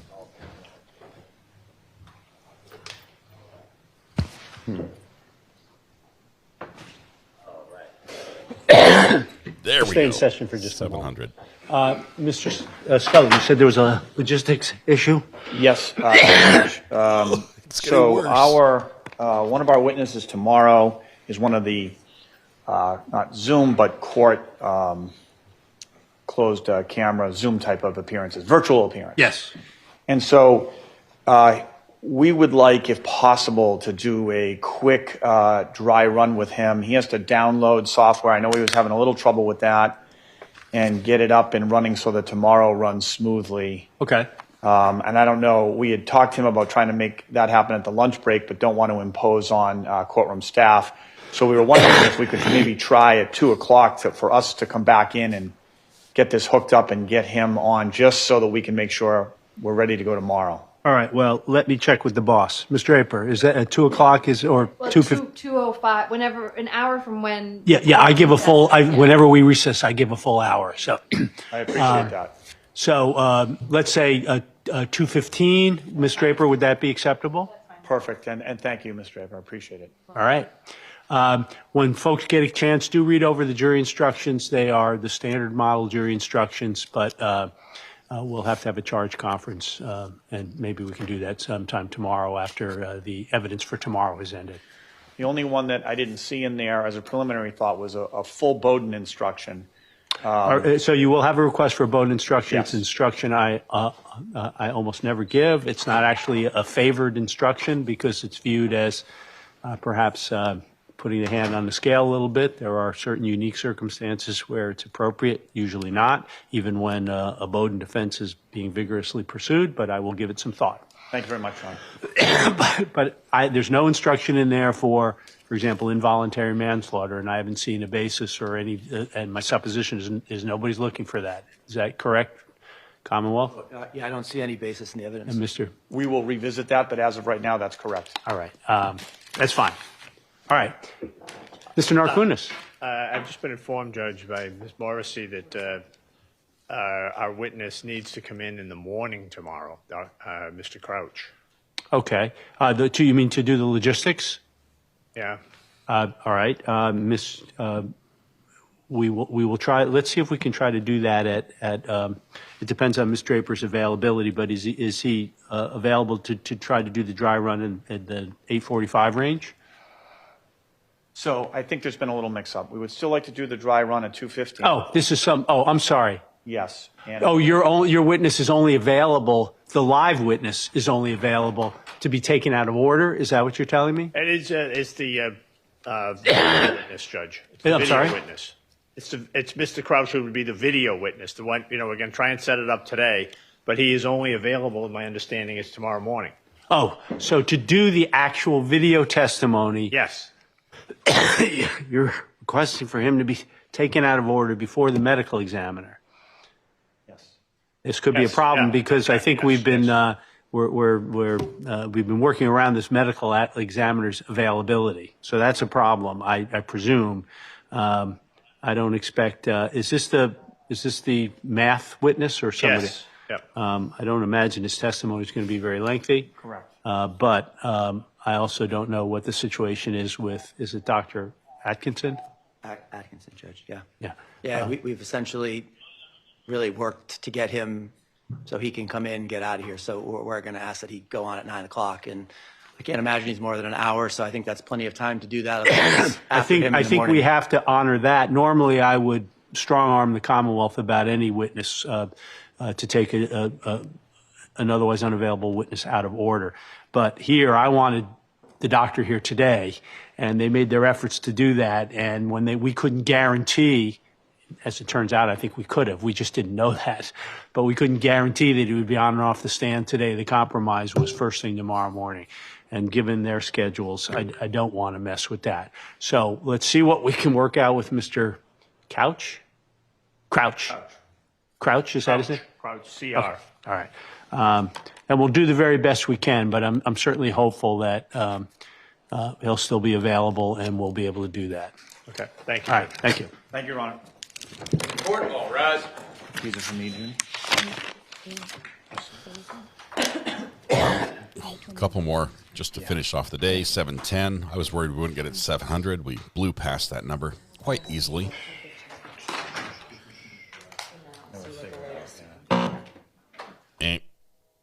All right, now we're done. We're done.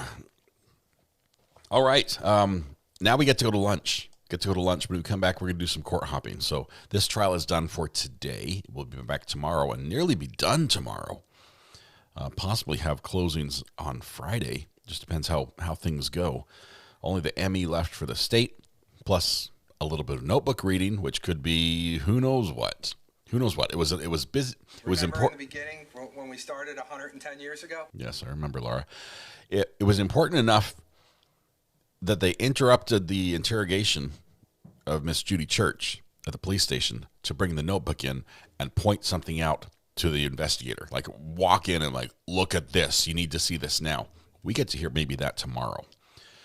So that's gonna be super interesting. Yes, defense is putting on a case. They're bringing in a witness out of order tomorrow. So that's at least something. But it's time for lunch. We have to start again at 2 o'clock, so we need to wrap up quickly. Let you guys. I'm sad for no walk the cat letter. Probably won't make it this afternoon. Have to get my taxes done. I did mine yesterday. Lazy retired lady. At least I think so. I'm waiting for an email from my accountant to say, what about this? So we do have a portal incoming. Grab the hand of somebody next to you with consent. Don't just like drag someone into the portal. That's not nice at all. I mean, I would appreciate it, but they might not. So tonight when you go home, please hug the people you love, smile at someone, make their day just a little bit better. And please stay safe till we go live again at 2 o'clock, which is about 46 minutes from right now. Have a great lunch. We'll see you afterwards. Bye-bye.